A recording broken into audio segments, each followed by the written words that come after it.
Someone got so excited by my tune that she did a little wee. Oh, suddenly we don't want buskers anymore. I don't even think about the size. Whereas editing videos, I fucking hate it. It makes like I could cry doing it sometimes. And that gave me a bit of like, hello, love. I've had a phone call saying that unfortunately you can't busk here today. Like, well, I've had Stacey on the phone. So thank you, Stacey, if you're watching, because you paid my rent. Explain. Okay. Because I'm so confused. Explain. And the viewers are going to be I'll so... explain. Imagine going into TK Maxx, kicking somebody around the women's fucking rails, and then when it comes out the other end, that might be A bit what like she's dressed supermarket like. sweep, but you run in, grab fucking anything off the shelves, and then I put it on, and I go, oh, I love this. That's. Do you really believe in women's rights? I believe that women gave birth to every single motherfucker on this planet. I thought she was right? going to kill me then. Every single motherfucker on this planet, yeah. The only thing I can tell you about them, without meeting them, is that a woman gave birth to them. Everyone's got in common. Yeah. You all come out of a cup.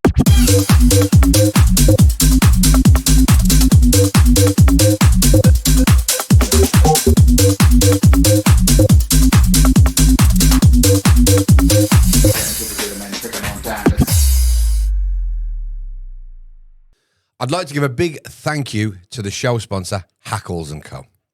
Hackles & Co. are a business solutions company that deal with recruitment, business solutions, and business essentials. And if you're wondering what that is, obviously recruitment, if you're looking for a job or if you need staff, they can sort that out for you. Business solutions, they're partnered up with some of the top companies around the country to deal with utilities, insurance, and all this kind of stuff that you'll need to make your business run. All right. Business essentials, they do audits and full work on your online presence to make sure that your business is as good as the product that you've got. Check them out, hackles.co.uk, or get on our website, rantingandravingpod.com, and have a read about them on there. Before we start today's show, I'd like to give a big shout out to our sponsor, Asset Insights. Please go give them a follow and check them out. The links are in the description below. Welcome to the Ranting and Raving podcast with myself, Wayne Scott Fox, Mickey Williams, and here we go, because I've only just heard him say this, Nehanda. Yeah, Nehanda. Less of the sorry. Nehanda. Perfect. There we go. There we go. Nehanda. Yeah. Perfect. So there's no Nehanda. No. But is that how you pronounce it? That's how we pronounce it in my family. So what's your name? It is, so Nehanda. Yeah, but it's an African name. Nehanda. Yeah. So you've just answered my first question before we were going to start there. Before I've got to it. First of all, it's a pretty unusual name. Where does Nehanda come from? You should ask that. It's actually an African name. It's an African name. It's Zimbabwean. And sort of growing up, I didn't really realise the cultural significance. Like, I knew my name was different, but as I've got into music, I'm realising how, I did a lot of research into the name as well, and it's a very significant name in Zimbabwe. And my mum found it my mum's very feminist, and she found it in this feminist magazine and wanted to give me something like with a bit of power. And my dad he's black but adopted, mixed race, doesn't really know. So he wanted to give me something with roots, and my mum wanted power. Doesn't really know. Do you want to get into that? My dad was prescribed to his mother. On a What? piece of paper. I've seen the prescription. No whispering. I've seen the prescription note. Do you want to get? We're only on the first question. The fact she said he doesn't know. Well, that's that. And do you know what? So it leaves me ambiguous. Like, what am I? I don't know. He looks. We think he's black, but we only know about his mum, the woman that gave him up for adoption. So we don't know who his dad was. We, based on his skin colour and his texture of his hair, we're saying he's half black. That must be a bizarre He was situation for him. prescribed to his mum. That's prescribed. Prescribed. You've blew my mind already. Right, let me just, as quick as I can get that in a nutshell, right? My dad's adoptive mother, she's part of a huge family. She lost a child, he was very young, in quicksand. Wow. Fucking hell. Do you even hear stories with quicksand? They lived in Grangemouth, which is near a dock. He passed away, and the mom obviously was suffering with depression. In 1966, she went to the doctor and said, I am depressed, I've lost a child. And in 1966, you could prescribe a human being. So the doctor, because the story gets better, The doctor prescribed her a child to replace this You're child. fucking winding me up here. This is Scout's Get out of honour. it. I promise you, this is Scout's honour. I've seen the prescription note. Wait, because it gets worse. Right. So the doctor prescribed my dad's adoptive mother a child to replace the child that had died. But so that she did not confuse the child, she prescribed a black child. The note said, the prescription note in joined up writing, I have seen it verified with my own eyes, 1 times black baby. 1 time. In 1966, you could prescribe a human. Like it's one. You're having me on here. Like it's 1 times pack of aspirin. There you 1 are. times black child. No 1 times way. pack of red aspirin. Well- Let's specify, because we're getting specific with the type of humans that we are prescribing in That's 1966. mental, that is, isn't it? That's fucking crazy. Prescribed. True story. I child. promise I'm not winding you up. Like I don't. In fact, something I cannot lie. I can act, but I can't lie. Like truth just like it's. I don't know. It's like wired into my voice box. I can't lie.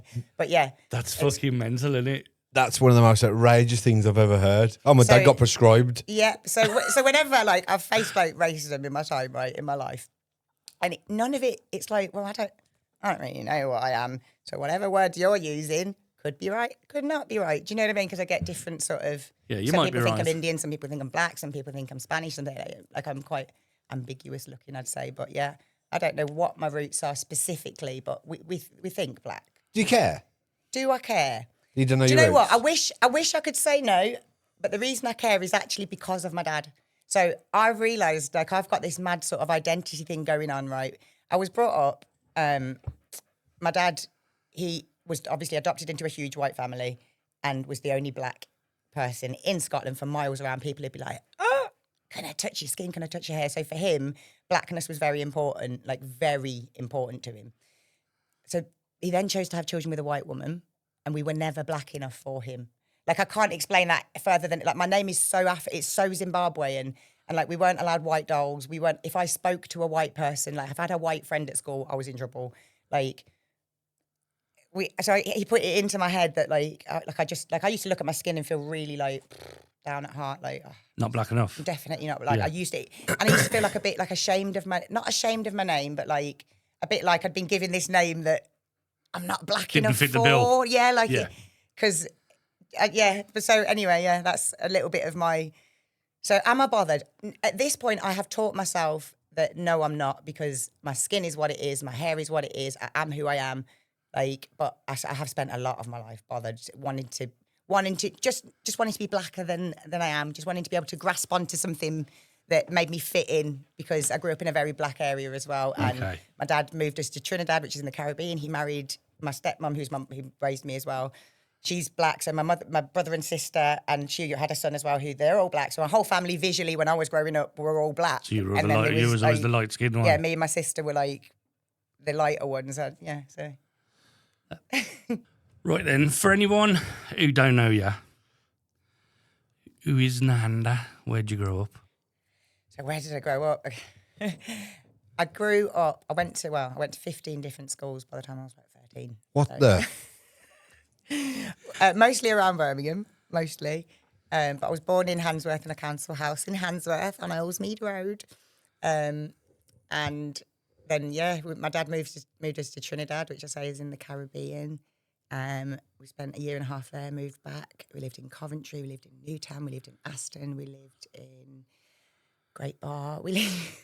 My dad liked to kind of do a lot of upping and moving, but then I moved Is away your dad from a black gypsy? No, he's just didn't want to pay the Do rent. you know what? Do you know what? He's a nomad. He actually is.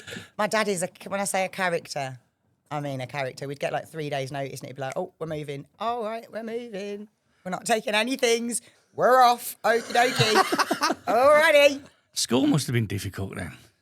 Well, I was saying earlier about identity, and like as an adult, I do a lot of like chewing over my own thoughts, and I realise the feeling, I can literally evoke it now. The feeling of walking into that classroom, a new classroom, and I'd just be like, again, because you just get to a point where you've like made friends and like solidified who you are, or like worked out the dynamics of this classroom and this bunch of students, and then it'd be like, And you oh, got to do it all over we're again. going, do you know, and then you'd be in a new place and like your heart's going again and you're like, hello, I'm Nehanda. So I think, to be honest, actually, now I think it's done me a lot of favours because I can chameleon into any situation. And I think it was because it was, as a kid, like, not to blow my own trumpet, but I would always be the popular one. Like, I'd manage within a couple of weeks to, like, work out. But it wasn't fun. It felt like a game I was playing. Like, I was trying to, like, work out who liked what. Yeah, who liked what and who da-da-da-da-da and da-da. And I wasn't trying to be popular. I was trying to be liked. I spent so much time trying to be liked as a young... That's like Mickey now. I still do. That's why we got on so well, probably. Yeah, probably. People pleasers, man. Yeah. People You want to be pleasers. liked, I want to be liked. 3 trying to hours. break out 3 of hours it. we was on the phone. We had a podcast the other night. We did our own podcast. Me and him like this. You don't know. We're close. We're friends Sorry, already, you man. thought you were close. No, Honestly, it was like fucking. I was having therapy. Anyway, a lot, you know. Honestly, people are like, you should be a therapist. I'm like, I just really enjoy people's brains, and that sounds so weird, but I love to pick. We people's do. brains. That's it's why we weird like being this on here. side. Yeah, For me, it's nice. really odd to be on this side, like being the one that's like divulging, because I'm usually on, not officially, but I'm usually like somewhere. You're picking the brains. Yeah. So who is Nehanda? Then you avoided that bit. Who is Nehanda? A girl that kind of has tumbled through life into situations and then tumbled into a situation that she was like, oh my goodness me, this is the right one. And then I stood full steam ahead with this music business. That's how that went. And you are very good at it. Thank you. I will say that. Thanks. So what was your childhood like then before we go on to the music side of it? Absolutely insane. Like I wouldn't even know where to start with that. Insane. That's what my childhood was like. I was raised by my dad, who he was adopted in Scotland. He lived a very wild life. He met my mum, who was 10 years older than him. She had her 2 kids already. They moved to Birmingham. Me and my elder sister were born. And I've already forgotten the question. What was the question? Just wow. What was your What childhood was my childhood like? Because it's insane. Like, that is, to sum it up, right? So we were born in Birmingham. I was homeschooled till I was 4 or 5. We moved to Trinidad. I ended up in a private school in Trinidad, which in itself was the most insane experience. You all had to wear matching little outfits. Like, everyone in the morning, all the girls had to line up in a row, right? And you had on these blue little pinafores, and you had to bend over, lift up your skirt, and show you had the right knickerbockers on. True story. Fuck right off. You had to line up, put your nails like that, so that they could check there was no dirt under your nails. You didn't have blokes standing there going, nice legs, girl. I mean, probably. That was later. Probably. Quite possibly. We're going to get to that later. You'll understand the context of that. But yeah, they were allowed to hit you with a cane at that private school in Trinidad. But also, I was homeschooled. Then those schools are so high pressure education. Like, they teach you to join up spelling, writing is very meticulous. And they can hit you with a cane. Like, it was proper, like, little wooden school desks. Real school then. Like A 1920s school. No, a real school. 1920s school. It was like, imagine like this little, what you'd imagine the American schools in the 50s visually, like them little wooden desks and you lived like the teachers We had them in the chalkboard. 80s, you know. Did you? Yeah, we still had them. Yeah, in the didn't we? 80s. Okay, those are, in my head, those are like little Yeah, I had them at, I had them historical at desks. junior school. Yeah. I mean, the first school But I in went this school, they to. wouldn't have been carved in. Like, I'm telling you, these desks were not carved in because the teachers had you on a very tight, strict regime. But yeah, so I was quite very well educated. I've got a thing with being too like big-headed, but I was well educated. So I got moved up a year when I went to Trinidad. I was in a year higher than I should have been because I was homeschooled and my reading age was like insane. I say homeschooled. My dad's techniques were a little bit sketchy. He used to put a cardboard box on my head, and whenever I got it wrong, he bang the box, and I'm talking a 2-year-old with a cardboard box on my head learning to spell supercalifragilisticexpialidocious. This kind of show's shit, going to like, get cancelled, mate, with these stories. This is my life. Like, I could write a book, chapter by chapter could be a book itself, to be honest. But yeah, so then when I came back to England, I had to go back down a year because they weren't recognising the education in Trinidad. And then I think I started falling back in school at that point because I was kind of a little bit above the kids. Yeah, I've done You were with I'm bored. thickos. Yeah.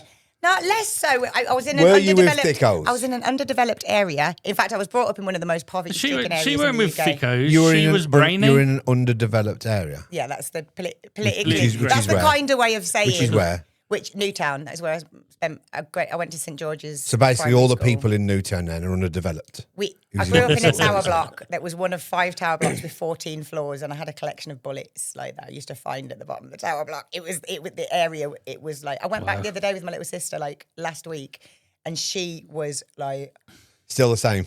She was like, can you unlock the car, Nehanda? Can you? I'm not joking. She was genuinely like shell shocked as to like, and to me it was like comforting to be back in this area. I've Back never in the known community. environment. I've never known community like when we lived in Newtown. Like if we had no food in the cupboard, my dad could knock on several doors and they would provide without a question. Without that, do you know what I mean? So yeah, my childhood was. That's how was mad. communities used to be, though. But I think it's lacking a lot. Like when nowadays, I moved to Lichfield with my mum, and if you know Lichfield, it's very nice. affluent. Yeah. The difference, like there is no community there. Neighbours don't know each other. If you were struggling, Yeah. no one would know. My If mate's you lived needed in an sugar, apartment for 10 years now, and he doesn't know who his neighbour is. Like, That was unheard of it's back a in even huge like problem. 70s and 80s. You knew everyone on your street, didn't you? Oh. When I was a kid, I knew everyone. Everybody, the whole street, you knew who lived where, you knew all the kids' names, people in the other street. We had that in my tower block. You'd know like what floors that like. What they that one had lived 2 on. kids on. That one, do you know what I mean? So when you were going to play out, you'd like Knock the you doors know on the what way the down. little route to do, down the tower block, and then we'd go to the park. I was saying to my little sister, we'd go to the park, and like then there was other tower blocks, and kids would just amass, and we'd play Aki. Do you remember Aki? Yeah. Aki 1 2 3, and there's like kids I'd never seen you before, but whatever. Like there's 40, 50 kids just. When I moved to Lichfield, There was nothing. firstly people were racist to me for the colour of my skin, and I was like. I was the white girl. Like, what do you mean? What do you mean? Like, Where I've just come from, I'm the light skinned girl. yeah, like I wasn't picked on remotely for it, but I was do you know what I mean? Like, yeah. but yeah, like my And now you're the black girl in Lichfield. Childhood was just, I wouldn't know where to begin. Absolutely insane. We were in foster care for a little while. Like, and I laugh. Like, these things are funny. I could tell you some stories and I would laugh while I'm telling you them because to me, that's how I've processed it. But like, yeah, we were like pretty much we were malnourished. My dad used to beat us a lot. It wasn't good. He's an alcoholic. He's now been diagnosed schizophrenic, and things make a little more sense. My child, because he's a really loving man also as well, but it was It's got a switch. absolutely nuts. My childhood was insane.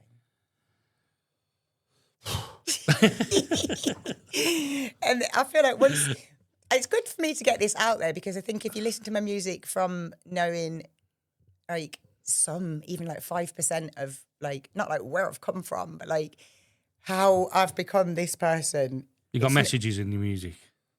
My tagline is music with a message. Yeah. That is literally like what I like to say. If someone says, what's your music about? I couldn't give you a genre, but it's music with a message. So what influenced you as a kid musically? My dad, hugely. Like my dad, Fucking stroll on here. my dad he's such a cool man. It's a very hard situation. It's just like this. He used to play acoustic guitar. I found out not long ago he used to busk. Wow. So And I get a little bit of goosebumps. That's why we're here today, to get the story not to of like, a busker. not to like him, but like I'm gonna say I surpassed him. Yeah. I'm gonna say. I'd imagine so. How do you measure that? How do you measure whether I surpassed my dad? Yeah.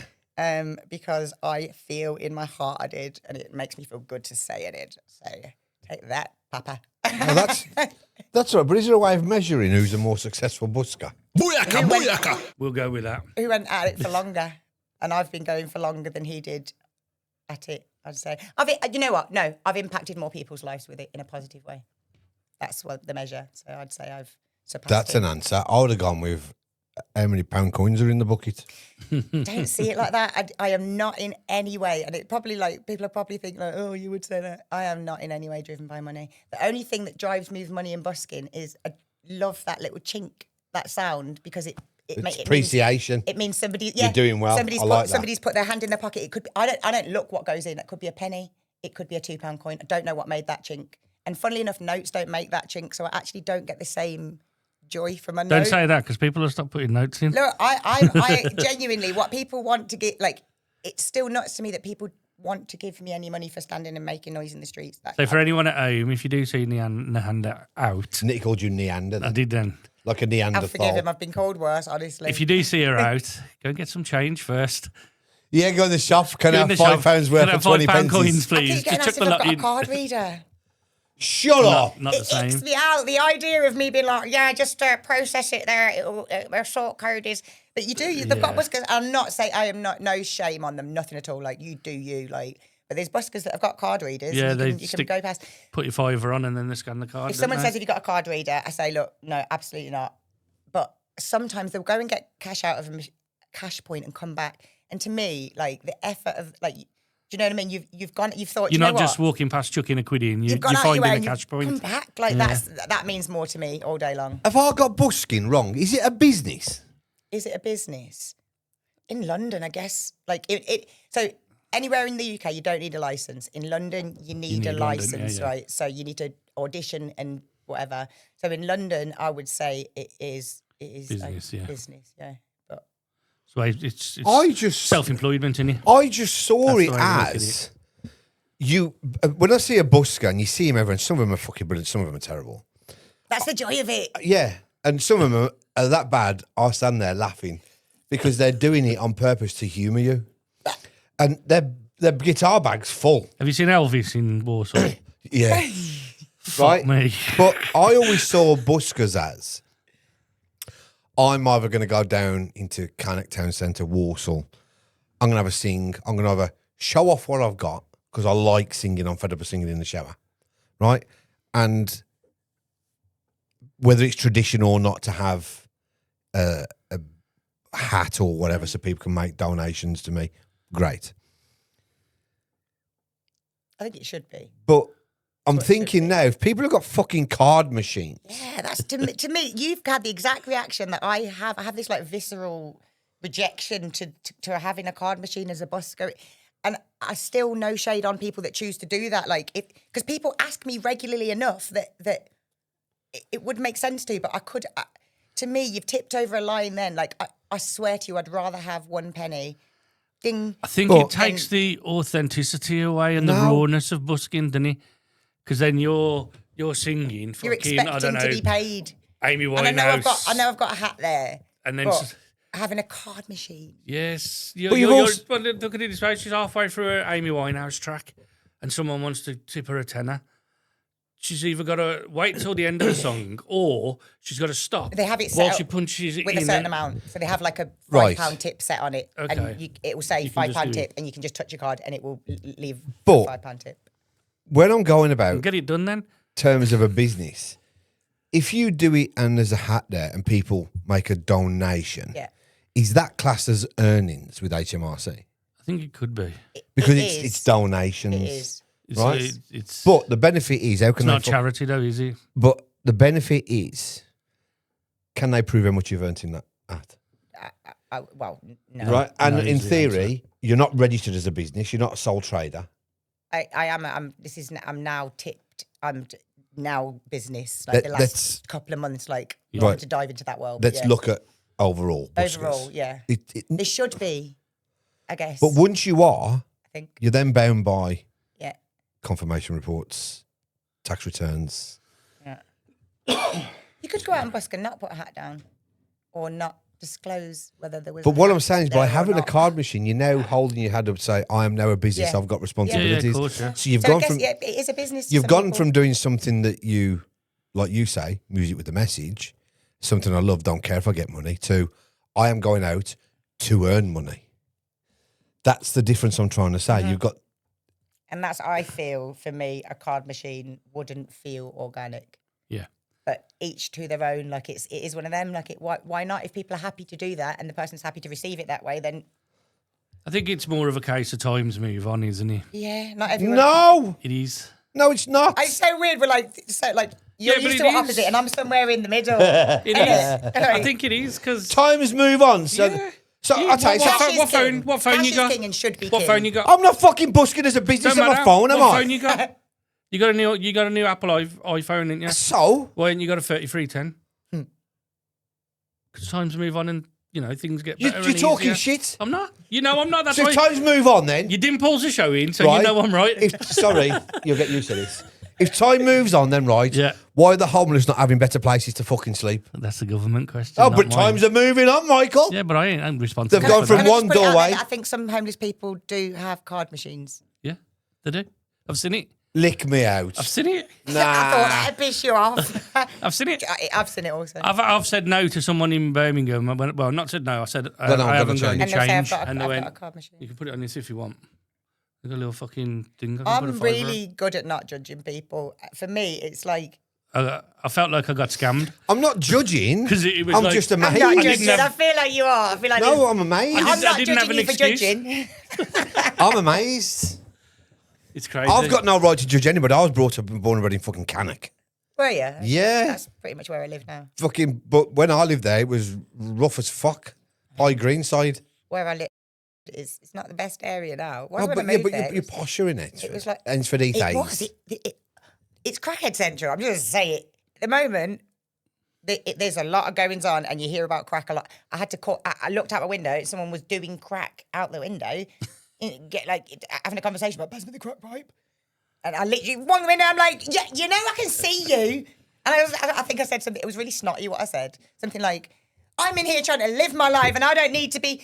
I grew up in an area that there was a lot of bad stuff going on where I live, and I've got little flowers in my windows, and like, back away with your crack. Like, take that crack, like at least a 50-meter vicinity. I want to look away at my from daffodils without smelling that shit. Thank Yeah. you.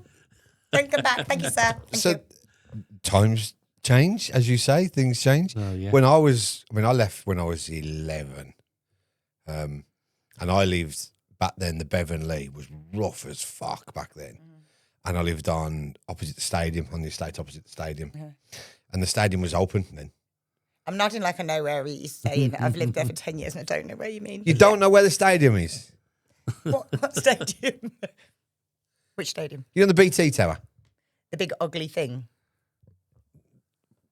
Are we talking about Birmingham or are we talking about Cannock? Sorry, I don't even know what we're talking about. Cannock, Cannock or Birmingham Cannock anymore? Chase is a big Right. fucking BT Yeah, it's like Tower. a tall thing with a big round, looks a bit like a spaceship. Oh, see, he didn't spend 3 hours on the phone to me. Do you know what I mean? This is new to him. Right. Is So that where no we're matter where talking? you are in Cannock or surrounding area, you should be able to look out towards Cannock Chase and see this big circular fucking thing standing up in the middle of the woods. Is it? Does it look like a satellite? On the top. Wait at all? You know the BT around Birmingham?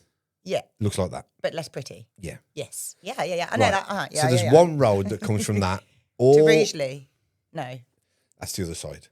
But there's one road that comes from that all the way down to Cannock Swimming Baths. One massive Okay, road. Cannock Swim Bass. There's like you can go left that way, and it's like straight in towns there, and there's a roundabout. Yeah. Mm-hmm. So if you come down it and to left, Yep. you got the baths in front of you. Yep. If you turn right, you go to Huntington and up towards. So right up that big hill, and there's a laundrette up there. That's the road I'm on about. Okay, So if yeah, you're coming from, Heron Foods. Yeah, so yeah. if you're coming from Cannock, Yeah. and then you turn right up the big hill. Yeah, If it's got Heron Foods on there, you know it's rough anyway. That's why I'm kicking around there Heron Foods. That big hill is Pie Green Road, Right. Yeah. and half a mile or a mile up that road, on the right hand side, was a stadium. Right. It was brilliant back in the day. I used to live there. I can literally see it in his eyes. He's really reminiscing there. He was like looking at me like wanting me to know the stadium. I don't know the stadium. You've I lived wish in I did. Hensford for 10 years and you've not left Hensford. Oh, I leave all the time. All the time. I could go somewhere 50 times and not know how to get there or where I am. Because Hensford's not that big. It's not at all. It's not.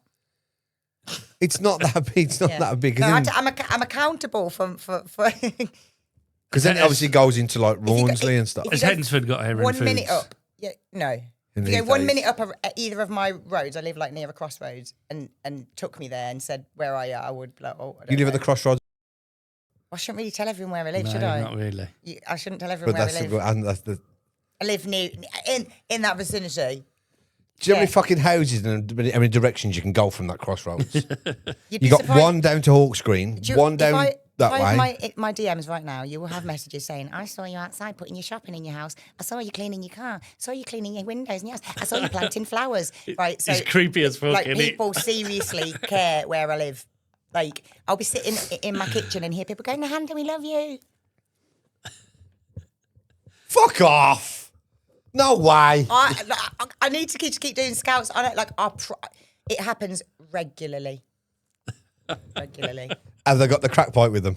No, these are like it's more kids. It's kids, to be honest. Kids that are Yeah, because there's a shouting, school over there. shout it up there, shout across the window. And leave me out of this. Let's get back to your music. So when you were a kid, what were your mum and dad listening to around the house? It was my dad, and he had the most eclectic taste in music. And I mean, from like Public Enemy to David Bowie to like Rita Marley, Bob Marley. He had this huge record collection. That's so diverse. My memory, I could got- keep going. Jimi Hendrix albums that you could open the full record, and like There's one of them 4. was covered in naked ladies. One of them was covered. At the 5 that you named there, I've got albums by 4 of them. Have you really? Yeah. Who else? Like, even like Talking Heads, Duran Duran. Like, got his them. music taste was mad. Like, honestly, I can sit and I can flick through it in my head because that was a lot of my childhood. A lot of my childhood was sat playing records on the record player as well. And I just feel like that's like quite a cool, I don't know, link to music as a kid, that the way we listened to it. And it wasn't for like any reason other than we were so fucking poor that we didn't have a CD player, or like and my dad's records were something like, we'd move all the time. They were something that went with him. Always went with you, The yeah, records. yeah. And there was like a little bag of documents that the prescription. See, my was old in. lady had ABBA and Queen, Kylie Minogue, Michael Jackson. She weren't. Didn't have any. I think it was just pop that my mum sort of followed. There was some pop in there, like he had the original. But I think what got me into dance music initially, I went through one of her, flicking through, and there was a Smash Hits album with loads of poppy bits on. CD. And then it had, now on vinyl. Was it? Nice. Yeah. And it had Snap. I've got the power. And that, I think Do I know that, that one? yeah, Snap. I've got You the don't power know from that? the 90s. I got the power. Dun, dun, Oh, dun, dun. Yeah. And that was You sort don't of, know that. Yeah. I think that was my introduction to the Dance 4/4 dance music. You've reminded me. Mine was Prodigy, Outer Space, He the loves the Prodigy. album. Massive Prodigy fan. Like blast. And my dad was the sort of person that, like, when he was in a good mood, let me tell you, that mood was good. We'd have it full volume. Me and my sister would be like bouncing around the flat, like kicking on it. Like we had a lot Prodigy are of fun fucking memories connected to amazing. music. Were they ever any kind of inspiration to you at all? UB40, no, my dad hated them. Made him feel sick. I'm asking you. Oh, Well, you wouldn't have listened to but it I because didn't. that ain't I What mean, about my now? dad was very regimented. No, if I'm honest, I like the music, but I wouldn't say they're an inspiration.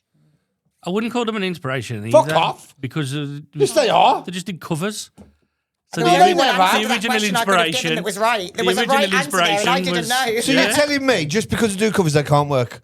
I ain't saying they can't work. fucking take that I'm to saying covers. They're not an inspiration. Westlife did they're- covers. Boys Own did fucking covers. None I mean, of them you've named three inspired bands me that are either. not the most inspiring of bands. But Sorry they to were. jump in They weren't there. their generation. They were. Were they? But yeah. So you telling me Luke Combs not inspirational? Who?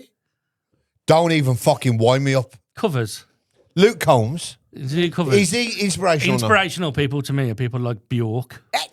I put a post on the other day and said she's one of the coolest Right. women in the whole He world. will 'Cause she argue the writes, fucking she life. out of writes me. and writes and writes, He'll argue with me and she's fussy as to fuck. death.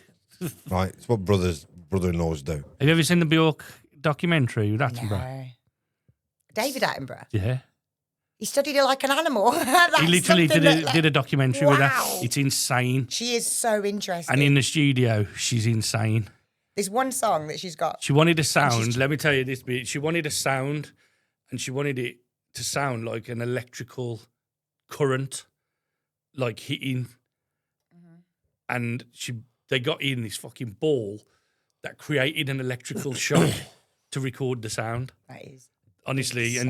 and they did it like fucking 100 times until she got the sound that she wanted. She was part of a band She's called unreal. the Sugar Cubes. Sugar Cubes first, yeah. My dad had one of their albums, and there's a track on that, and she just does some mad vocal stuff in that. That must have. Do you know what pisses me off about when Must I have. say I like Bjork to people, and they go, "Oh, she's that one who did that Quiet, and I go, yeah. "Oh, go away."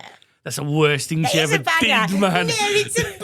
No, I sang it's it the the other day. worst I literally thing. sang it the other day. No. Oh, I have Worst to thing she disagree. ever done that was. Till it's over, and then you've never been a lady For in me, love. though, That's why you don't relate to that song. It turned someone I looked at who's fucking musically intelligent on another level Commercial. into a bit of a joke. But I guess Like, for it Bjork, was almost I would like- say she doesn't care. I'd say she would touch she don't- any she don't genre. give a fuck, So no. why do she don't care that you're But- sat there saying that? And I love that about her. Like she just doesn't think care. She wanted to if- touch that song and do it. And she If did. that video came out with someone else in it, it would be a parody video. I think that's what it. That's how you it could come across probably to look me. at anything she does with a fresh pair of eyes that had never seen her and say, "Is this parody?" That's my opinion. She's so out there. That one was just there's more so much stuff comical. that's just like, what is happening here? If you've yeah. not had a journey towards I've some got of the about- wilder stuff. About 6 of her albums. Really? No, you're definitely more of a fan than I am, but I do Yeah. love her. She's fucking brilliant. So what actually influenced you then? From all your dad's collection and stuff? Everything and anything. Combined? Yeah, like there's no genre of music I wouldn't touch. Like, seriously, I would love to release, like, I don't think I've got the vocals for opera, but maybe I could work something in the studio. I'd love to do every type of song. My ultimate goal is to have a Christmas song that pops out there. I'm going to fuck him. He's going to come out of me because I keep butchering and not following the script.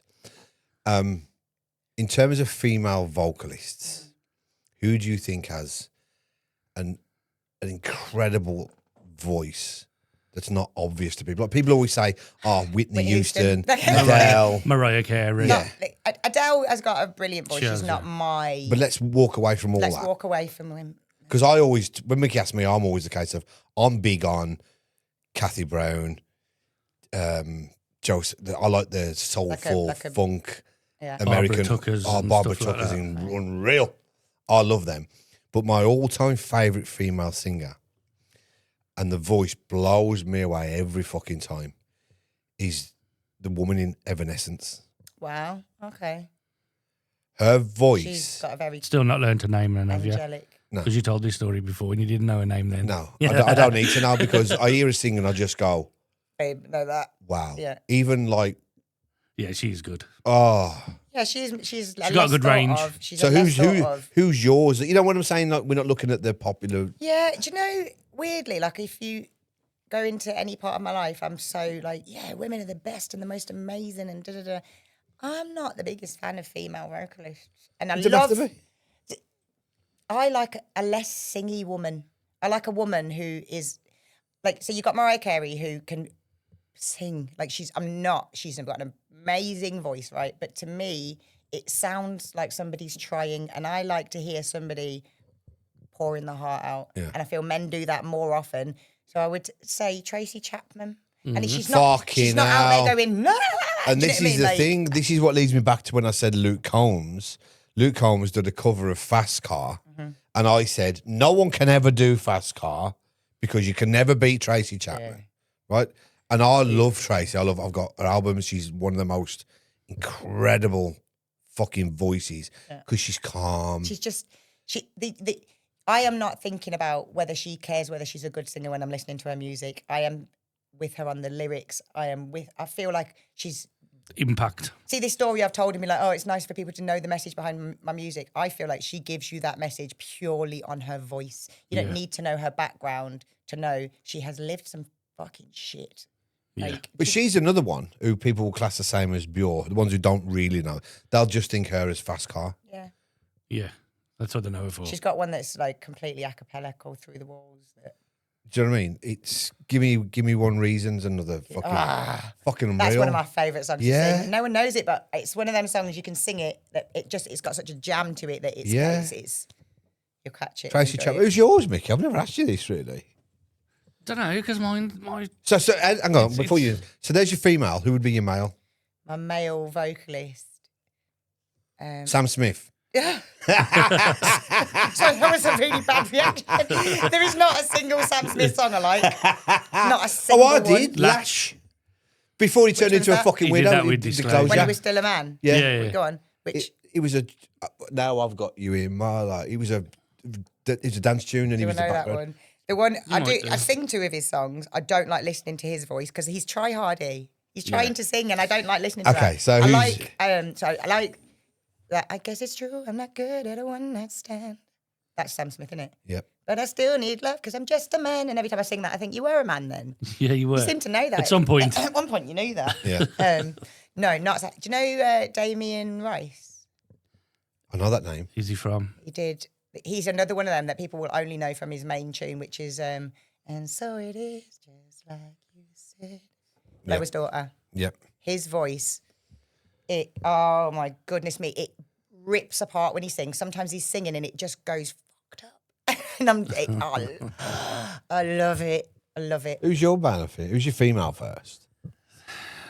Probably Bjork Fair one. and Mayall.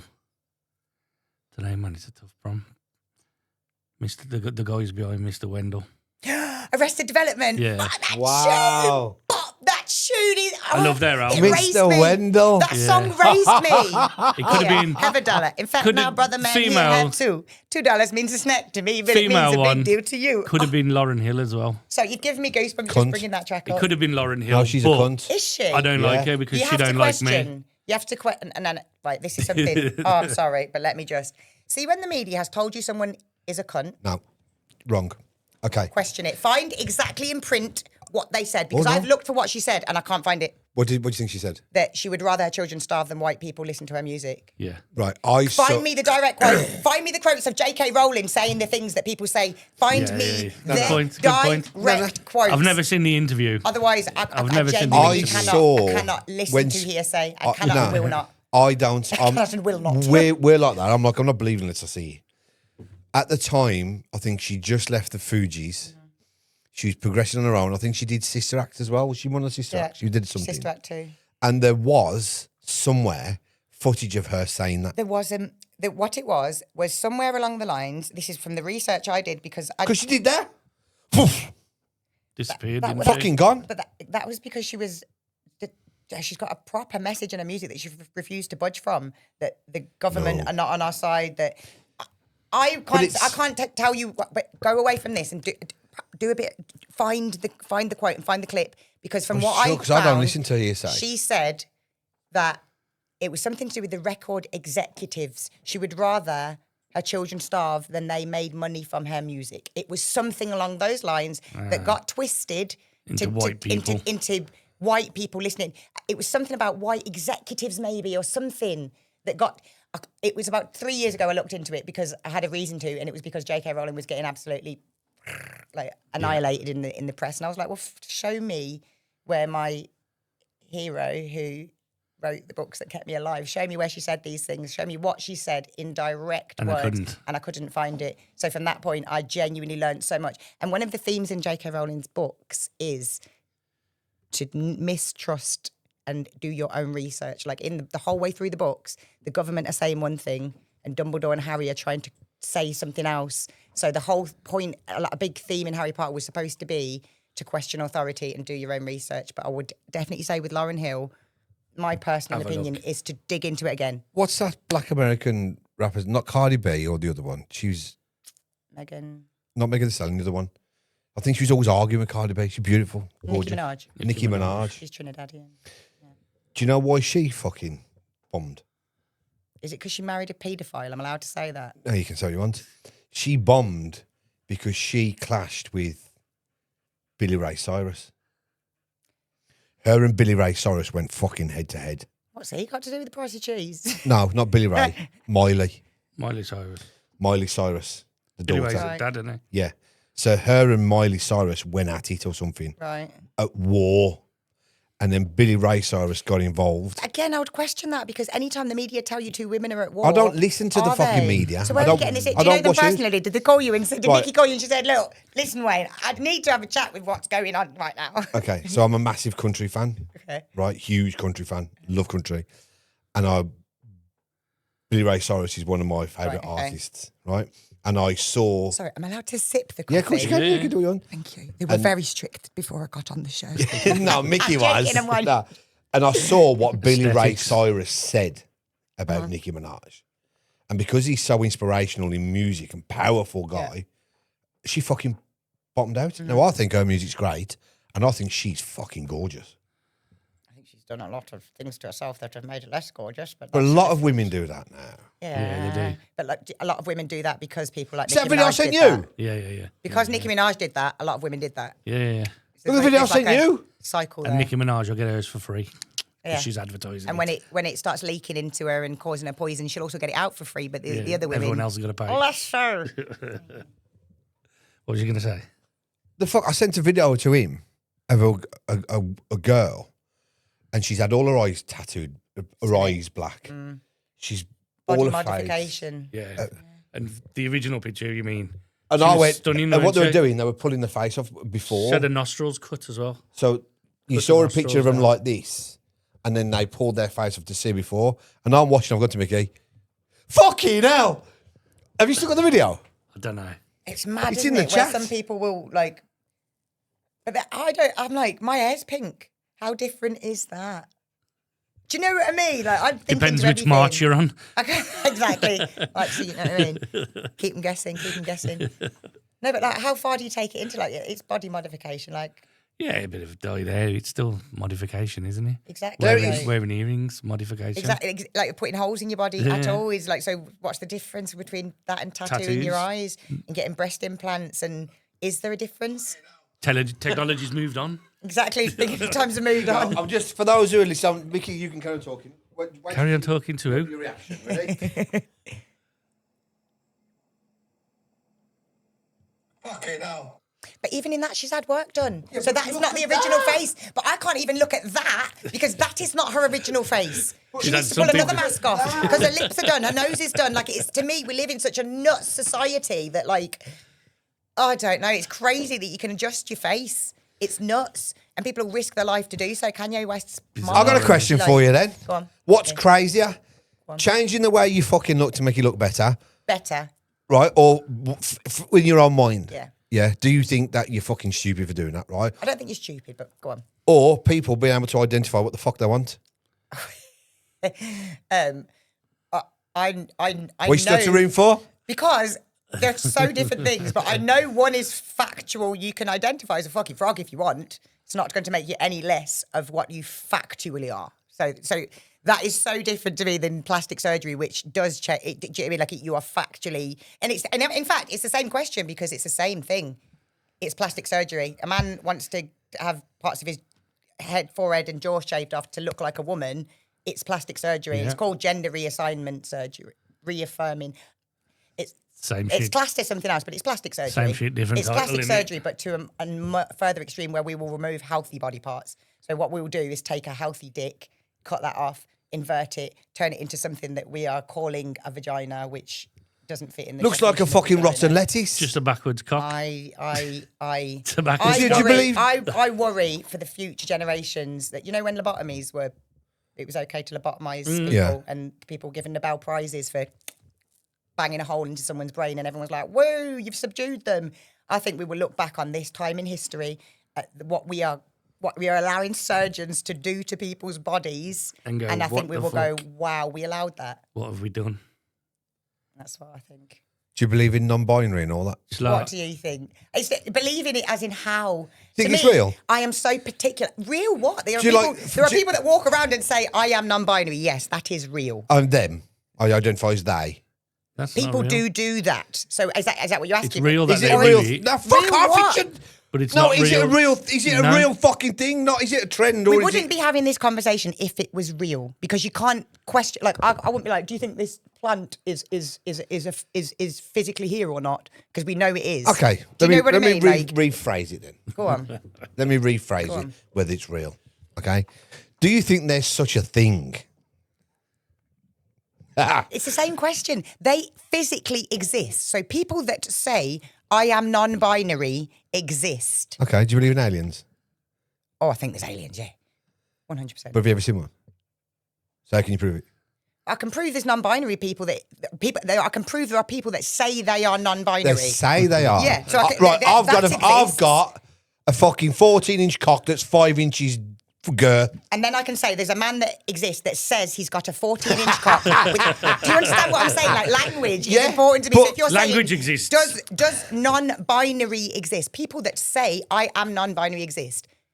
Does non-binary exist? What do you mean? So does this mean we can make up whatever we want and start saying what we want and believe what we want, and it has to become a thing? I'm not the arbiter of society. If In I was, 2026, it sounds wouldn't like be. we Do you see what I mean? This is what I'm getting at. I know exactly what you're getting at, but I'm. Because if we're accepting, and like you But said, who's we? Because are we accepting? no, but the fuck. If I sat down So here and we said, "My ain't. name's Jeff. Hello. Hello, Nice to meet my you. name's Jeff." My name's Jeff." Like, oh, sorry, I thought I kicked my coffee over. I'm on edge about the coffee now. No, I didn't kick it over. If I said, "Hello, my name's Jeff," and carried on and whatever, and just decided to act like a man, which I don't think you can act like a man. You can either be a man or you're not a man. Like, I don't think I can act like what I think a man acts like, but like I can say Sit anything. there, hands down your pants.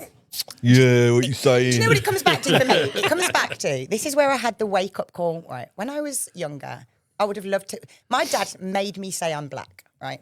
And I mean, if I said I was mixed race, or if I said anything, if he heard me say, I wouldn't even have been able to catch a breath before he backhanded me up a wall, right? I was black, okay? So I had to verbally say I'm black, right? And then I'm at school with black people, kids, girls, like that I'm jealous of. To like, I used to look at the hair and like, all the books we read were black girls. All that, do you know what I mean? Like, so I would love to. Well, used to. Right? I've come to terms with my identity now. I am who I am. Yeah, I mean, I can't change what I am. I love my mum. I love my dad. The mix of them together has made me. Do you know what I mean? Like whatever. But I would have loved at some point to go out there and say I'm a black woman. I'd have loved it. Do you know what I mean? But I knew it not to be true. Yeah, I'm a quarter black. So I am a bit black. But if I went out and on the internet said, as a proud black woman, rightfully so, people would tear me apart. But a man can go out on the internet. A man is not part woman. You can't be part woman. Like, I'm a little bit black. You can't be a little bit a woman, right? So a man can go out there and say, as a strong woman, I think blah, blah, blah. He puts on a dress, he puts on a wig, he puts on some makeup, has some surgeries done, and then is allowed to say, without getting torn down by society, yet me, who was raised so confused, like I just wanted to fit in. And then you can move to Rachel Dolezal. Do you remember her? Yes. She the one who... Yeah. Now that's another, to me, right? Yeah, This is a full circle, right? Back to, I'm sure you've both got opinions of her. The white woman who pretended to be black. Yeah. Right? I looked into Rachel Dolezal, right? So the story as to why this woman ended up in the situation she ended up in is she lived in a very white area. Her mum and dad were abusive towards her. They adopted 2 children, black children. Rachel loved these children more than anything, right? So she lives in a very white area. Everyone's very racist to the children. She has no idea about culture, nothing, black history, nothing. She has no clue. She's a white girl in a white area with 2 little siblings that she now loves more than anything because she's faced abuse from her parents. They are now in the same situation. So she learns to braid hair. So she learns to braid black hair, right? And then she starts braiding her hair so to take some of the flack. So some of the people, I get goosebumps talking about this because it's mad, like, so in her town, whatever, she then started blackening herself up to act as a barrier for her little brother and sister, right? So that people looked at her first and were whatever they were saying to her. Yeah. Yeah, we'll get it, yeah. She then adopted that brother and sister, okay? She never said to anyone, and I'm not saying what she did was okay. Like, I'm not saying it's okay. She never told anyone she was black.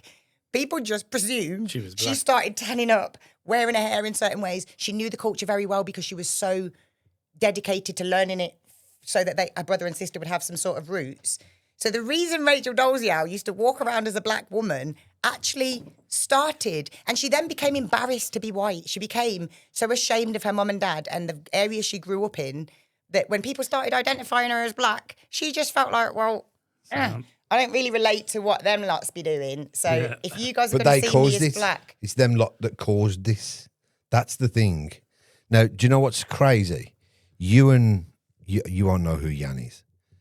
You and Jan have a very, very fucking similar, like it's scarily similar. Jan, when he was, Jan's gay, and he didn't know at school, he just thought, why am I not liking women? Why am I not doing it? Why don't I fancy her?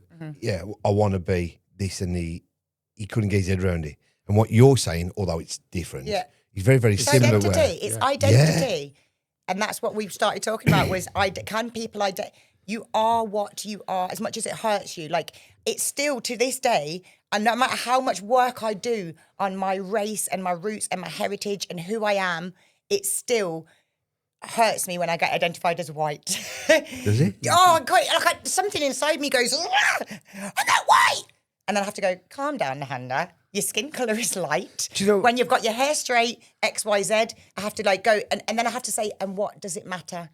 Yeah. What does it matter? True. Yeah, It matters it because is. you know What my does dad it made me have matter? dreadlocks. It matters to you. If it matters to I you. had dreadlocks. But I know white So girls. I had dreadlocks and my skin's this colour and he makes me call myself black and I'm only allowed black dolls and I'm not allowed to talk to white people. My mum is white. I know my some mum left white when I was 2 girls- though, so I didn't have a white parent around. Yeah. Okay. It was a mad situation to be in, but it does piss me off that men can go out and claim things that are made for women. If I started going out and doing things like taking scholarships or music programs that were put in place for black women, do you not think people would be pissed off? Yeah, all my family are black. I grew up, people have been racist So to me. if you went into the mobile, you'd probably get scrutinised. I think so. See, this is another thing where my daughter refuses to acknowledge that she's got any English in her. Yeah. I was brought up to be really like anti-English. My family are Scottish though, so that is They're Welsh. Right, see, there's a difference So- there. Like, so my being oldest- anti-English if you're British The, is el- different. the eldest So- one. So my oldest daughter, she brings it she's on, Wales. doesn't she? Yeah. But if England are on, she's got England kit on. She's yeah. My youngest daughter is fuck England. I'm trying to. I've over the years I've taught myself like when England win, the country's happy. Be happy for the country. Like I like positive energy, so I'm now like I've trained myself to be like, come on, England. But somewhere inside me is like, Scotland, Lose. Scotland. Where were you? Braveheart! Where were you born? I was born in Handsworth. You English? Fucking hell. You English then? Both my parents are Scottish. That's my Yeah, argument. but- Caitlin. I'm Caitlin's going to born in ruin one of Wales. your questions if we keep going down this thread. You're gonna have to accept then if you're born in England, Right, okay. you've got some. I'm doing it. This is my actual accent. I can't look at you while I do it. So I was homeschooled and both of my parents are Scottish. Okay? So I picked up a Scottish accent and this is my natural accent, right? When I went to school in Birmingham, I had dreadlocks, my name was Nehanda and I had a Scottish accent. It was all too much and something had to give. So I made up an English accent. So You became English. when I talk to my family, if anybody Scottish comes along, I am like when I think in my head, I think in a Scottish accent. Like when Wow. I'm at home, like I'm like, or if I'm counting, I'll be like 1, 2, 3, 4. So I'm not Scottish because I was born in Handsworth, right? But when I talk to my So- family, and if I say I'm not Scottish, I say it in a Scottish accent. You identify as English. I do. I don't think I'm Scottish. I don't think I'm Scottish, but my family That's brilliant. really cling on to the fact that well, you've got a Scottish accent, so and both my parents are Scottish, so technically, Yeah. So you say that you were very diverse because of your dad's music and stuff. Obviously, as you get into your teens and growing up, how did you develop your own taste, and did you find your own certain path which you like more? I definitely did my best to sway towards female artists. They're saying that one of my most played artists to this day is Eminem. And mine. Understandable, and mine. Who I think When I is listen everybody to some on of the it now, I'm planet. like, oh, it's Yeah. still the flow is impeccable, but whoa, what am I listening to? Yeah. But Especially say the a- first one. A lot of you, Marshall Mathers. Kim. Just dragging her to the lake and Do you chucking know- her in. No, that's the one before, isn't it? That's I think my dad. No, I think Kim's my dad's on the gone next crazy. album. Yeah. that was the one where that was Bonnie and Clyde, isn't it? Yes. Where he digs the grave and- chucks yeah, her yeah, in, yeah. Chucks her in the water. at So the I end. tried to sway towards female artists. I listened to a lot of Lily Allen, like a lot, and I now realise Amazing. that is. I've seen Lily Allen. I've been to Yeah. her. Yeah, she was really good. She's somebody that Clever. and she influenced me to feel able to do music because this is going to sound like a diss. She's not the best singer, and I don't mean she's she's not. got a She beautiful talks. voice. She She's just got, talks. she's got a lovely sing-song Yeah. voice, hasn't she? She's got a very nice tone. We saw her in but Birmingham. she's not Mariah Carey. No. And I was like, hang on, I don't need to be like out there wobbling. I can start somewhere that's more. We saw her at Nightingale, Carling Club. Academy. But the thing was is, it like quite a small venue. No, massive. Oh, But- Down in what's it called? Dale End in Birmingham. is it a gay club? It used to be the Hummingbird. You're avoiding saying it's a gay club.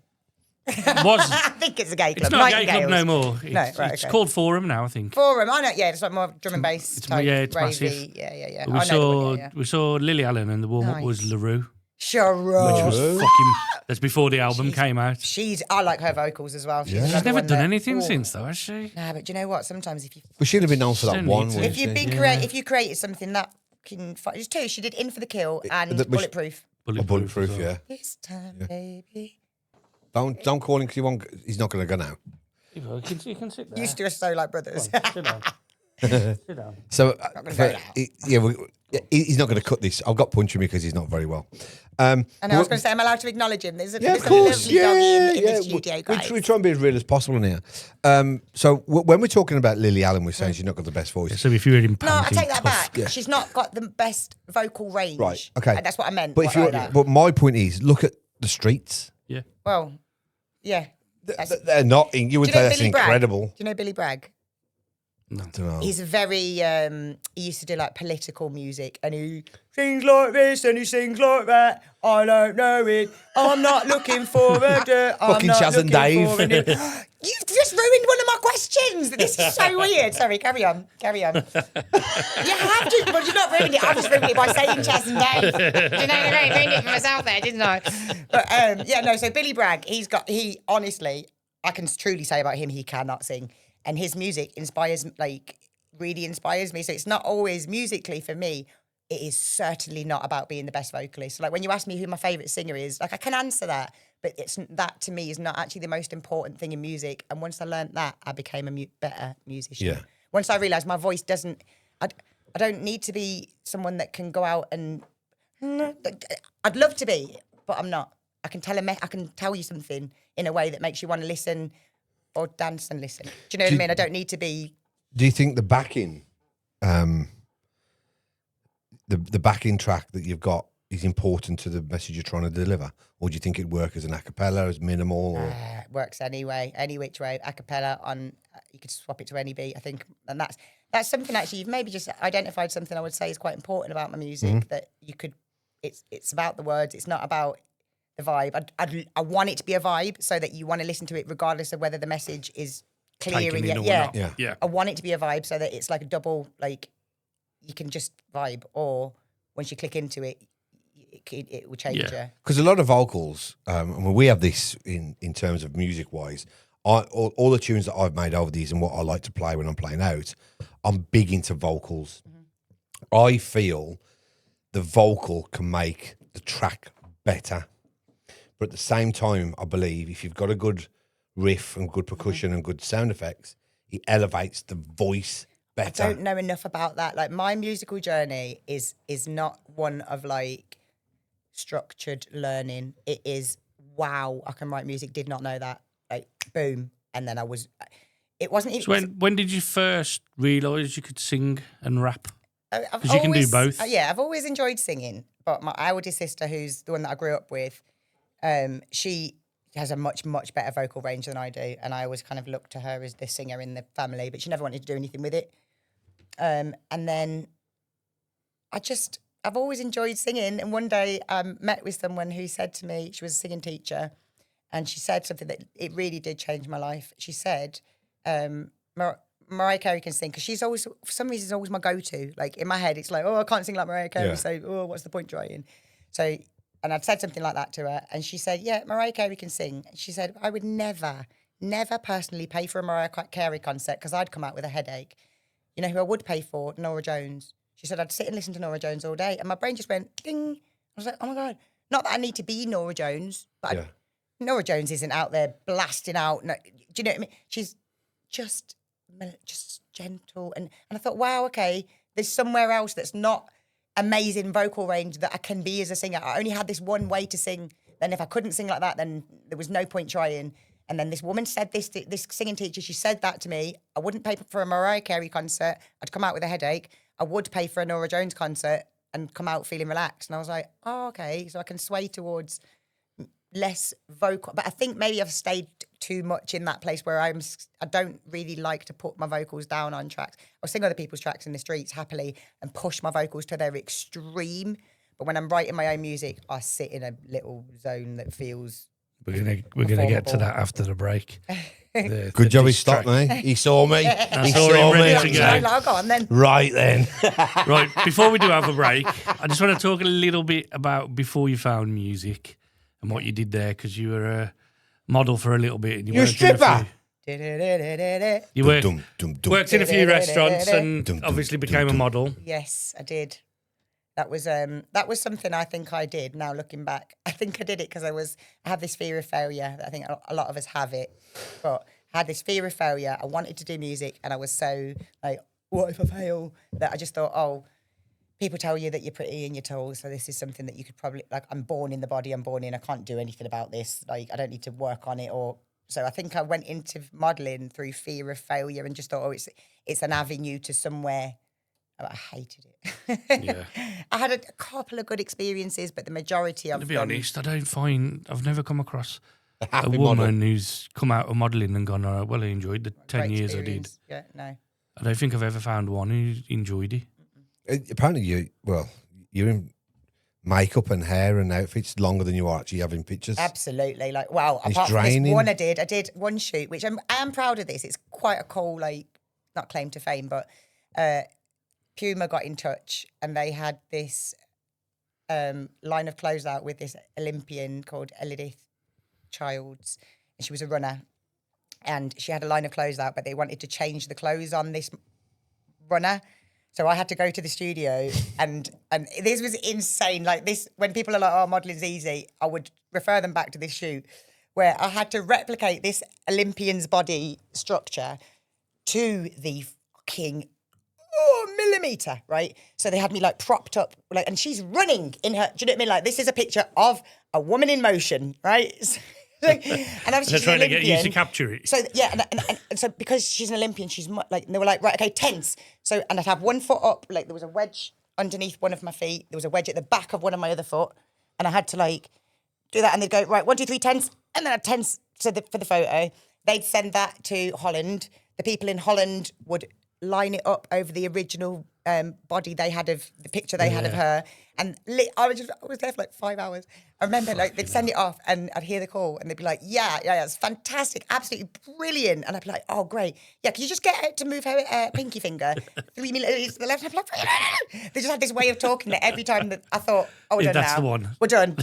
No, we weren't done. But that was a really interesting day in that I got to see them shooting like McDonald's fries. And you know those little tips and things that you find out like, oh, it's not even real milk and it's not. I got to see like, it's not, they use glue and shit for like. Yeah, all the burger you see, it's all the fake food's put cold, together. stone cold, because it photographs weird when it's warm. They've got these little dust blowers that they go right up close to everything and go because there can't be a speck of dust. So I found it interesting. There was interesting stuff within my modelling career, but the actual modelling side of it, the majority of it was. Was it a good learning experience though? Do you think? To learn that I fucking hated modelling. No, yeah. just you know, just to see something different, like as a life experience. You know, okay, we've looked at that, we've tried it. Like you said, you found out some interesting things. Yeah, I guess I would say it taught me that I don't want. Do you know what? It taught me before I went into a music career that I don't want to be objectified. You've just actually. I think everything happens for a reason, and sometimes I can't see what the reason is. Mm-hmm. There, I actually realised that modelling for the years that I did taught me. By the time I got into music, like I've done lingerie, walking down a catwalk, and I know what it feels like to be having pictures in your bikini, and do you know what I mean? Like, and it didn't sit right with my soul. So never, like, I could have probably much earlier used my sex appeal or whatever you want to call it. Like, She said sex appeal. I don't know. What do you want to call my God. it? What do you want to call it? What do you want to call it when a woman's got when boobs pushed up to her I've got to be chin? careful because I'll get cold. What is it? When I forgot the word is if I don't talk. If I say to someone, "Oh, you're a beautiful looking woman," oh, they just crucify me. So I've stopped complimenting. I see. You can't compliment no more. I'd like to have this conversation though. You can. It just needs to be respectful, and I'm not saying you've not been respectful. No, I was. I said like, you know, I think the comment I said was something like, "Well, what do you want me to do?" I said, You've got nice tits. No. I think this is the exact comment. Go on. We were doing something and I said, look, we can take control of all that now. We can run that side of things. Don't worry about it. What I'll do, I said, just keep being your beautiful self and enjoy your day. And I got tore apart by the legal department for that. Oh, by a legal department. That's like that's like saying, oh, everyone's kicking off and we're not allowed to say Christmas anymore. It has to be Xmas and Santa. Who's saying it? No, I don't think there's I can't speak for all women. Some We'd have a divvy in problem the with someone department saying, who's been given a look, fucking look, special pen. At the time, I'd say that to a dog. I'd say that to a cat. at the time, a snail. Keep being your beautiful self. one of the You know what I managing mean? directors were on the call and were like, "Are you seriously just going to try and pick him out for this?" Yeah, well, he shouldn't talk like that to women. I was like, I've just told her to If carry you're on in a being a beautiful corporate person. setting, then I wouldn't even know where to begin. I don't 'cause tell women they're beautiful I anymore. wouldn't last 30 seconds in it. I'm scared. He looks like he wants to tell me. Anyway, we're going to break. Right. Not yet. Not yet. When we had when we did our little podcast the other night when we were on the phone, you told me about a modelling job, the last one. Oh, I did. Mining job? Did you say Modelling. mining? I said modelling. I thought she was down the pits. Yeah, you told me Always when he about. passed me. You told me a story about a modelling job, which Yeah. I thought was That interesting really that you stuck should out. share with us. That was So, my last. This was before we go on a break, do you want the to? last modelling job I Tell ever us did. that. Yeah. And is It this the was reason why it's the last one? Pretty much, yeah. It was so surreal. So my aim as a model was, this is, for me in life, right? I don't know if this is something to do with the way I'm built, whatever. I pick something, and then once I'm good enough that I can say, people have said I'm good at that, Get rid of it. I've done it. You know what I mean? People thought I was good. Way, move on. Is that why you're still busking? Do you know what? Music is the one thing. You walked into that one, come on. Happily, because music is the one thing. No matter how many times you told me I'm amazing, I'd never quit. Yeah. No matter, and that's how I know it's the right Love, thing for that's me. love, Like yeah. no matter, someone could say you've achieved everything in music. You are the musician, and I'd be like, oh, I think I music's want to keep something. going. Like, I think it's something that you can't quit because I've said a few times I can't be asked DJing no more, and then Dave will phone me up and go, "I've got a gig for you on the 'Cause why 11th would of you July. quit? Do you want to do it?" And I go, why would you "Yeah, quit? go There's on." not many things in life that put you in the moment as much as. I'll be honest, I slowed down a delivering bit music when to I had people. my youngest son because I missed out a bit with my first daughter. Me and her mum broke up when she was young, and I missed out quite a lot of her life. But when I had my son, I mean, he's 14 now. I did slow down with the DJing then because I wanted weekends that's at home. part of why I haven't got kids because I just. But not since slowing he's down. got Drag you down. since he's got older I didn't say that. and he's not asked and he sits in Fucking- his bedroom on YouTube, I don't turn the gigs down no more because it don't marry for Nice. lying So yeah, on I a think Sunday. I do think music's always in you. It's always going to be there, isn't it? I'll tell everyone, don't have kids, don't have pets. Let her finish the story then. Oh, pets though. You can't just look at him now. I said to him, you've got a Right. choice. Do you know what? With a pet, this is what I say. You are literally just like, you're just securing sadness in the future. Yeah. Once you get a pet, you're just deciding in X amount of years' time, I'm going to be heartbroken. And it's not Great. just that. You have Ticking time bomb. So you have Grief. You know you have to get home to feed, get home to look after them. If you live on your own, though, I'm telling you, it's not such a bad thing when you have to go I home do. to somebody. I do, yeah. Well, I used to love coming home when I was single and my dog was there. I hated the dog, but I loved the fucking. Just that you're not the only When being. you're there, you're it not was the only like- being in the house. He was like amazed. He was like amazed to see me and pleased to see me, and Yeah. it was just like, oh, My I fucking cat hate is- you, but come here. I can't say you know she's what I ever mean? been amazed or pleased to see me. Oh, Don't my think dog she was. likes me that much, but my heart, I love that cat. You remember which one? That little scruffy terrier. Leave it alone. He, I said, leave it alone. yeah. You're horrible to everyone. You're horrible to. I'm He's not horrible. He's a horrible. horrible person. I He's didn't want the fucking dog, vile. right? So I got the dog. My ex. You didn't want Titch either, did you? That's what I'm on about, Titch. So I got him because Stinging you still, innit? my ex missus got it, and it was like, oh, go on, then you can have it. You look not after him. it. Yeah. It's not. It's a fucking terrier, that big, that long, grey and shit, and it's not the type of dog. Grey and shit. It's not the type of dog I want to walk. You know what I mean? And then I split up with her. And she fucking left it there. These are usually the stories that end And I really had it- heartwarming, and they're like, and now we're inseparable. But he just was like, So I He's fucking dead now. hate He you. died, didn't he? We were together about 4 years. It was about one when we had it. She fucked off, and I looked at it, and I was like, oh, I ain't that kind of guy, man. I'll still look after it and feed it and fucking take it out. You know what I mean?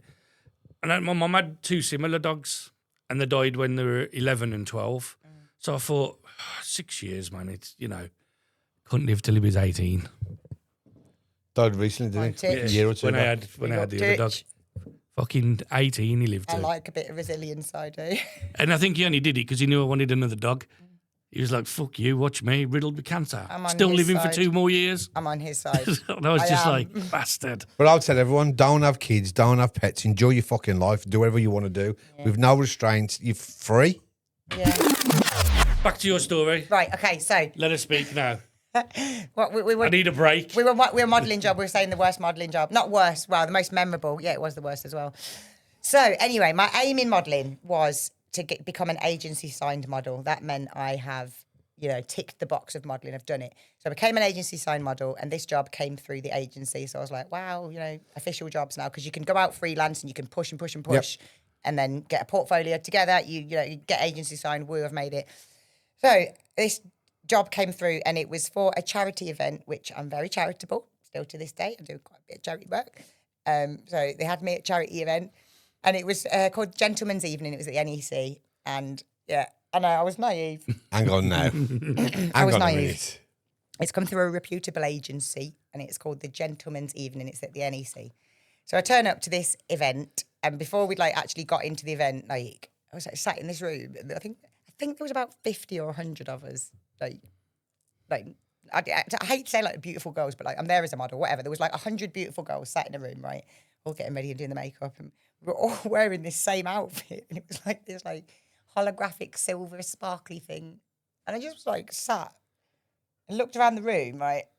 And I just thought somebody's phoned someone and said, "Can I get here like X amount worth of bitches?" And someone went, "Yeah, how many bitches you want?" You got like $4,000. Yeah, I got $4,000 worth of bitches, please. And then they phoned us. We turned up.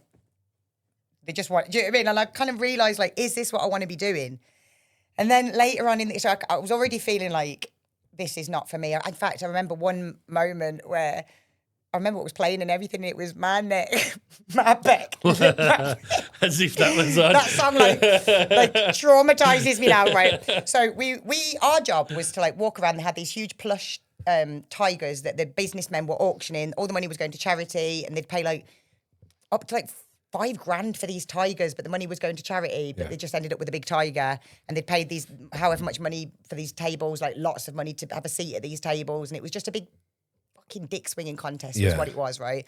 So we were walking around with these tigers. So firstly, this fucking like 100 girls wearing jacket potato outfits with massive tigers. And I'm like, why are none of you like finding this fucking bizarre? Like I'm in a fever dream. What the fuck? So we're doing that. My neck, my back, lick my... And out come these strippers wearing the same outfits we're wearing. And I was just like, this is horrendous. And this like 70-year-old man was like, "Oh, what's your name?" And I looked at his hand. I'm quite quick sometimes. I looked at his hand. He went, "What's your name?" And I said, "Nehanda, what's your wife's name?" And I just honestly melted at that point. He was just like, I'll be over here. So then I ended up on stage. So part of what the night was, there was an auction at the end, and it was hosted by, Al Murray. Yeah. The beer drinking comedian guy. So it's hosted by Al Murray. And what we all had a theme that we had to dress up in because it was different sports memorabilia being auctioned off. And mine was Muhammad Ali, and it was Muhammad Ali memorabilia, but I'm dressed up as this, like imagine sexy boxer, but like a Halloween costume, sexy boxer. I'm wearing like sexy boxer outfit, do you know what I mean? Like stupid little shorts and little like gloves hanging around my neck. And like, I'm like being paid to be here, and I'm just hating every minute of it. It's my turn to go on stage with this memorabilia. There was just like baboons, I'll be honest with you. It was like a crowd of like, I could just see all these men in the crowd. Al Murray's on the stage, he's all like, and I've got this memorabilia, and he's like, "Do us a favour, turn around, let them see your ass." And I just, my brain was just like, no, that is too far. And quick thinking again, I remember literally just going, I said, "Why don't you turn around and let them see your ass?" like that. And everybody's laughed, and obviously I've not done it, but I still had to turn around and walk off the stage. So I'm still like, fucking, they're going to see my ass on the way out of here. Anyway, that for me was probably, I thought, this career line of work, if this is the charity side of it even, then this is it's not for me. Not for me.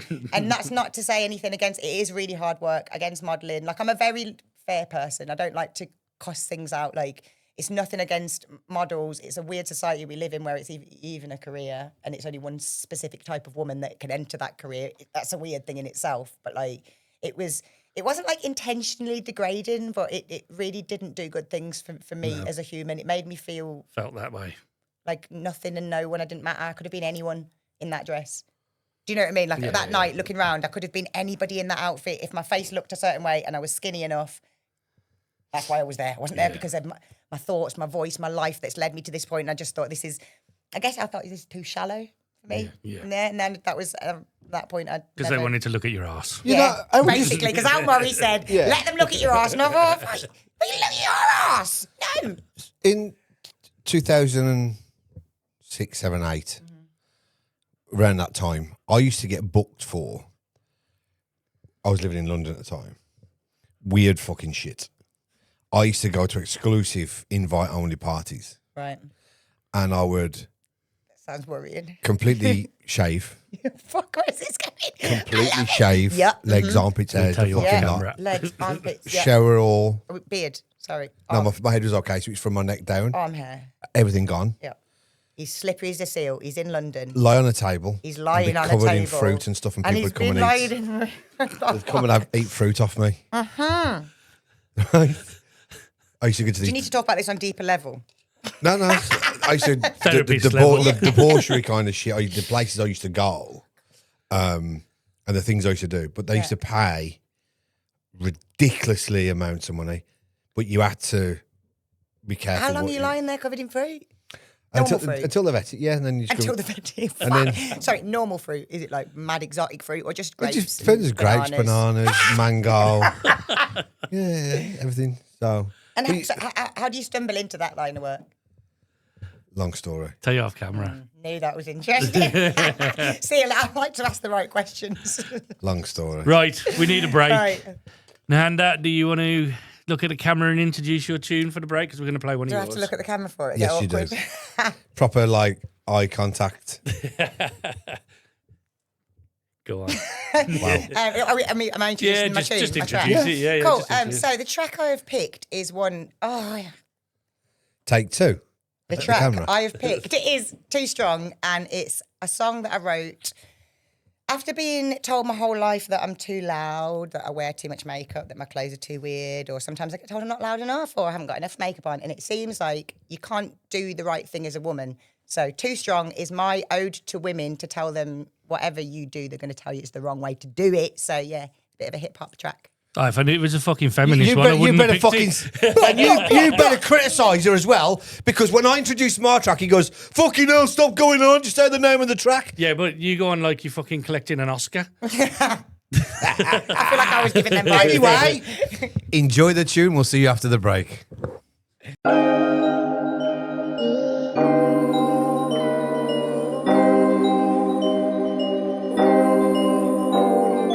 Rising, keep pushing, keep fighting, keep moving, say flying. We use it to ride unto the moon. They said I'm coming in too strong, but I've been holding this back, been acting sugar and spice, and I done moved on. See, I done called for a bribe, been wanting dead or alive for way too long.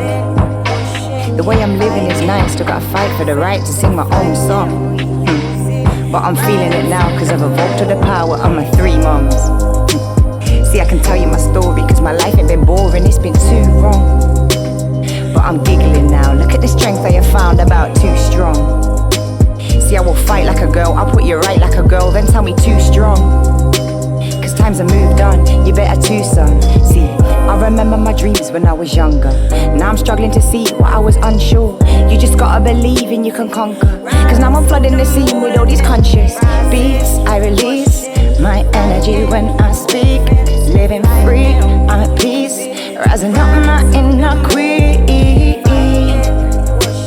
She's free, I'm free. We are free, we're living free. See, times are changing, now I'm wondering, is this the type of world that I could grow and raise a son in? Man, I'm just stunting.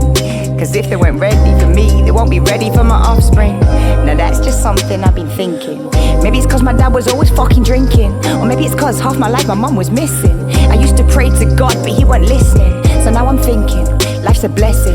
Maybe it's the way we played the hand we're dealt with, that then determines the substance we're left with. I know inside my heart, cause I have felt it, that nothing more than love is gonna help us.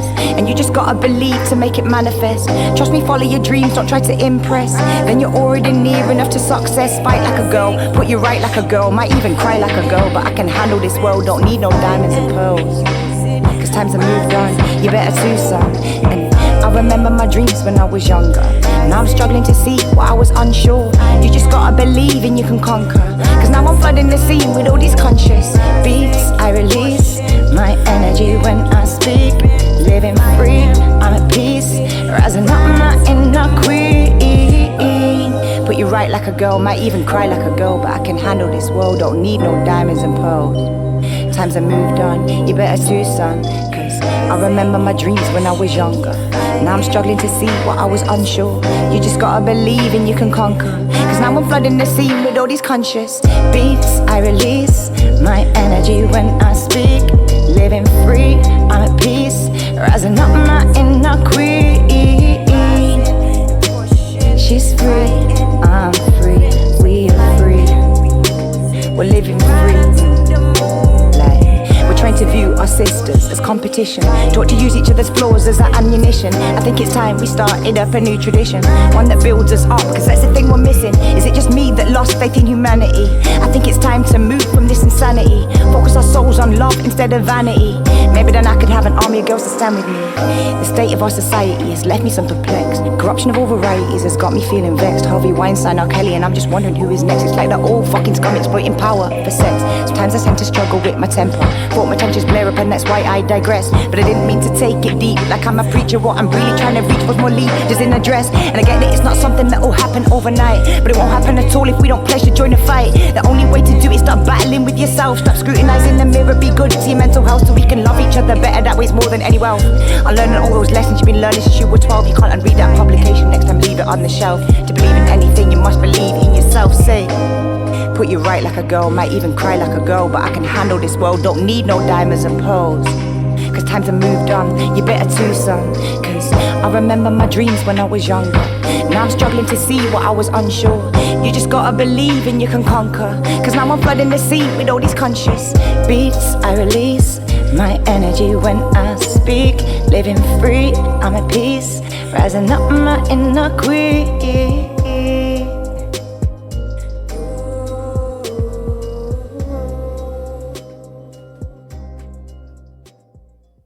Welcome back to the Ranting and Raving podcast with myself, Wayne Scott Fox, Mickey Williams, and Nehanda. Said it right this time. Did I? Perfect. Said it right this time. Not Nehanda, what you told me her name was. Nehanda. Nehanda. I knew we'd fuck that up anyway, so... What? I knew we'd fuck that up. Gives the listeners a chance to really know how to pronounce my name, you know? But then we need to do what the white people used to do in the 60s and 70s and just call you, like, Sally. Yeah. Or Dave. Someone did that when I was younger and I answered to Ian for quite a while. Ian? Yeah. He was like, your name's too complex, I'm going to call you Ian. And I They was all like, used to do that and to then the it Indians, stopped. didn't they? Yeah. Any of the Indians would come over. Oh, what's your name? Right, Ramji. Dave. I Nah, don't like that. I'm going to call you Alan. You're just going to be Dave, yeah. But this comes to the fact that at work, one of my old places, I was a head of sales and operations, and I had two people with the same name. So I called one by his name, Jashan, and the other one, Colin. It just happens. But the strange thing was, all his Indian team and friends started calling him Colin. Even they didn't call him Just Jashan like no more. me, They I just like called him it. Colin from then on. Just related. Yeah, Colin. Okay, so you started busking when, around 2019, did you say? Yeah, it was kind of just before COVID. Okay, what made you take that step? Why did you leap into that? So it was basically, it was my mum that gave me like a massive push to do it. So I was working in restaurants and I was in a bad relationship at the time, which comes into play later. And flashing your ass for Al Murray. And yeah, and that. Not really enjoying my life, like not really feeling like fulfilled. And there was a singer that I used to see singing in Birmingham, Janelle Antonisha, her name is. And honestly, you should check out her vocal. She's just got... Good. It's a voice, you've never heard a voice like it. It's such an interesting voice, beautiful voice. And she used to busk in Birmingham City Centre and I used to see her quite a lot and just be in awe of her. And then one day she was singing and she was like, and she went, Mum, can you pass me my water? And I was like, and it like broke like that fourth wall thing. I was like, she's just a person. Her mum's just sat there and her mum passed her some water. She had a drink, she talked to her mum. And it just made it seem more accessible. So suddenly just by her saying, Mum, can I pass me my water? Made busking seem more accessible. I felt comfortable to go and talk to her. And I was like, how do you get about doing this? Da, da, da. And she was like, do you want to have a go? Do you want to sing? And I was like, this is the middle of Birmingham City Centre. Like, I'm kind of one of these people that I'd rather regret doing something than not doing it. Yeah. So my brain, everything was screaming, don't do this. This is horrendous. Do not sing in front of all these people. But like my external thing is like bravado. Do it. So I'm like, yeah, I'll do that. No problem. I sang Adele. I can't even remember which Adele song it was. But the next question was, how nervous were you on your first performance? If you're counting that as my first performance, I can't even say that I was present in my body when I did it. Wow. Something, I've got that this autopilot thing that I can force myself through situations that the internal me is screaming, what are we doing? Get out of here. And then there's something that's just like in control of my body and it would just keep me doing things. And that was one of them that I just kept singing, even though I was like, this is horrendous, get me out of here. But then people put money in and she was really complimentary. She was like, I'll be honest with you, I wasn't really expecting you to be any good. So, but you've really taken me by surprise there. So that it became an option at that point. Is that a confidence boost? Yeah, definitely. It was like, it was more of a like, it made it more within reach. Like, it just made it something like somebody did put some money in like that. Wow, like for nothing. They don't know me from Adam. They could think I was a singer that's been doing this for 20 years. They just put money in. They just carried on with their life. And I kind of realised it's not that important. I'm going to walk away from this. No one's like, nothing's changed because I sang in the street. Like, it's not affected anyone's life. So it became an option at that point. And I was still working in restaurants and in this newish job where it just wasn't going all that great with this one manager that wasn't the biggest fan of me. And why? You're delightful. Why was he not? Because you're delightful. When it comes to restaurants, right? Were you controversial by any chance? No, I'm just extremely teacher's petty, but it's not a problem if I'm the teacher. So I was in management before. I was like, if I set the rules, then no one's going to be like, oh, yeah, I mean, we should be doing this. I got on so well with my team in the place that I worked the longest. Like, weirdly, the skirt that I was wearing in that video where I got harassed in Coventry, it's more than just a short skirt. My team bought me that for my birthday. Like, all these little things matter, do you know what I mean? Like, that skirt means, when I wear it, I feel like, yeah, because I had such a lovely memory of that. So I really enjoyed working in restaurants with the one team, moved to a new restaurant because my life was all in disarray.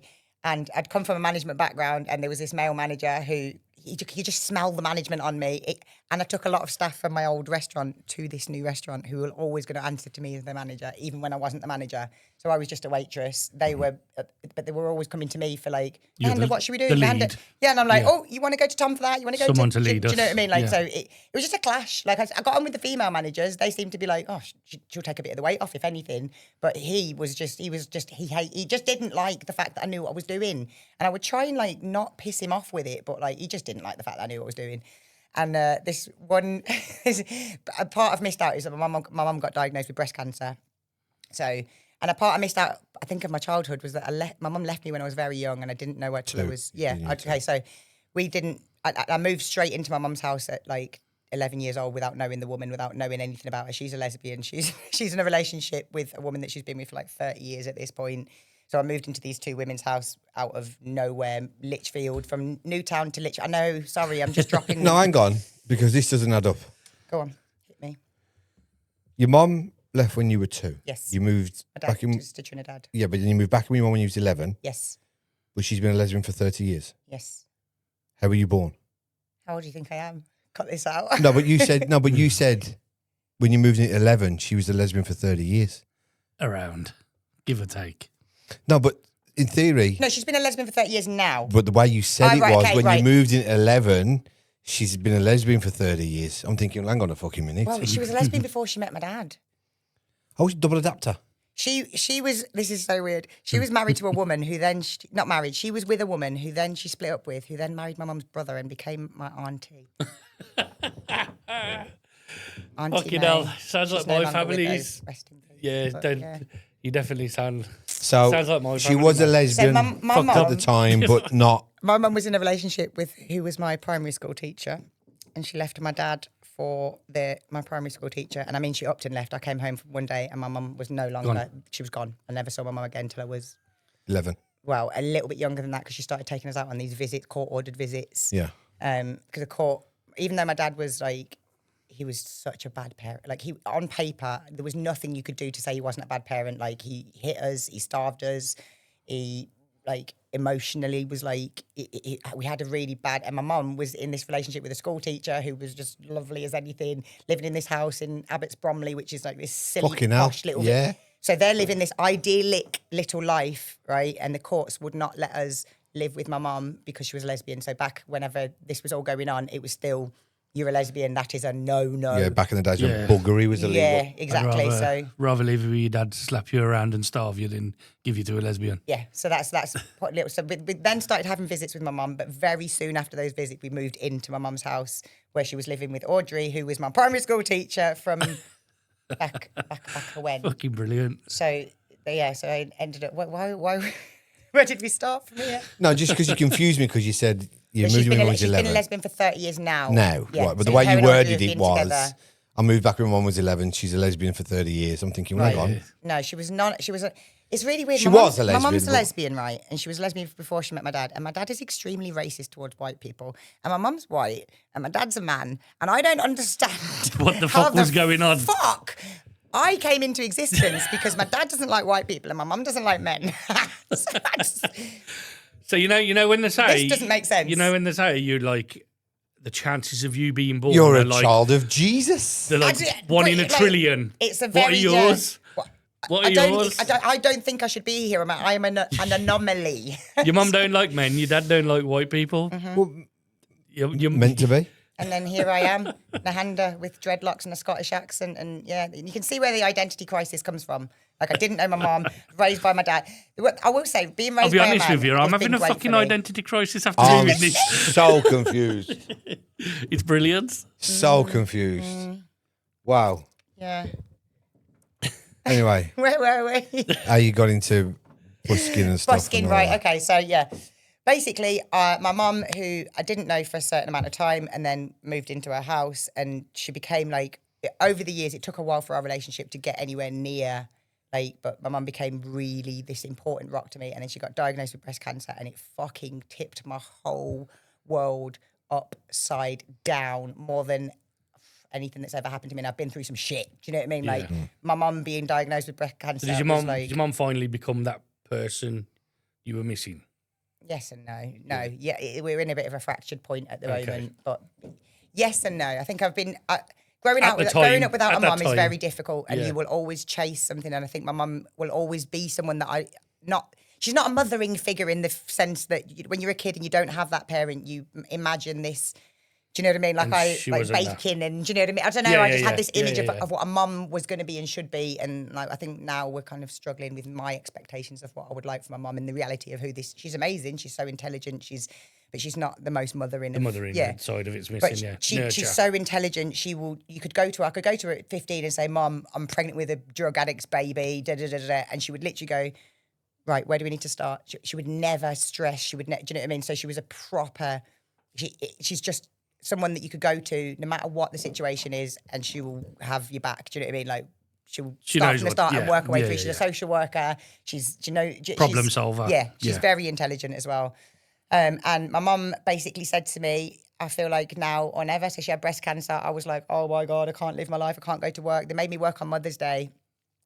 And I just see my mum with no hair and no eyelashes for the first time. And I was just like, what the fuck? I was trying to get the time off. And like, as a manager in my old job, I would have just said, look, can't work. Do you know what I mean? My mum, I'm fucked up in the head. I can't work Mother's Day. But they made me work Mother's Day in this new job that I was in. I literally, right, honestly, it's one of the funniest, like, so it ended, my last day at work ever was this one manager who didn't like me very much. He asked me a question. One of my tables had disappeared on the till. The backstory doesn't matter. He said, was it table 69 or whatever, 69? Was it table whatever? And I went like that to like look into my brain, like what table was it? And the motherfucker clicked in, he put his hands this close to my face and went, you paying attention? It was like my soul came out of my body. I literally like... I can't remember how I remember I took the bottle of wine. I had a bottle of wine in my hand that was going to a customer. I took the bottle of wine and I was like shaking at the table. I was like, so would you like to try the chef and after Bob? Of course, yeah, bear with me one moment. I did all the motions and he was standing at the bar, went back to the bar and I said, you do not fucking click your fingers in another human being's face, whether we are in work, out of work. And he was like, meh. It ended with, in the middle of the restaurant, like if you were eating, you'd be like, go on. Yeah. It ended with me. He was about 6'4". I'm in the middle of the restaurant going, fucking outside then. Come on then. But I was losing my mind. Like my mum wasn't all right. My relationship was fucked up. I tried to get the day off. They hadn't given me off. In my opinion, it was a perfect storm. But that was the last day I ever worked in restaurants. I never went back to working for somebody else from that point. Like I couldn't do it. That was the final straw. That was the final straw. My mum said, Nehanda, I'll be so proud of you if you go and chase your dreams. My mum bought me a speaker and fuck me, I have not looked back since. Like, I have days, many days where I look and I'm like, shit, the rent this month, shit, blah, blah, blah. Things that money was never an issue for me before. I worked really hard, loved my team. I had good bonus, everything. Financially, I was sweet, like, not rolling in it, but there was money in my bank. Comfortable, yeah. Not the situation anymore, but when I smiled before, I could never smile a pure, real smile. I know it sounds like bullshit, but see now when I smile, I used to walk to work and like pray that a car would come and just take me out, take my legs out on the way to work. Do you know what I mean? Just the bottom half so that I couldn't do this next couple of shifts or stuff like that. When So on you the way weren't to happy? Busking now, I'm like, Hops, come skip, on, and a get jump. there. Where's the traffic's in the way? Fuck, I hope my spot's there. Do you know what I mean? Like, I'm like itching to get there. Like, I don't have to ask no one to go for a fag break. I don't have to, if I decide I'm not going out today, I don't have to call around every town and say, hey guys, I'm not coming By the way. today. Yeah. Someone else needs to take this shift. I'm goosebumping. Every time I talk about the freedom that I get from doing what I do compared to, and I loved working in restaurants. It was fucking hard work because I gave it my all. I was working like 90 sometimes hours work a week. I lived on site as well, so and the staff were. I loved them, so they would always knock on my door and be like, "Oh, the money's not adding up. The restaurant's flooded. There's a drunk man. He's shouting at us. Do you know what I mean? I'd be in my room, stoned off my face, like, "Oh, now you need me now. Really? Nehanda, we need you." And I'm like, put my work face on or whatever and go through. Like, I loved working in restaurants, but I couldn't. I would really severely struggle to go back for working for somebody else now. I'd really struggle. And not because I'm not a hard worker. I think it's because I care too much and I have too much autonomy now over my own time and what I do. So when you're performing in the streets now, how do you feel when you're doing it? Does it feel like a job or does it feel like a no, I have hobby to drag or- myself away. I have to remind myself you've only got so much vocal capacity a day. Like I sing sometimes for 4 hours and I'm like, oh my God, I could keep I need going to and I stop. will keep going. Like, and the sun's on me and then the next day I'm like, I sing can't go out at all. And I'm like, fuck. So I need to try and find a balance. Like, I love what I do so much that if the weather permitted and I was able to, I would do it for every hour of I just love it so fucking much. And it's very different to being on stage. Why do you think you love it? Because it's just so free and pure. I could be halfway through the biggest ballad in the world. I could be singing, like, I don't know. Whitney Houston. Yeah, Whitney Houston. Oh, no, I couldn't be because I cannot can't sing do that. Whitney Houston. I could be singing Celine Dion, My Heart Will Go On, right? And then halfway through, I know, just think, fuck that, change it to Paper Planes and just start singing, all I want to do is dun, dun, dun. And I can do that. No one's going to bat an eyelid. No one would bat an eyelid. So you some enjoy people would the be like, freedom oh, then. good choice. Do you know what I mean? Like, it's the complete freedom of.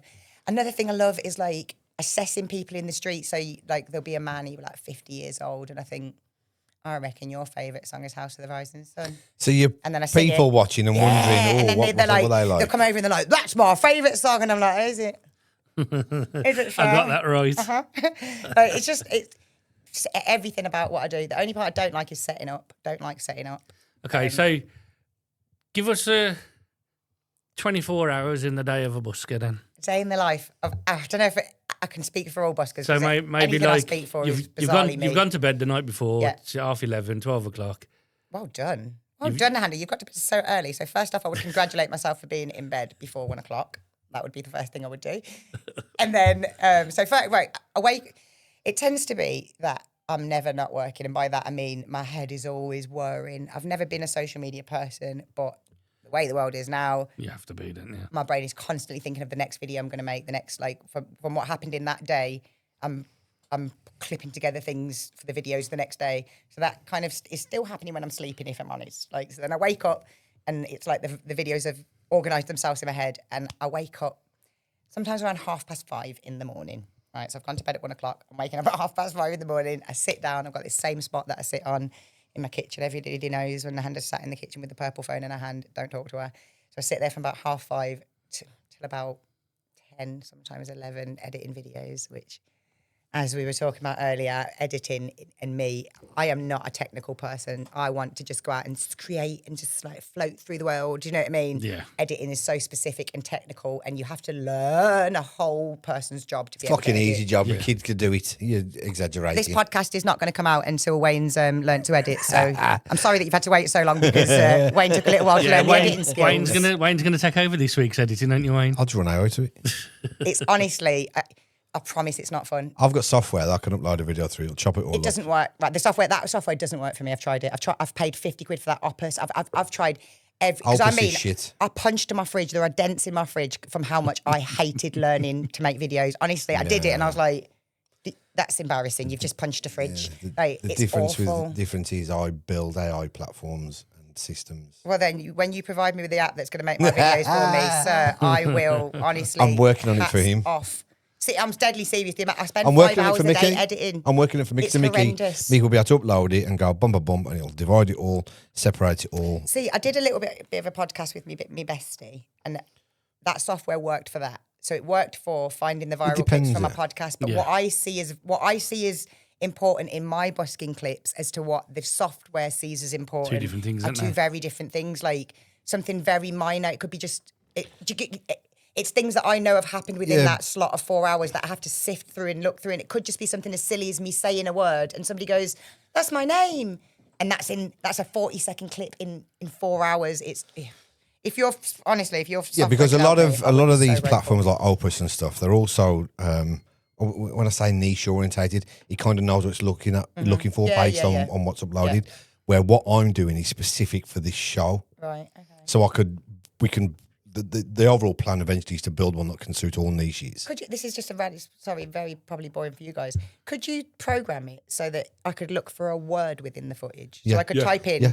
So if I know I've said Yes, easy. so a lot of the time someone will come up and say, "Oh, like, why have you chosen this name?" And I'm like, "Are you Zimbabwean?" And we have this nice interaction, but then I can never find that. So if I could type in Zimbabwean, Zimbabwe, it pick would it up find off- that clip. That Then clip, Off the yeah. mate, script, we'll, yeah. we'll have a chat if that's all Yeah, right. because I would really benefit I've from built that. my own, like ChatGPT, and I've built my own local host it with GLM 2.5, which you need massive RAM and everything to run it all on. So everything that I build, I incorporate that into my actual product itself. Yeah. I've got AI that's running a business for somebody. I've got AI that's talking to people, different things that I'm doing.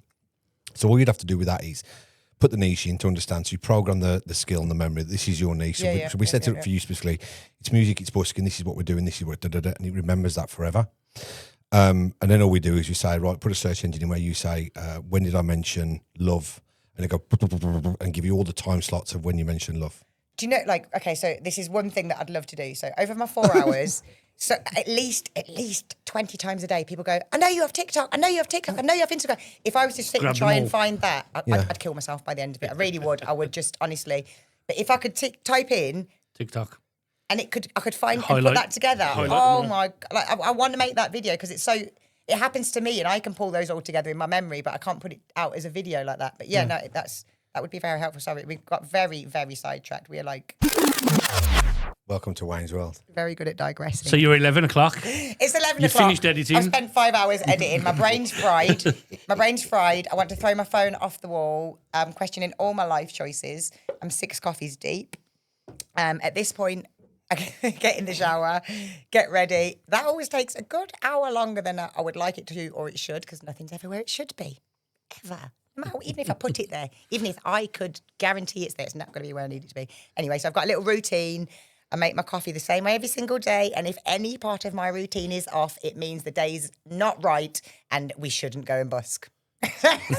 So if something throws me off on the morning. Oh, it's not a busking day today. Which end of the spectrum are you on? Yeah, you're fucking on one. You got to love be to a bit know. of spectrum. I'd love to know. Your whole day's fucked if something doesn't go right in your routine. Yeah, like I'm a routine yeah. guy, and I. What I do is try and have as few routines as possible because there's the more routines you've got, the more that can be out of your The more control. they can clash. Yeah. Yeah. I've not got a routine, but when I do things, people say I've got OCD. I'm like, no, I've not got OCD. I'm just very specific Particular. and organised. They're quick enough to brand people these days. Yeah, I think. When I do things, I go over it and over it and over it again. And if I do things, if we're doing sheets or whatever, Where I say to the find staff, most people who've been in the army are a bit OCD. I'm not OCD. It's like if I've got a document and I'm saying to people, fill this in this way, that's not even OCD. That's just filled in a structured way. So everybody learns to fill it in the same fucking way. Anyway, after 11 o'clock. After 11 o'clock. Let's imagine everything's gone It's 11 good o'clock. sweet. Everything's gone perfectly well. No cats have escaped. Everything's going wonderfully. And I get in the car. We're still an hour and a half later than we are planning to be at this point. And usually I've decided 4 different places to go at this point. So as I leave the house, I'm like, yeah, we'll go to Tamworth. And then I sit in the car and think, yeah, it's probably better if we go to Rugeley today. And then I start the car. And as I'm about to type Rugeley, I think, actually, let's go to Coventry. So often people are like, where will you be on Thursday? I don't know. Till I get there. All I can tell you is my name will be Nehanda. That's the only constant I have through my life. So anyway, I decide very last minute where I'm going. And that is based on pure vibes. It's nothing other than like Just the feeling you get that yeah, day. it's like, am I in the mood for a lot of people interacting all day? Yes, Coventry. City centre. Yeah. Am I in the mood for singing acoustic stuff and just being left to my own devices? Usually. Am I in the mood for kids? Walsall? Like, there's a different. It's whatever I'm feeling on that day. Like, if I'm not feeling too social, Rugeley is going to be my go-to because it's kind of quiet. There's not really anywhere that people can hang around and ask questions for an hour. Yeah. Whereas Coventry, there's all seats everywhere. There's benches. There's, do you know what I mean? There's reasons for people to be in that area that's not just the music. Yeah. So yeah, pick a spot, off to my spot, and then it's almost like the day goes in complete fast motion from that point.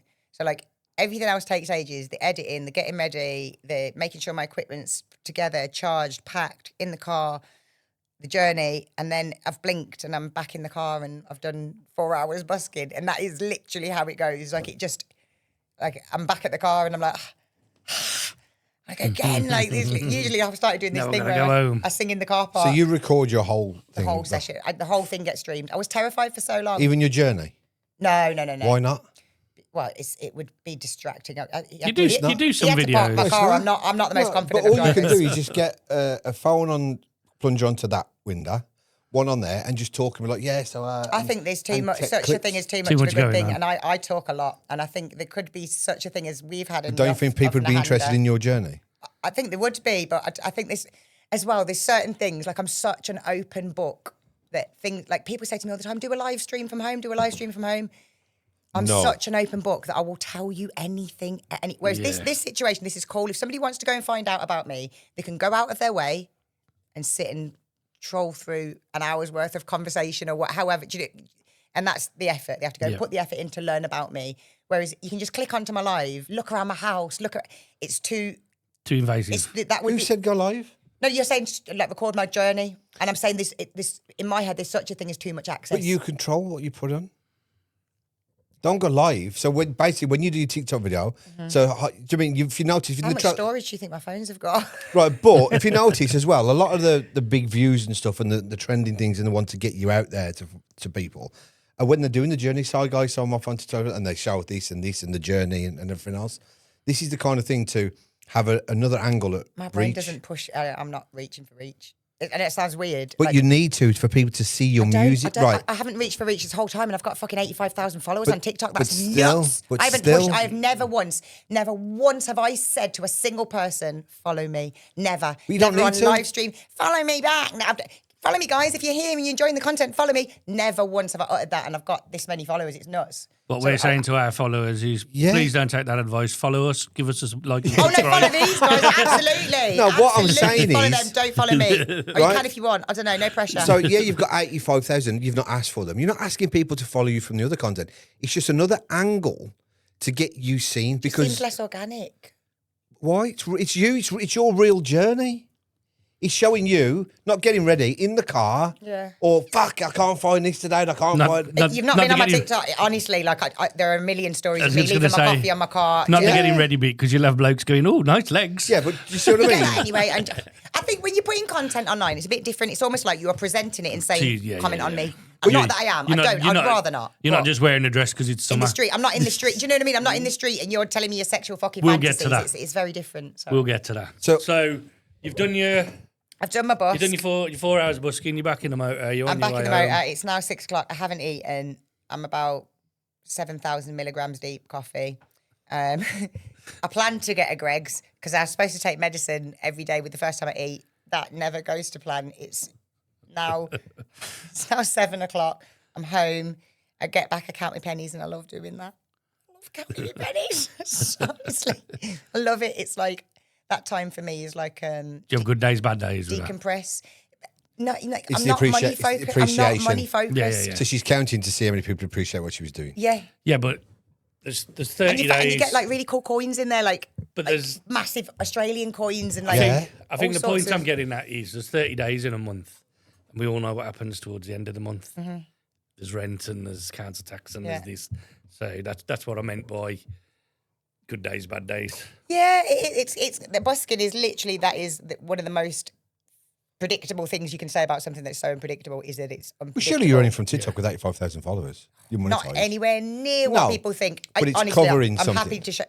I could show you what my videos make. It's not the amount of time and effort I put in. Like, and I'm not saying this in it like it's not worth it. Like I'm not making any. You ain't covering your time. Do you want ain't to see? covering your Do you want to time. see? No, don't I know. have- I know That's what your you're personal getting thing. at. No, It's don't not know. personal. I don't No, care. what I'm saying is that's a the business. Spudman videos. That's the only They do. time I've made a Good good amount of money. Like I will happily say, like, wow, I made money off those videos. But other than that, it's Not not. us. And when you're streaming, people send gifts, but TikTok takes a huge percentage of it. And again, I'm not complaining. I am not, because I didn't even have that before. Anything that comes in on TikTok for me is just like completely on top. Yes. But I think there's They this. smash you on passive, the innit? There's an percentage on the idea gifts that I then. think creators like to uphold this idea that that you're making loads of money. I don't know why they like to keep this idea going, but for me, I don't know, maybe my content's shit and that's not why I'm not making money off it, but you're not making as much money as people think. You have the potential to, but you have to put so much work in. I could make 20 videos, one goes a little bit viral and it kind of makes it worthwhile for me to have made the other ones. But honestly, I'm making like 4 cents sometimes on videos, and it's in like American money To 1.5p. per video sometimes not, but really the average, I'm not making more than £1 a video. That's mad. And it's a lot of work, and that's the work that I put in, because the joy I get from busking, I sound so cheesy sometimes, I can hear myself.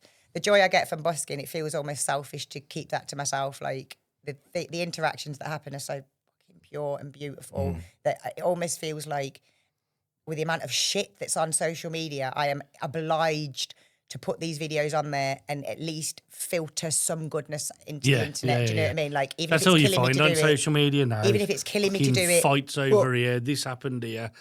Bad news there. Wars over here. I try as much as possible to put the majority of my content, other than what we will talk about, you go and look, like, it's all smiles, it's all high fives, it's all, and that might seem to some people like shallow or like not important, but to me, there's so many things that are so polarizing. Everywhere you look, everything's polarizing. But what I try to do with my content is kind of make something that's one size fits all, that would just make you feel good, or scroll. Do you know what I mean? It's not Just going to feel- piss you off. That's feel what, good. I try. Feel and, good I try videos, to, yeah.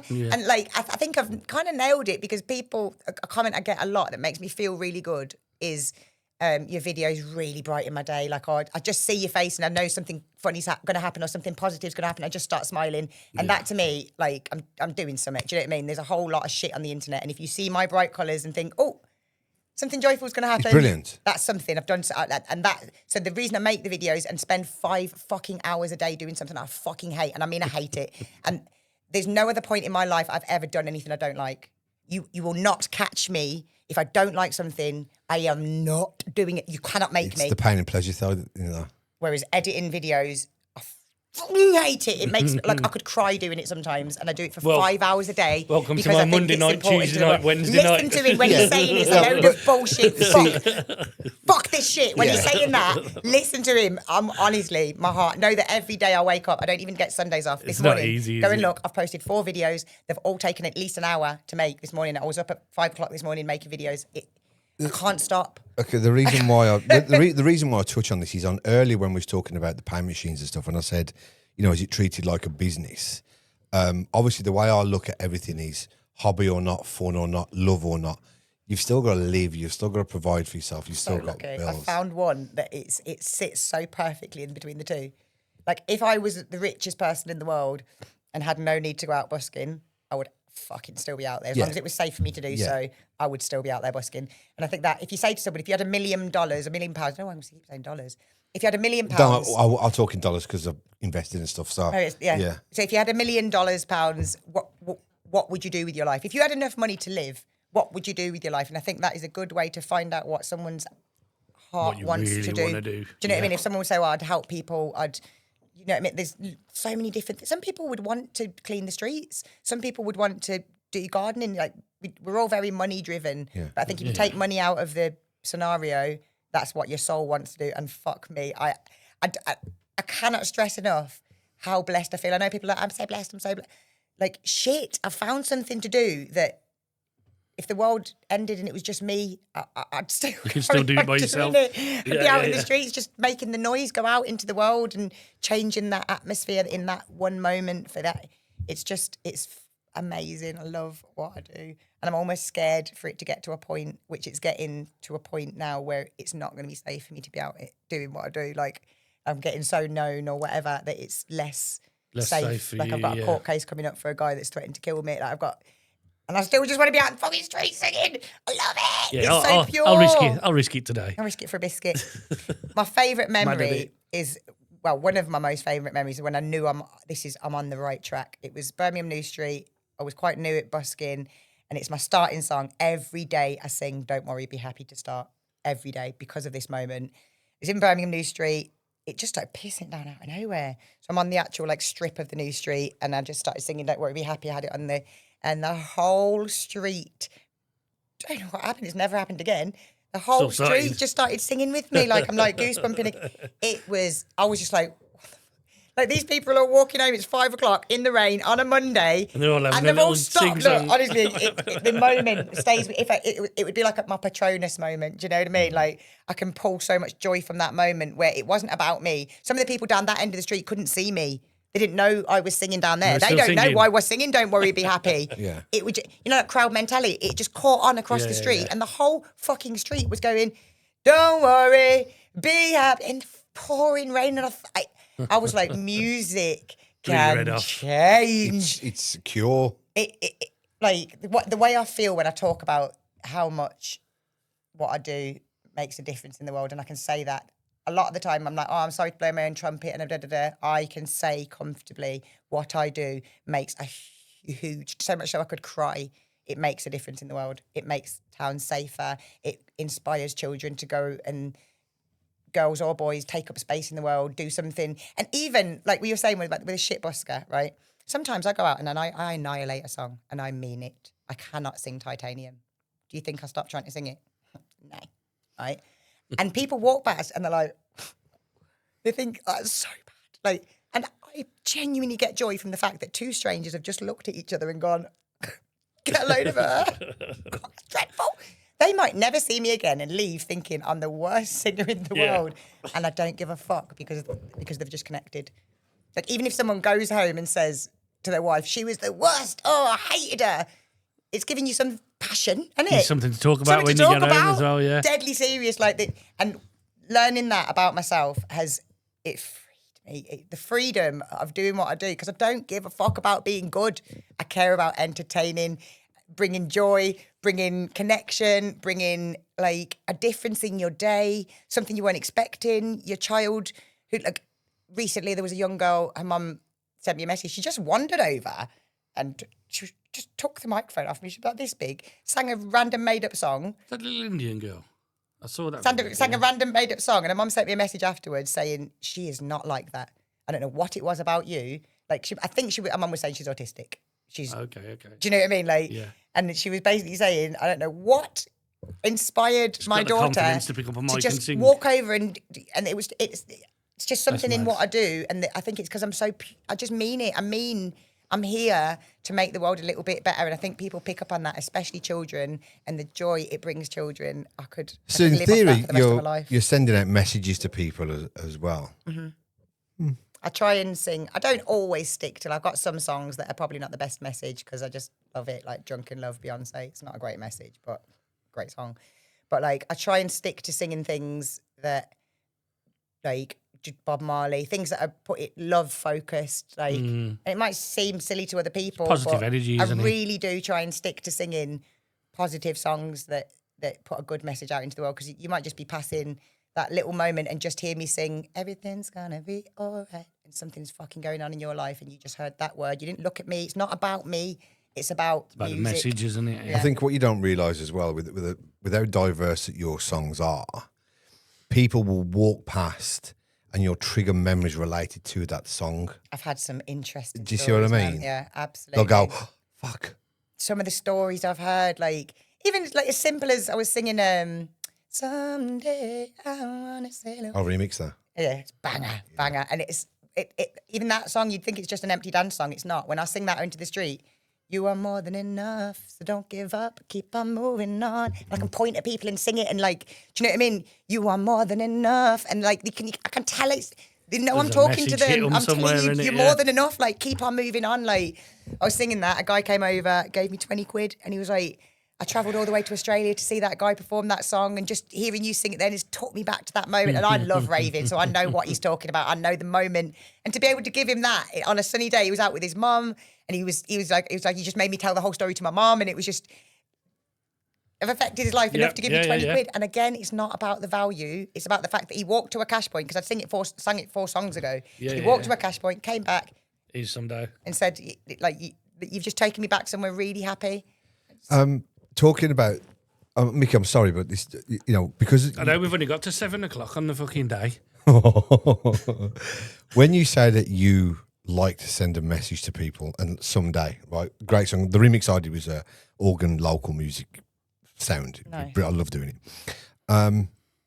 Have you ever heard the song Ministers de la Funk featuring Jocelyn Brown, Believe? I don't know. Get that song. What's it go like? It's a funky house tune. Maybe not. And she's basically saying, if you believe in yourself, you'll find a way. Yeah. But it's a funky, if you believe, you'll find a way. Somehow or another, you'll find a way. She's quite gospel-y, isn't she? Yeah. When she sings. Listen to that song. I guarantee you'll learn it That and same fucking message, sing yeah, it. yeah. It is the most inspirational song I've ever heard in my life. I love that, and I love it on a song that you could listen to on a superficial level. Like Remember- someday can you you remember could to listen send to her it that? superficially. Yeah, please do. So you can listen to it superficially and just be like, It's phenomenal. but then when you're at home doing your dishes, singing, "You are more than enough, so don't give up." Yeah. That's your affirming You're to yourself. telling yourself. I'm more than enough. Yeah, Don't yeah. give up. Do you know what I mean? So to me, that's how I want to write my music. Something that can superficially be listened to as just a. You think that's just a track, lovely, lovely, but I want, if you take your time to listen to it, I want it to speak to you and make you feel some way better about something. Well, that starts as you can't sleep at night thinking about the problems you face and the friends you thought you could count on. They just get in your way. Yeah. That's the opening, like, first verse. So when you wake up in the morning, all you got to do is say to yourself, today is a new day and I'll make it. So I'll believe in, do you know what I mean? Yeah. And it goes off and I'm just like, I got goosebumps. It's one of my all-time favourite songs. And if ever I'm feeling down or brain farty or I'm thinking I can't do this, I'll listen to that and I'll end up, and my voice, as you probably can tell how deep I am, is like a goose farting in the fog when I sing. Really bad, tone deaf. And considering I'm a fucking DJ, I can't sing for shit.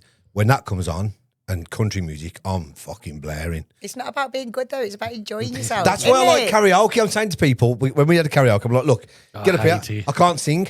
That's the whole point of karaoke. And that's why I don't like it. You're Because not- people know I can sing and they're like, go on.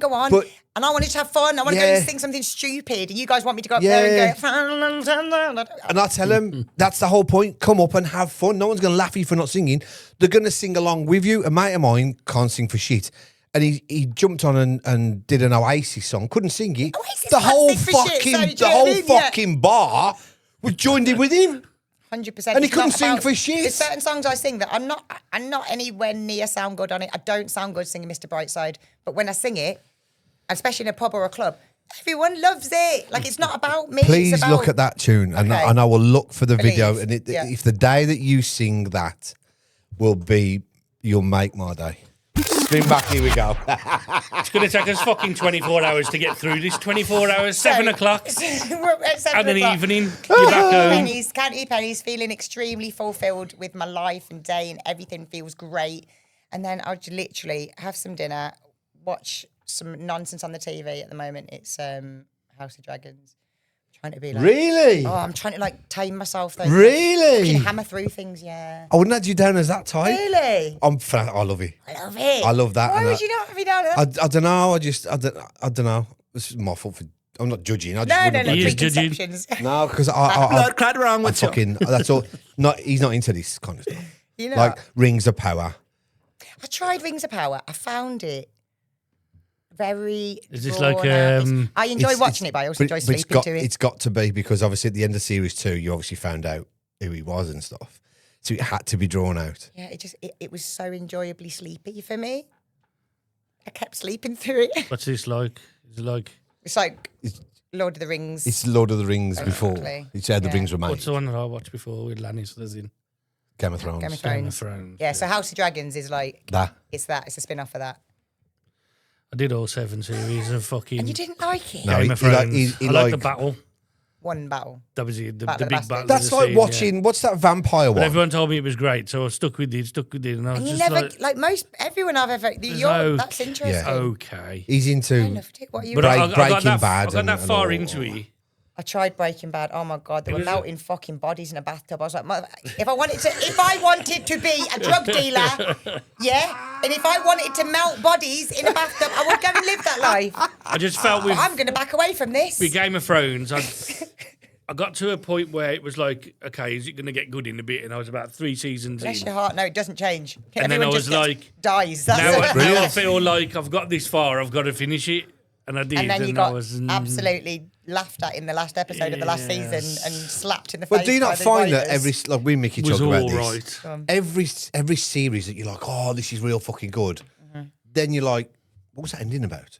Why have And they- this is why, you're right, this is the only show I have ever watched the ending to, ever, is Game of Thrones. And that is why I do not watch endings. I've got so many favourite shows, Buffy, Charmed, like... This, Just don't bother watching This the is ending. Sons of Anarchy. Avatar, no, I want to start that though. The ending, you'll be like, what the fuck? I won't be because I won't watch it. Like I literally, And and no- it's not like I'm no, like joking. I can watch something. I can watch a series through What- 7 times, What I 8 will times, 10 times, say get 3 about episodes toward the end. what I done. will say about Sons of Anarchy, it's one you can watch the ending because it's finished. That's what I like That's my about it. problem. I don't want it to finish. But That's why I don't watch. But I you can't- know when some I don't like it being over. they've done season 1, they've done season 2, they've done season 3, but they always leave it open for season 4, and then it don't get commissioned and it's finished nowhere. Sons of Anarchy finishes. Right. Is it though? I think so. Yeah, Because you didn't see it. I think it's You finished. didn't see it. It's finished. It's finished. You didn't It's see it. still going in his heart. All right, I can tell. You didn't see it. You Right. just seen what it implied. So Anyway. you've watched Game of Thrones or Watch Game whatever. of Thrones. I've eaten dinner. Probably about Well, 11:30 House of Dragons, at night. actually. Yeah, it's House of Dragons at the moment. Okay. Let him. It's Game of Thrones. It's the only one I know. Yeah, eating dinner by about 11:30 at night. That's the first time you've had something to eat. No, I tend to have get a cheese sandwich in by about 8:00. I'm really bad. I am really bad. You're not eating in the morning. No, not a thing. I couldn't go out and sing if I'd eaten. If I'd eaten, my brain would just be like, What your body carbs are you processing having? You've got to have summer. Oh. Fucking hell. Well, we come get- this far. fuck. No, it'll fuck you. No, this we is ain't going into important. fucking No. I'm so health strong debate. and I'm so strong and Oh, we all energetic. thought that after fucking 11 years, it fucked me up and I was in hospital. Oh, they're going traps. Yeah. Anyway, back to the fucking That's built on pure coffee. She's got a microphone that's about fucking Fuck. eight Eight The grand, fucking yeah. size of that, full of coffee. Truly, Good stuff. truly. Bring that up to the screen. I know. This is full of bigger than my coffee. What they call them? It's a Stanley. Stanley. But you know what, A then- Stanley mug full I of try coffee. not to really think about this because think about when I'm busking, yeah. I don't move for 4 hours. So the amount of liquid that is holding, as soon as I remember that's how much liquid I am now holding, I'm like, so I literally, I don't Toilet. even think about the size of my coffee cup because it's all in my head. I just instantly need to pee. You're going to burn yourself out, you know. Oh, You will. I've been going this long. You will. Right, so you've had your one sandwich. You've But no, watched, I've had my sandwich and now at 11 o'clock, I've probably had something somewhat practical to eat. yeah, And then yeah, it's relax. try to get to sleep while my brain's already 7 steps ahead the next morning. I'm now on the next morning while I'm still in bed making the videos. So I'm processing my day's worth of busking there. Thinking before I what go you got to sleep. find. What have I got to find in the morning and then start again the next day. Do it 5 days. Weather dependent. Yeah. like- Let's just imagine this summer. So it's been off Yeah. every day. So you can do 5, 6 days. Yeah. I worked out, I'd done like 12 days in a row the other day. I know. I literally was like that. Is because I worked. Sunday used to be a given day off. Facts. Where are you going to go on a Sunday? Coventry's popping on a Sunday.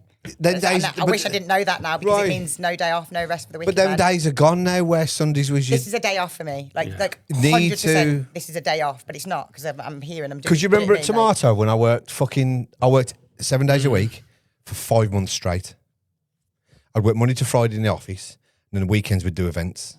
and I just non-stop. And I really do live by, if you love what you do, you never work a day it in was your life. fucking brilliant. It was enjoyable. Yeah. If you love what you do, you never work a day in your The life. team I had around me was great. Anyway, The editing gonna part moan I me. would sack off in a second, but yeah, no, that's the day in the life of me. It is, and then underlying underneath all of that is just like a voice in your head saying, "You're not doing enough.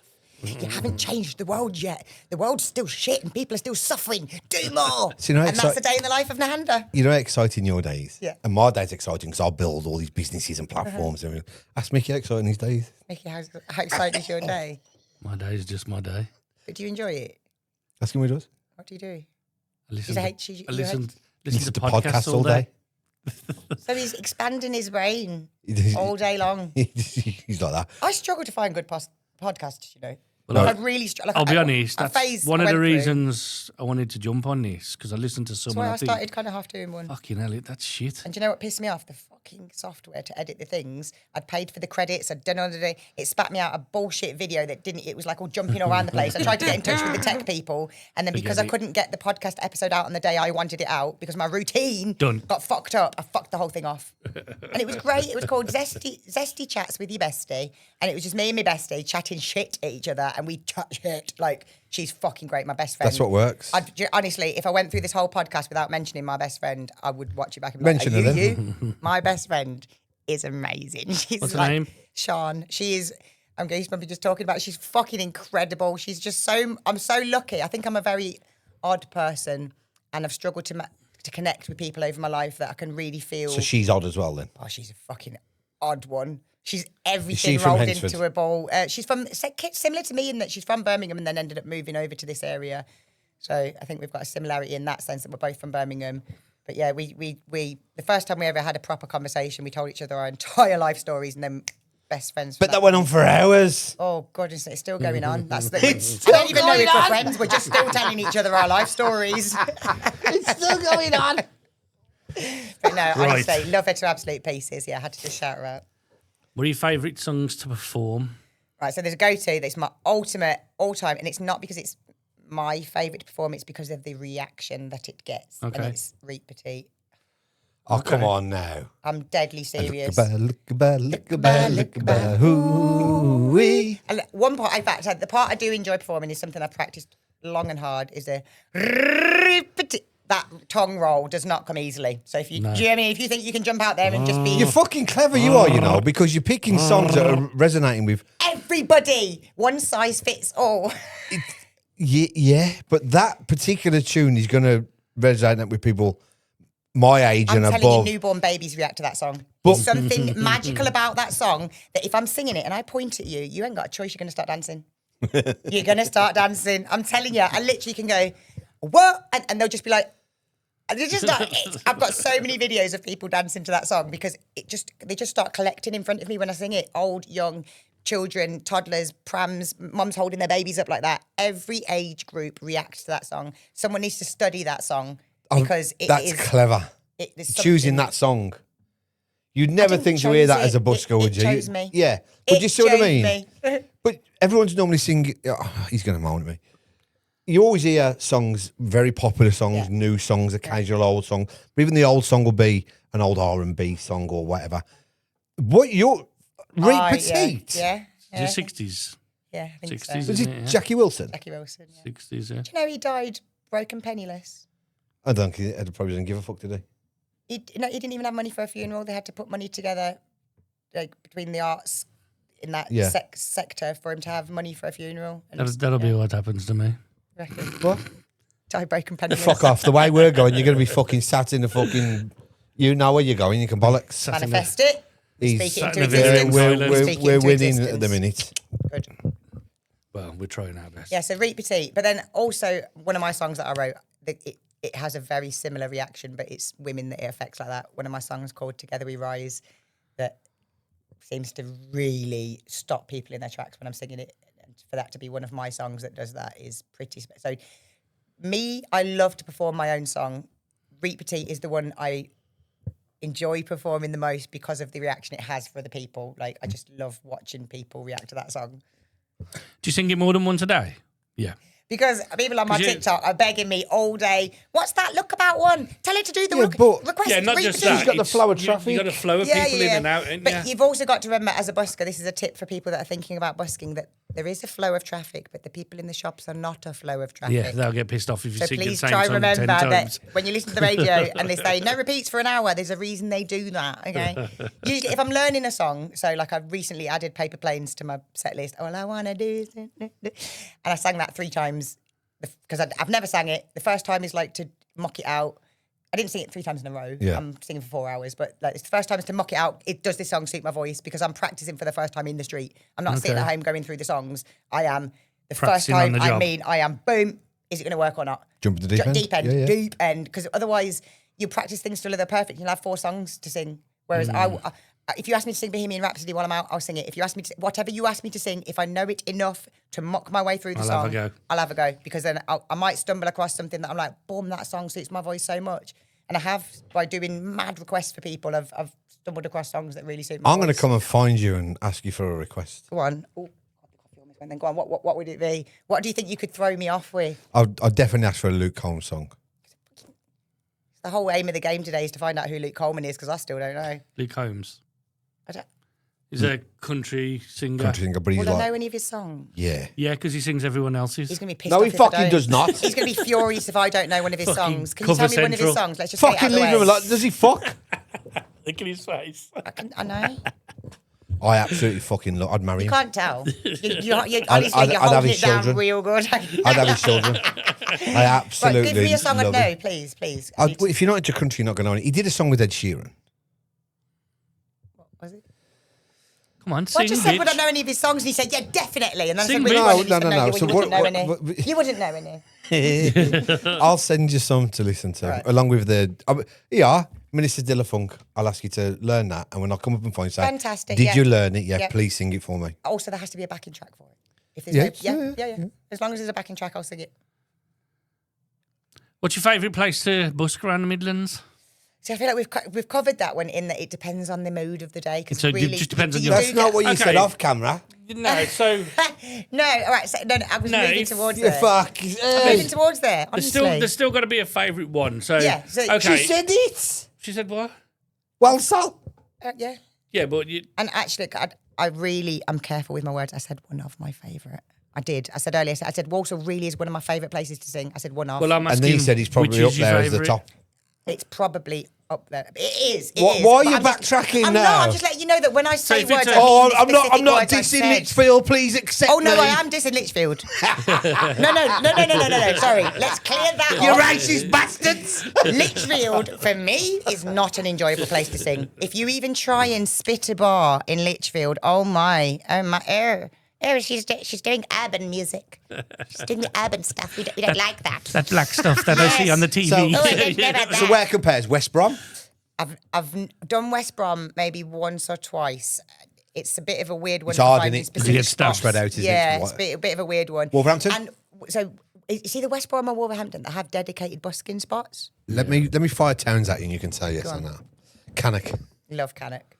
Do you know why Cannock's good? We had this with Jan, didn't we? I know why Cannock's good for me. Cannock's real. The people there, Cannock, which is what you get. You'll It's find it's a one theme community within the in Cannock. places that So Cannock, for me, I've become a little bit a part of the furniture. Yeah. People are like, you know what I mean? Like I feel a sense of home. community that I never had growing up because we moved around so much. But Cannock really has never really felt at home anywhere. And it's so odd that Cannock is the place that I've ended up feeling like. But no, I just don't feel judged there. No, they don't give a fuck. They're real, aren't they? A lot of the people in Cannock are not specifically fans of hip hop /rap, but they wouldn't bat an eyelid me doing it. They just be like, hand us up to our usual nonsense. Yeah, they Do you know what I mean? They won't cuss you. They no, what the fuck they is just it? like, You know what I'm saying? leave me to it. And Yeah. they go about their day.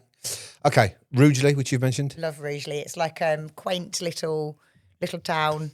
Like older people like to hear things like "Sweet Home Alabama." Yeah. So Rugeley, very big fan of Rugeley because it just has such a pure little energy to it. Okay. Obviously, we have to go to Birmingham. Yeah, Birmingham. So Birmingham actually is now illegal. Yes, you heard me right. Illegal to busk in Birmingham city centre. So where'd you have to go? I stopped going. So from what I know, from my Well, knowledge, what's classed as the city centre, though? there's a PCO put in place for So you know when you come down the ramp, Corporation Street, yeah, New it's like Street. a T. So it's like kind of like a J. Every spot that you would have seen a busker in before. No, if you it notice doesn't now, have one. you go to Birmingham, there are no buskers, but what there are is people preaching at each other's fucking mouth holes. He's shouting about Allah while he's shouting about God in each other's mouths. God's the way. That can all happen. And neither are fucking real, dickheads. Do you know what I mean? But they can do that, but we're not allowed to do any kind of amplified music, which I think really made a difference. Like I've said, and I think I've proven that when you sing in an area, it becomes safer. Yeah. It becomes like the drug addicts even. Another become in reason better not to go spirits, to Birmingham then. So yeah, I won an award. So there was, you know the Birmingham Music Awards. Have you heard of those? Yeah. Yeah. So Birmingham Music Awards created this award, and it's the best busker in Birmingham, and it was named after a guy that I busked with, Tom Felton, who. But when I met him, he had terminal cancer. It's really weird that I'm saying it with such a smile on my face. Oh, yeah, laughing. It's so Does it bizarre, amuse you, right? does it? When I met him, he had terminal cancer. He was due to get married. He did manage to get married before he died. But no one has changed my perspective on life like that man did. I walked away from him like, motherfucker, sort yourself out. Like you are feeling like you don't want to be on this planet, and that guy is out there changing people's perspectives and lives, and he knows he's going to die. Yeah. Like he knows there's no change in that. He's not suddenly going to get another 5 years worth of life. Like he only had one leg, and he was just fucking like, he was like, and he wasn't like, oh, you should be happier. He just had a way of speaking to people about his shit Instantly that made you happier. And he wasn't trauma dumping. He wasn't nothing. He just literally was like, shit, if he's that happy, I can be this happy. Like, so that, yeah, I met him through busking. And Fucking, I need to meet somebody like that because I'm a miserable unfortunately, cunt. he's passed away. So otherwise, I'd literally be like, yo, you need to speak to him. He'd be like, literally.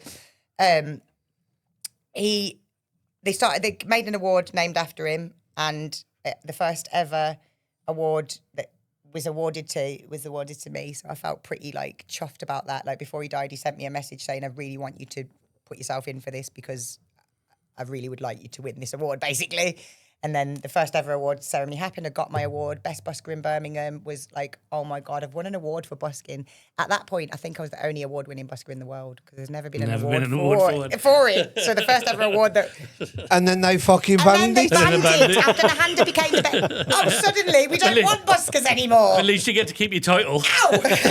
No one's going to take that from you. No one can ever take it away from you, can they? So Birmingham, unfortunately, and I'll be honest with you, it did become quite an unpleasant place to. It just started to get in more and more unsafe. Birmingham city centre did. Tamworth? Tamworth. I actually really enjoy Tamworth. I've had one incident in Tamworth. We're going to talk about that next. That we'll talk about. But Tamworth as a town, across the board, I love to sing in Tamworth. I did stop for a while, which we'll talk about, but I do love Tamworth. And let's finish on Coventry. Coventry. It's see, this is why I'm unsure about Walsall. It's tight. Coventry and Walsall are like jostling right now. Yeah, but Coventry on a Sunday. See, it might be Coventry's better than Walsall. I don't know. I've just told you, I think Walsall's, compared to what I remember of Walsall, I'm distraught. I'm from Walsall, I live I'm in talking Walsall. about people. That's what I'm not looking at the town. I'm talking about But I the don't- energy you get Yeah, from but people. in me, I don't see, all I see in Walsall now are scruffs. I see it so 'Cause- different. but- It's, yeah, it's but mad you that see two it different people to can me. see the same Because I'm scene used and see to, different I'm things, used yeah. to the early 90s, late 80s, where it was bustling, the shops were booming, the fucking market was all up, it was great fun. Brownell's Market was on, which you'll have no idea what that is. These are the memories I've got of these places. Mm-hmm. Whereas I walked through Walsall not long ago and thought, what the fuck has happened? So a comment I get quite a lot in Walsall, right? And it's like bittersweet when they say it to me, and I get this a lot. You're too good for here, Bab. Oh, Bab, you're too talented for here. And for me, it makes me sad that people from their own town think that their own town doesn't deserve Something good. talent. Like, Yeah. people, a lot is, it's a shithole, Bab, what are you doing here? I'm here because it's a perceived shithole. I'm here because I grew up in an area like this Yeah. that buskers would have thought, oh, we're not going, we're not going, we're going to go to London, we're going to go to, do you know what I mean? Like, I like to think that by going to those places, I've inspired people, I've inspired the little me's that were running around poverty stricken with fuck all hope. I'd like to think that by going to those areas, I have more likelihood of inspiring someone like that rather than going to Lichfield. When I lived in Lichfield, my mum was very well off, like financially stable. like, and life was different there. So if I was in Lichfield singing, inspiring, no, if I'm not, them kids need inspiring as well. Like there's kids that are hard off in Lichfield as well. I'm not saying that, but I choose the places that are more working class or however you want to describe them because if anything, the way people say you're too good for here, it's the opposite for me. Like I think those are the places that Need you. that needs me to be there, like Captain Sunshine. That's Do you what I'm here understand for. why when I'm explaining what it's like Yeah. to what it's like now? Yeah, And and it makes me prouder to continue on singing in Walsall. It does. It makes me feel more like I'll keep trucking. I keep love giving people Walsall. People say you put it on the map. You've put Walsall back on the map, and I'm like, thank you. I like to think I've done something good for the place. Yeah, Something positive. Yeah. I love Walsall.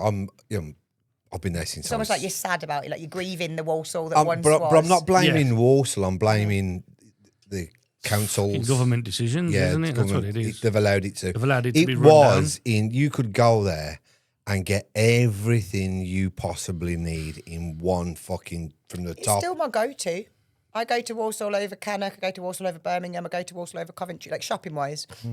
Like you've got black hair shops, you've got lots of charity shops. These are my kind of the post office. It's down the end. Yeah, no. Walsall wouldn't have been yours back in the day. It was all white. Yeah, probably not my cup of We tea. all had non-seasoned food In Walsall, back then. Not anymore. non-seasoned Back food then, we in just Walsall. That we is had mind-blowing You for had me. your stand where you could buy toothpaste for 50 pence and your shampoos Shut for up, a pound. really? Yeah. Come on, 4 of these for a fiver.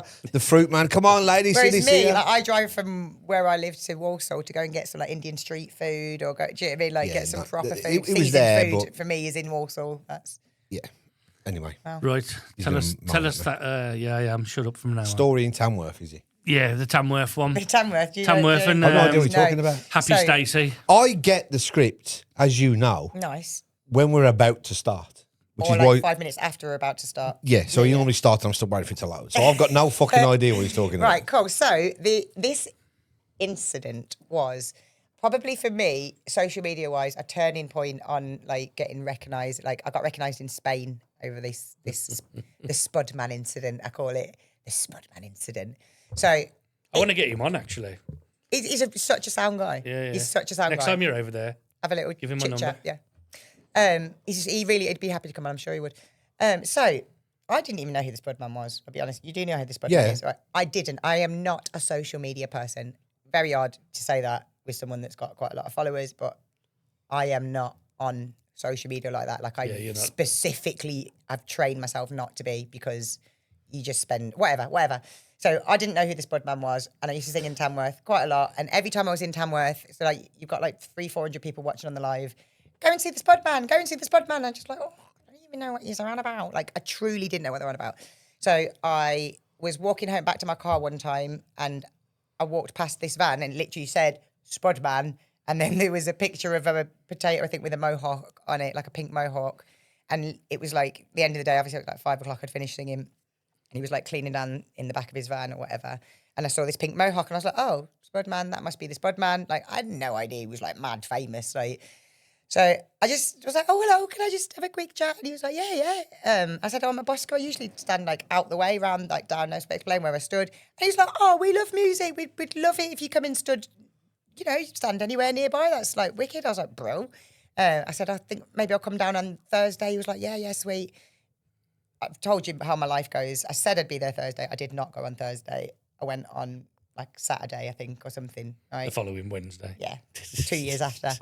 So that's, as far as I know, I am setting up as a normal day. I get really anxious still to this day every time I set up, to the point where I'm doing that autopilot thing where I just keep doing the motions of setting up because my body and brain inside are going, go home. You could fall over. You could piss yourself while you're singing. Anything could happen. Go home. And then I just set my equipment up and I carry on. So I was really anxious because I was in a new spot in Tamworth and there was a fucking huge crowd. Like, have you seen the Spudman crowds? Yeah. Yeah. So and like when I'm setting up, everyone's already, they're just looking at you. What's she going to do? Is she going to be shit? Is she going to be... And I don't look at people, but I can feel the energy. Everyone's looking at you. What's she going to do? The more equipment you pull out, the more people are looking at you like... So I just want to get started as soon as possible so that I can show this is what I'm going to do. You're either going to like it or you're not. Do you know what I mean? Like, I just want to get singing. But it's all really stressful. So new spot, setting up, found a spot that I thought felt like a good spot, set up, started singing. And I don't even think I'd spoken to Spudman. I think I just set up because I was too like, And I just did like a thumbs up, like, is it okay to start? Yeah. So I started singing. I think I got about 3 songs in, and over wanders this chap, lovely chap. He was lovely. Came over and he was like, hello, love. I've had a phone call saying that unfortunately you can't busk here today.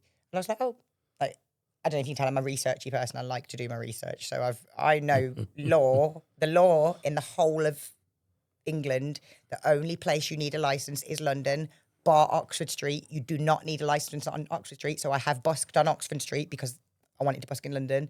So I know the law. And he said, you can't busk here. And I was like, oh, you're like, anytime I've ever been asked to move, I've moved. Facts. Like if you're a shopkeeper and you say, I don't want you outside my shop, even though I can legally be there, I'm going to move because I don't want your bad energy. And I don't mean like nasty, like I'm here to please people. Yeah. I'm not here to piss you off. If you're really not in the mood for music, someone might have just died. You don't want me outside your shop. I'm going to move. It's just the way I work. I'm a people pleaser. I don't want to piss people off. So he's said, you know, you can't sing here. And I was like, why is that? Like, because I could see people in the crowd were like, oh, how come she stopped singing? Do you know what I mean? Like, we were enjoying that kind of thing. And I was like, oh, and he was like, oh, well, it's just, I've had the council on the phone and there's been a noise complaint. And I was like, oh, and I'm not loud. I am when I go to Coventry and places like that I know I can just.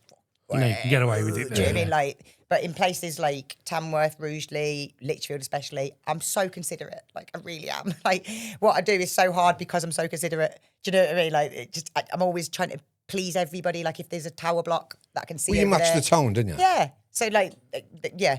So the music wasn't loud. I remember I was singing things like,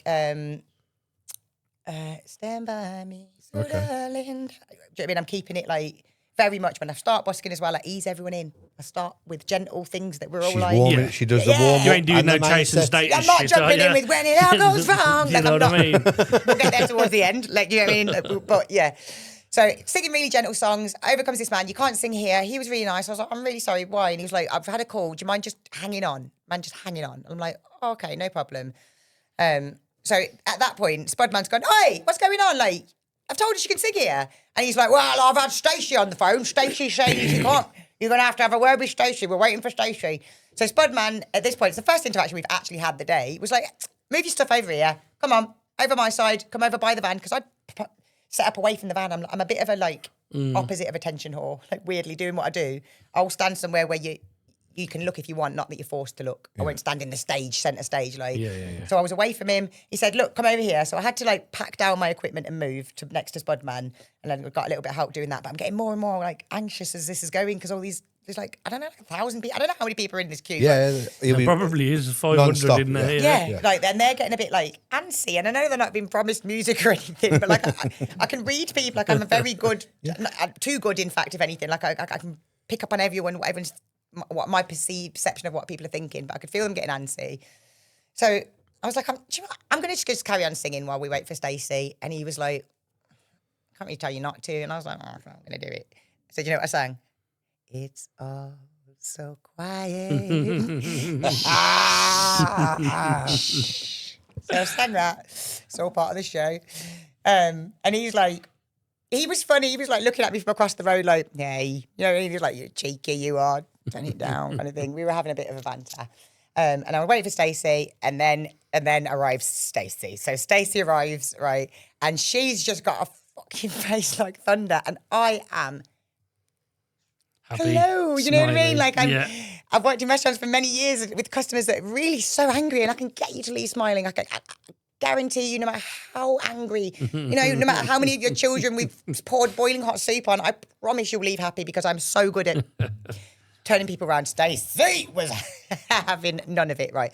So Stacey's come, and at this point, the crowd's getting a bit like, woo, woo, do you know what I mean? And I've got TikTok. TikTok loves the drama. Oh, it loves it. So average, I've got 200 to 400 people in my room. I look at the screen, there's now 1,500 people watching this scene unfold. And this woman, I don't like to put people down, but the term job's worth, I truly believe. If they're a cunt, you can say they're a cunt. She was a job's worth. Jobsworth. She was a job's worth. Jobsworth. She's basically being somewhat polite, right? And I'm being polite also back, right? But I'm starting to get a bit het up because she's talking shit. She's like, you know, we've got this legislation and the guidance says that you can sing for 20 minutes and then you can move. And I'm like, 20 minutes? I was like, oh, it would take me 20 minutes to set up, let alone pack my equipment down. And I'm, you know, and I'm talking to her about guidance and the law and da-da-da. And I'm trying to be really understanding. And I said, look, I understand you're probably really busy. You've taken time out of your day to come here. And she went, well, no, actually, it's my day off. And at that point, honestly, at the point this woman has come, you've come out on your personal time to stop me singing and bringing joy to people in your own town. This is your town that you are part of the council, and you have come Meant out to make work. on your day off. Like, that is where she fully lost me. And I think the videos went viral because from that point, I think I remember. I think you look at the camera. Watching or it back, something yeah, and when look you- at the camera. On your day off and look at the camera as if to say, Here we day go. off. Here we go.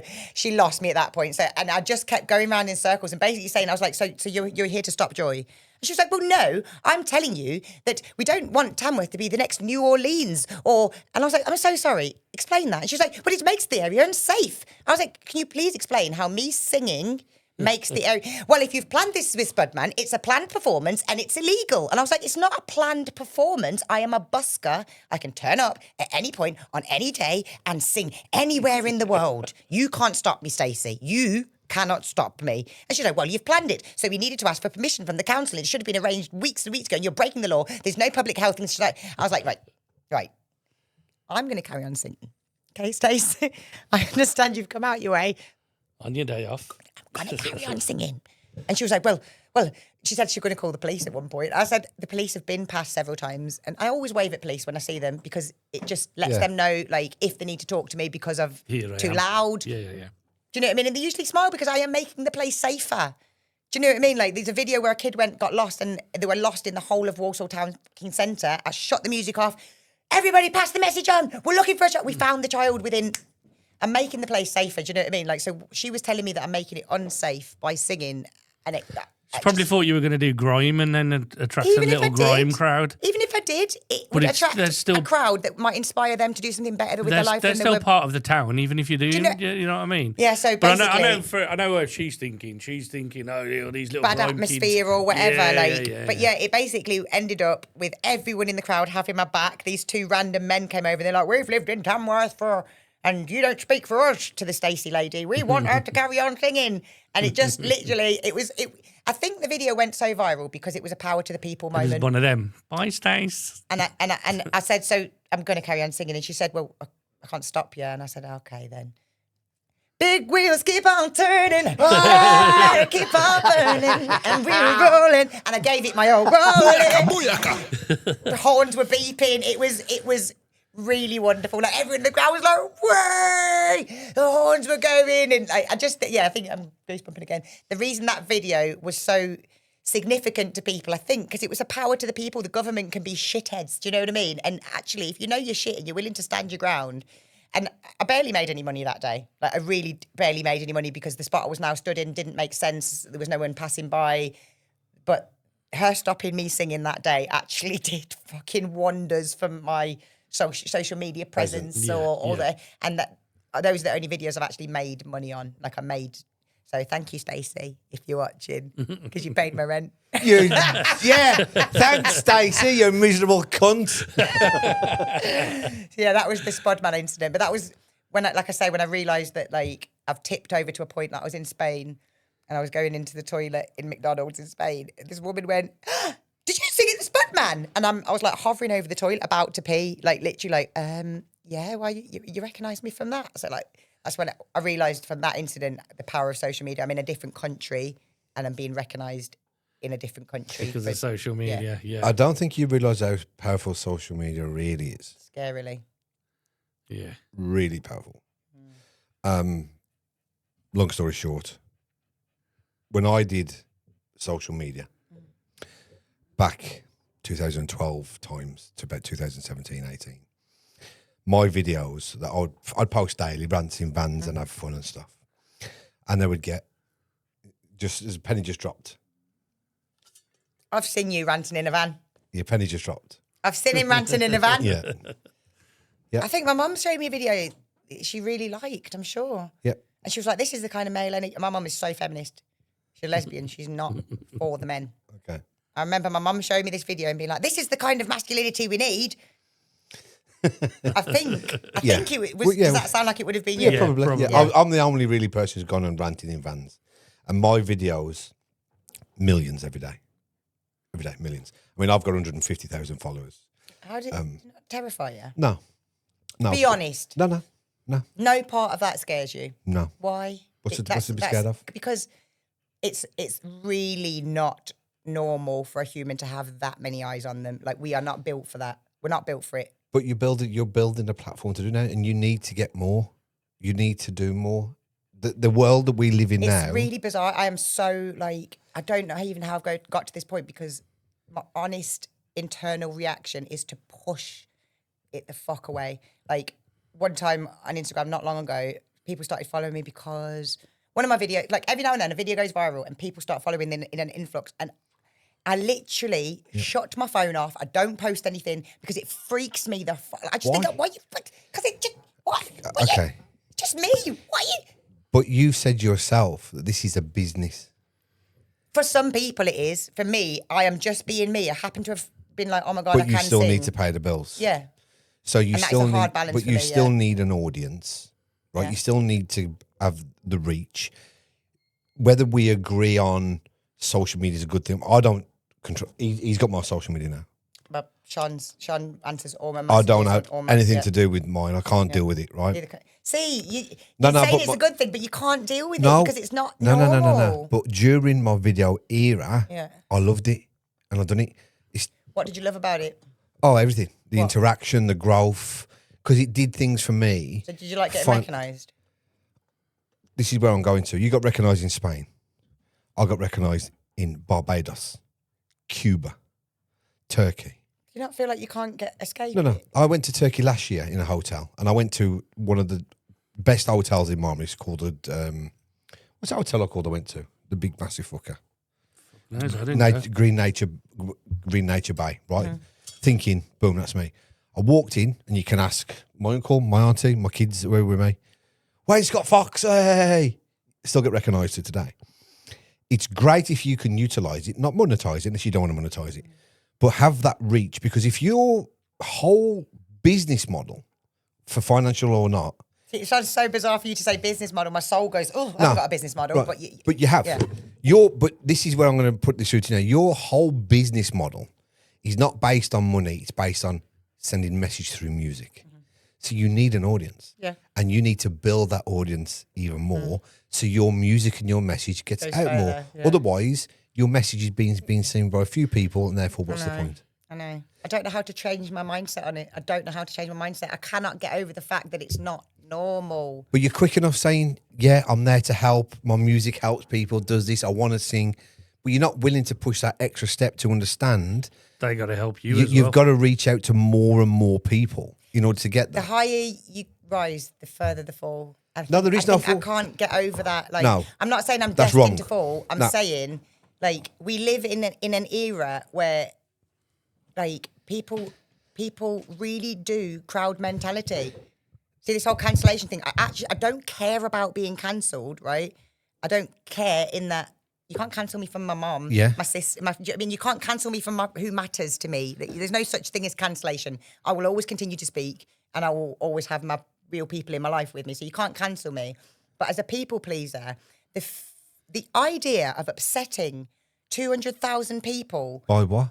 By doing I what? don't fucking know. How But can like you upset them? when you've got that many eyes on you, But you just anything could happen. No, but you just keep doing what you were doing. You're not changing anything. You're not becoming a political fucking figure. I am quite political. I say shit. Right, Like, does I'm it very matter? women focused. Like, if you were to clip some of the things I've said on this, it could very much go Right. out there and people be like, "Death to Nehanda." Do you know what I mean? Like, But in order for you to get your message out to more people, you are 100% right. you need to broaden. I need to do more. I don't know how to change my mindset though, because I am. Honestly, if you said to me, "Look, I could give you 100,000 followers, and they'd be real followers, and they would know who you are and know your message. You want them right now to be." I'd be sick. I'd quit social media if 100,000 people flocked. But you've got 85. Imagine what they're all thinking about. The fact that people can think about you in their spare time, right? like we could all think about each other after this podcast, okay? Yeah. 85,000 people that I don't know can think about me at any given moment. That's insanity. That's fucking nuts. Were you born in 1957 and lived through the 60s? Because the way why? you're going on is a case of, yeah, man, it's like, we're all just be, that's bizarre. It's This is the world we now. live in. It's the world now. And do you know what I would usually say to people? But yeah, until you've lived it, you don't understand. But you are coming from a place where you have lived Yeah. that, and you are okay with that. Yeah. It doesn't bother you. It's not what you think, that's why. So it doesn't even bother you, this idea that people think they know you. It's not even. See, it's only how much you've give away. I give everything away. You don't give everything. I do. There's don't. nothing I wouldn't tell people online. There's nothing. I couldn't be Yeah, but me you don't if I do- was thinking about what I was Yeah, saying. but that's before in I say this it. scenario when you're singing. People ain't watching. You're not talking about your life and stuff I like that. am. Oh, I do. In between, 1,000%. I'll be singing a song and then be like, yeah, man, that time I ended up in foster care because my dad had a gun. La, da, da, da. But truly, if you watch my live stream, I'm an open book. Like, I'm an open book. Like, Maybe you're too open then. Maybe you should I have can't be any a other way. 50% ear and I a... couldn't write my music. I couldn't sit and talk to you while thinking to myself, shall I say that or shall I Because not? he's Do different. you know what I mean? But if When you're, he was if you're, doing his videos online, he's totally different from when he sat next to you on the sofa. And it doesn't bother you that people have this idea of you that's not the real you. Because so many... I had the perception of me. So which I is know so many ridiculous. people who've said to me, who's that dickhead?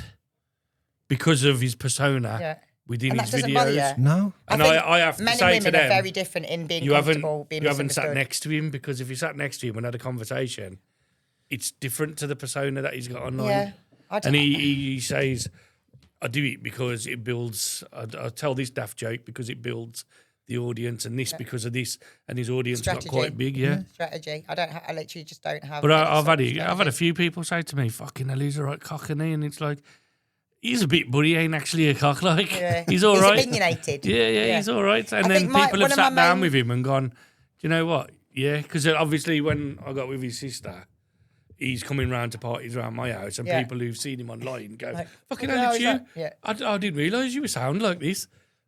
What? I'm like, what you see on me going, What you see on yeah, live, and I got this fucking, does my head in, how they fucking do See, this. so you've got a barrier. Maybe that's the difference. There was a barrier between the real you, not the real you. Do you understand what I'm saying? Yeah. For me, they all know me. They are spending 4 hours a day with me. Yeah. A burp. I've got bogies. I am me on that camera. Like if I look and see a bogey, I'm like, oh fuck's sake, why didn't anyone say anything? Like you're my best friend. I forget there's 400 people there. And I Why am can't you just forget me. there's 40,000? Because it's very different when you're posting something specific forever. When I'm live for 4 hours, living my life, Right. it's a window into the street. I'm not. Whereas when I choose to post what I post, people could say anything about that. So what's it do to the lives? If you get 200,000 people on your account and you go live, you could have 100,000 people watching. You're saying that's not going to bother you because it's live.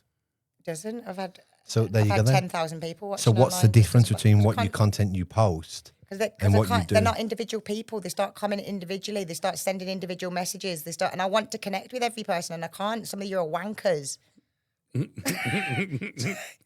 Deadly serious. One woman sent a message saying, "Ignore the haters, babe. They're all, you know." we No, need to-" embrace them. And then 30 fucking minutes later was like, "Well, fuck you for ignoring me, you dumb whore." Yeah. Yeah. You won't get time to reply. I used to get, I've seen a message like that before where a Yeah. geezer messaged the bird and she screenshot the message. Geezer messaged her, "Hey hun, how are you?"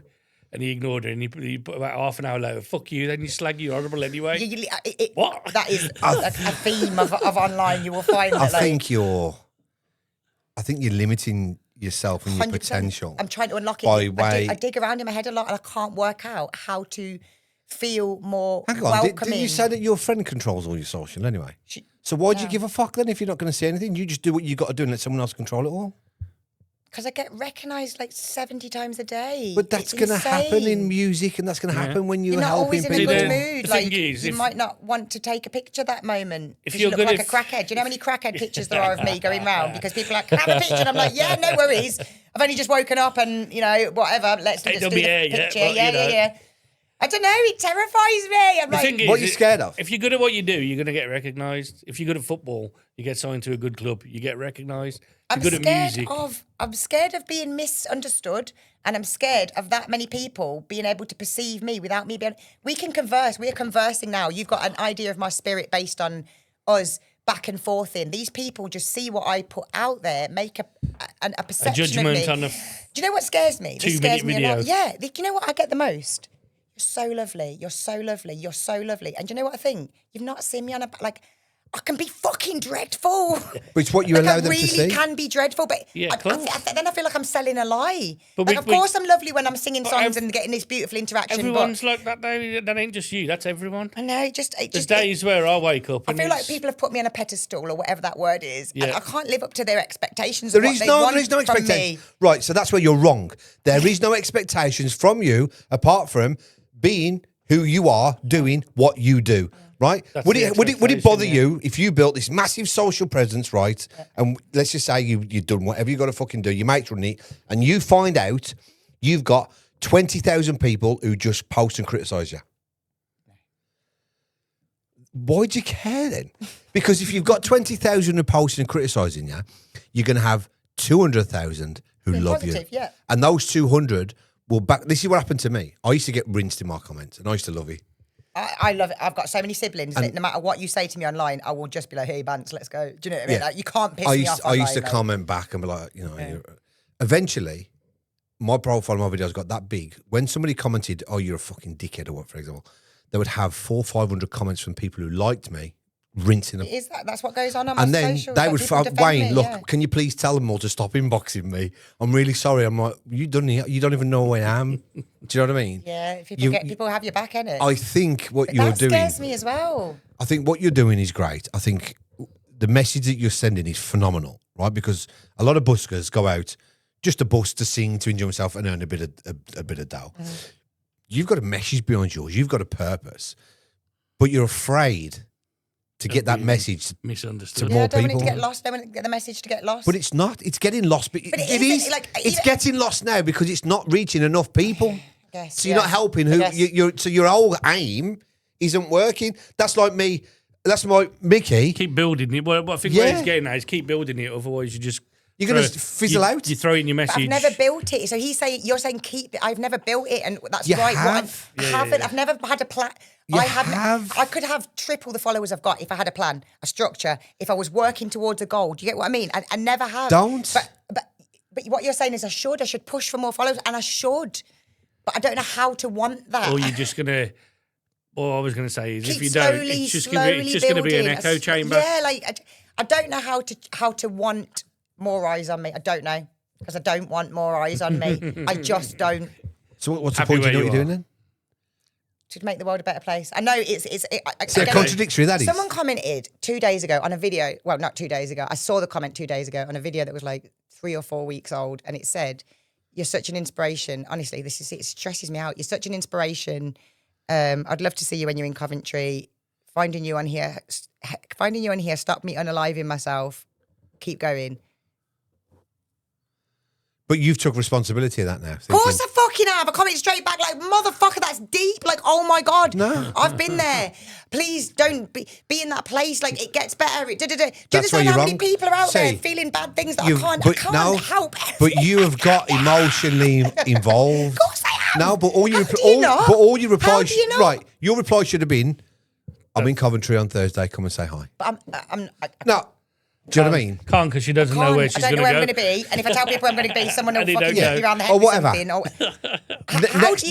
Next time I'm in Coventry, I'll drop you a message. That's it. 200,000 people, they're all saying things No, like that. no. They are all but saying things like be not all of them. Okay. selective. So then select Or just ignore one them. out of 10 people that are suicidal and go, okay, you seem You like are- a good suicidal one. You- I'll help your life. You 9, sorry guys. Thanks for following me though. Do you cook? Do you cook? Yeah, What's your favourite meal? to cook. Yeah. Roast dinner, actually. A nice Love Sunday roast, dinner. Yeah. Nice Sunday dinner. So with a Sunday dinner, you know what you're having. Before you've even started, you know what's going on that plate. Yeah. Would you fuck with it? No. Right? What you're doing now, you're fucking with a Sunday dinner. You're looking at a Sunday dinner thinking, oh, this and this and this, and I can't answer this, I couldn't do that, I can't eat all them potatoes. What if there's too much chicken on the fucking plate? Yeah. Oh, what if there's more than one meat? Yeah. Do you know what I mean? Exactly what I'm doing, yeah. But you can't please everybody. I know Not that. everyone's going to like you. I know You can't that. reply to everybody, but you're limiting your message. That's where you're losing me. Like, what do you mean I can't reply to everybody? That I've touched them in their way and they just want to tell me and I can't reply to everybody. Does it matter? But I'm a somebody. Everybody is a somebody, and They everybody's don't a need nobody. validation by. But it's not always validation. It's like sometimes it's really people are like it's a reason to live. Watching you is a reason to live. Do you understand how much pressure that is on me on a day when I don't want to go out and sing? Yeah, Or when I'm fucked up in my own head and I've taken a week off and then I start to feel like shit. What if someone's committed suicide because I haven't been out to sing? And I know that sounds extreme. Stupid. Yeah, But like think about Eminem, Stan, that song. Yeah. There. That song is why I cannot welcome these followers. I cannot welcome these followers because somebody is going to put too much into me that I can't reach, and I'm going to hear that story. I'm just getting emotional. I am genuinely getting emotional. Like, this is a good conversation. The thought that someone is reaching out to me and I haven't got time for them, it's terrifying. I'm going to cry because I could have been just that one person. Like, I'm not crying because I'm not okay. Like, I promise I'm okay. But I care so deeply about every single human on this planet that it's terrifying to think of all these people that need help, and I'm trying to change the world, and I'm scared that the people are going to fall through the net. Well, you can't. That's Well, you've got 85,000 now. Fucking, you've made me cry, guys. But you've got 85,000 now. Are you saying that you don't want them 85,000 because you can't reply to? I'm not saying. Can you reply I'm to saying 85,000 people? There's two people in my head. There's one person in my head that knows that you. What do you mean? Of course I can't. I've got my own Exactly. family. I've got a cat Right. to feed. I've got my own inner. Do you know what I mean? Like, never mind taking it bigger and bigger and bigger. This is the last thing I want to say. Go on. Can you reply to 85,000? Of course I can't. Right. So you've already gone beyond And the had to point. give it over to my friend, and I feel dreadful. But you've already I gone. feel dreadful about that. You've gone past the point of no return now. Because you've got That was the 85,000. Spudman incident. That's Right. where I went past the point of no Right. return. Yeah. But we now know. So you've already gone past. There's nothing you can do now. You've I passed it. cry. Yeah. Right? You've gone past it. Yeah. You've got 85,000. Yeah. You can't reply You're to them. 100% right. Yeah. So what's the difference between having 85 and I 850? think that's what that cry was now, me realising I'm already letting people slip through the net, and you are right. That's a good realisation to have because I physically can't take You need responsibility to for grow. any person on the planet, You're can I? phenomenal at what you Yeah, do. no, you're Your so right. message is brilliant. So right. you're responsible for the joy. It's That sounds so empty. it's but down you to give them. no, but it's not. But you need to give it more. Yeah. But You've already said. the way you got to look at it about, is look about, look. Imagine, Ooh, imagine, you're imagine bringing joy 800,000 people You're doing bringing it. joy Yeah. to them. Yeah. If 85,000 people message you to say, "Fucking hell, this is brilliant, well done," you're not going to respond to them all. So if it went the other way, you can't blame yourself if you haven't responded to And do you know what you do? On, Simple as on your that. lives, on your videos, guys, if you've messaged me, please understand I've got 85,000 people. I get thousands of messages a day. I can't can't get reply back to to you everyone. all. I appreciate all your messages. I love you. I'll keep Some doing it cunts for will you. message you and say, "Oh, she loves herself, though. We're 85,000. Yeah. Yeah. Fuck them. But you've got But a thousand you can't messages where do they've all that. gone, that's why she didn't reply. We love her even more. Okay. Yeah. No, 'Cause this she's has been a relayed really it. helpful conversation. Thank you. Thank you. I think it's realising that I have passed that point already. Yeah. And it's very different being someone that stands in the street. I'm not a creator the way other people maybe are creators. Like a woman standing in the street. What's that sound like to you I'm the then? girl now. Woman, lady of the night. Like that. Lady of the night. Honestly, I'm How telling much, you. Bab? No. Oh, cause he's You driving won't want none of winding. this. I'm telling you, I wouldn't want none of this. This wouldn't go down like that. Yeah, no, what was I saying? What was I saying? You need there? to broaden it. Oh, that's what I was saying. Because I connect with people in the street, I know that every message is a person. Yeah. Does that make Yeah, sense? yeah. People come and meet me and they say, like, Of course, there's I a had message. agoraphobia. I've come out just to meet you. You've got me out of my fucking you house go. for the first time in 3 years. But so I know everyone is a whole web of stories and I can't shrink it down. But you're right. I'm past that point. I have to understand that I cannot reach you all individually as much as I'd fucking love to. I cannot do that. And yeah, And you're right. You don't ever feel guilty for not being able to.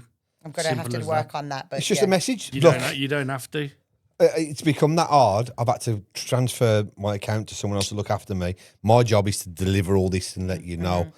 So no, I'm not ignoring you. If you're ever around, come and see. Blah, blah, blah. If you got any recommendations, still send them in. The We'll live pick them chat. up. Yeah. Yeah. And people then appreciate that more. a lot more. I've always been honest. As soon as my best friend took over, I was like, "Look, guys, I am not personally getting those messages anymore." And go. she does read me like a lot of them. Like she'll come, "Oh, this is happening." this is Screenshot happening." it, send you one. send me This them. one's good. Yeah. But yeah, no, I think this has been a really helpful realization that actually what I'm holding myself back because I don't think there's enough to go around.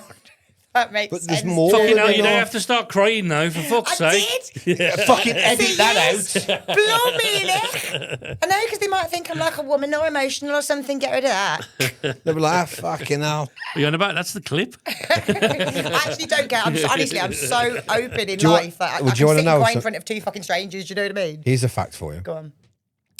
You are our first official female guest. Sure up. I came on and fucking cried. I let the ladies down. Yeah, I've had my daughters on Can I this punch stuff, something to make up for it?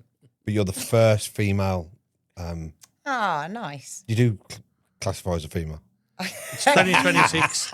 We don't know. She, Non-binary. Yeah, you're our first woman that we've had on Really? the show. Yeah, my kids have been on, Yeah. and Simi's been on, but you are the first woman we've had, and we made you cry. You did.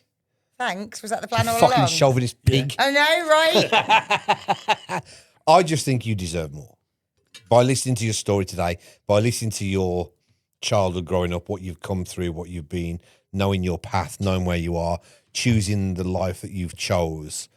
And even though money's not a big thing to you, I think you deserve more. I think you should be monetized more on TikTok. And the only way to get more money on TikTok is to get more followers, because then that will take a lot of pressure off. Oh, I need to, You can really focus on the love, doing your content. Recording my getting music, it. that's a problem as well. Like actually getting my music recorded officially. Like I've only released 6 songs. I've got about 40 written. But I'm not joking yet. I truly believe each one is as good as the next. Like Okay. I truly think that. And they're all just sat in my head. Or sometimes I sing them out into the street and people go, "Did you write that? Oh my God, it changed my life." And then I move on. Do you know what I mean? Like it's nuts. That's We are going to go on to songwriting and rap now. Yeah. Right, so you released a diss track I did. aimed at your ex. I did. Aimed at your ex. What That's how I happened there? started in music. You vicious So- fucker. It's a nice story, this one. What happened there? What happened there is why I'm sat here on this couch right now.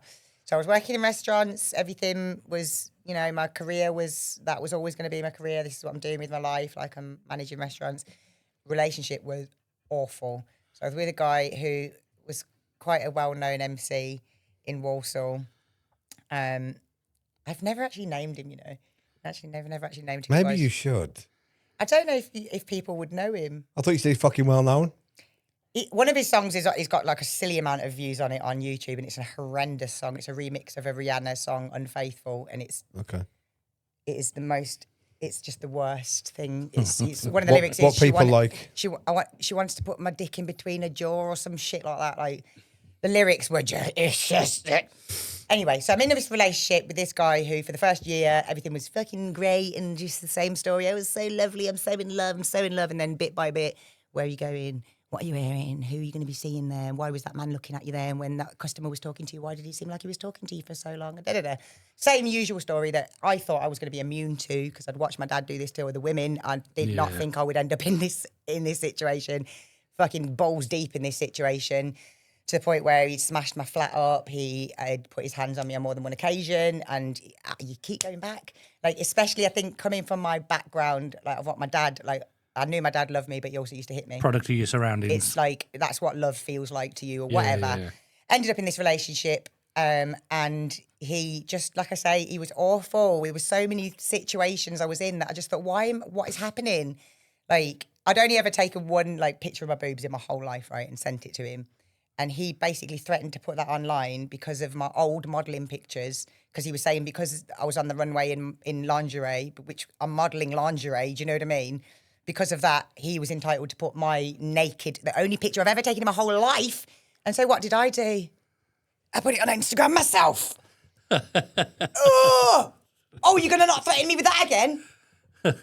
But so that was the start of. I truly, honestly, and I remember I've got a That's friend. fucking I've got a amazing. friend that's a man. Oh my days. He deserves one of them. Blood clot. my best friend Dan, right? I remember sitting in the car with him, right? Me and Dan are so close, like lived together. He's very close friend. He was fighting me for the phone. He was like, Nehanda, people from school are going to see it. It's like, we were in the car and he was like trying to rag it out of my hand. And I'm like, he phoned my mum and he's like, Anne, Nehanda's going to put her tits on Instagram. My mum was like, okay. Is it because DJ? Okay, no problem. Yeah, free the nipple. So I put it on Instagram until it got removed by Instagram. That's amazing. For violating Instagram's terms and conditions, but he never threatened me with anything like that again. Anyway, it was a really bad relationship. The way I work is I try and please people, but it got to a point with him that I just started really retaliating against, like, the more he would tell me what I should be wearing, the less I would be wearing out. Do you know what I mean? It rebellious. Just how I work. Like, and I couldn't leave the relationship, but I was constantly fighting against it. One night in the middle of the night, I don't know what happened. I woke up at 3:00 in the morning and I was not a rapper. Like, I worked in restaurants. Hello, sir. Yes, of course, madam. We've got a table for two, blah, blah, blah. This is the rap you've showed me. Yeah, probably. Possibly. So one of them. Woke up in the middle of the night and thought, oh, you think you're so good? You think you're a fucking rapper? Is that what you think, is it, sir? And I thought, right, if he thinks he's a rapper, I thought, what could I do that would really piss him off? Like, really fucking rile him? And so I put on a bra and pushed my I haven't got much boobs, not a lot in the boob area. I made sure everything I had was up and front central. And I wrote these diss bars. I wrote a diss track as someone who's not a rapper. And then, put on a little push-up bra, went on Instagram, spat my bars. I could have another you in a second. Like, I can never match this. I can remember it bar for bar. Like, I'll never forget that because of the nerves doing it. I was like, what?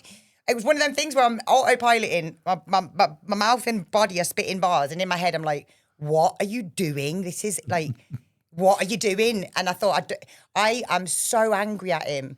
And I had this huge fear of failure, right? Huge, right? I was so angry at him that I wanted to fail publicly to shame him. So my goal putting this diss track on Instagram was purely for people to go, oh my God, that's so bad. And for him to be like, oh, that's so embarrassing. Like, my ex is trying to rap online. Like, was what I thought would happen. I thought I would, like, really, like, cringe him out so bad and that he would be like, oh my God, she must be so angry to embarrass herself like that.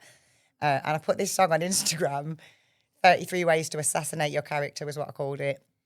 And there was 33 ways, like, as you go through the song, there were 33 different disses in the whole track. Like at one point during an argument, he said, I ain't no white boy, you don't treat me like no white boy. And I'm like, what the fuck does that mean? What does that mean? How do I treat you like a white boy? So one of the bars is, I see no difference between you and some next fucking white man, except maybe a slight tan. Talking about shots fired. I don't give a fuck. I'll slash your tires. So it was a heavy diss track. Like, and so I went from being nothing to suddenly this diss track's out there. Someone was getting in touch from America. They paid me £300 for a feature. I was like, what the fuck is happening? Within 2 months of that, I was on Radio 1 Extra with DJ Target, doing a team takeover with 12 other female MCs that were actual MCs, and I'm just like, we get it at the minute. I didn't know what 4 bars were. I am not kidding. Like, so the bars I wrote for the track that I got asked to do was, I stepped up because they're dragging your feet. You got bare men spitting that can't ride the beat. Give me the rhythm and I'm bringing the heat. Just 4 bars in. Your man took a seat. There was too many men. But I wrote that 4 bars because I was like just proud that I knew what 4 bars were. Like, just 4 bars in. Your man took a seat. There was too many men. So I pushed them aside. I picked up the pen. But purely, I wrote 4 bars because I was like, oh wow, that's 4 bars. So I'm spitting at 1 Extra. So fresh, like the freshest rapper you could ever physically possibly be. Like, I still didn't know I was a rapper when I was in 1 Extra spitting grime. Do you know, it's nuts. That's how my musical journey started, was with this wild diss track that I thought was going to be like, thought it was going to embarrass him, embarrass you. I thought I was going to get cancelled before. Like, I wasn't trying to have a music career. I wasn't nothing. I wanted it to go as viral as possible so he would see it because I was blocked. So my aim was make it stand out so that, I don't know, like, you know, GRM Daily and stuff like that, that I thought they would repost it, like look at what she's trying to do. Like, oh my God, shame.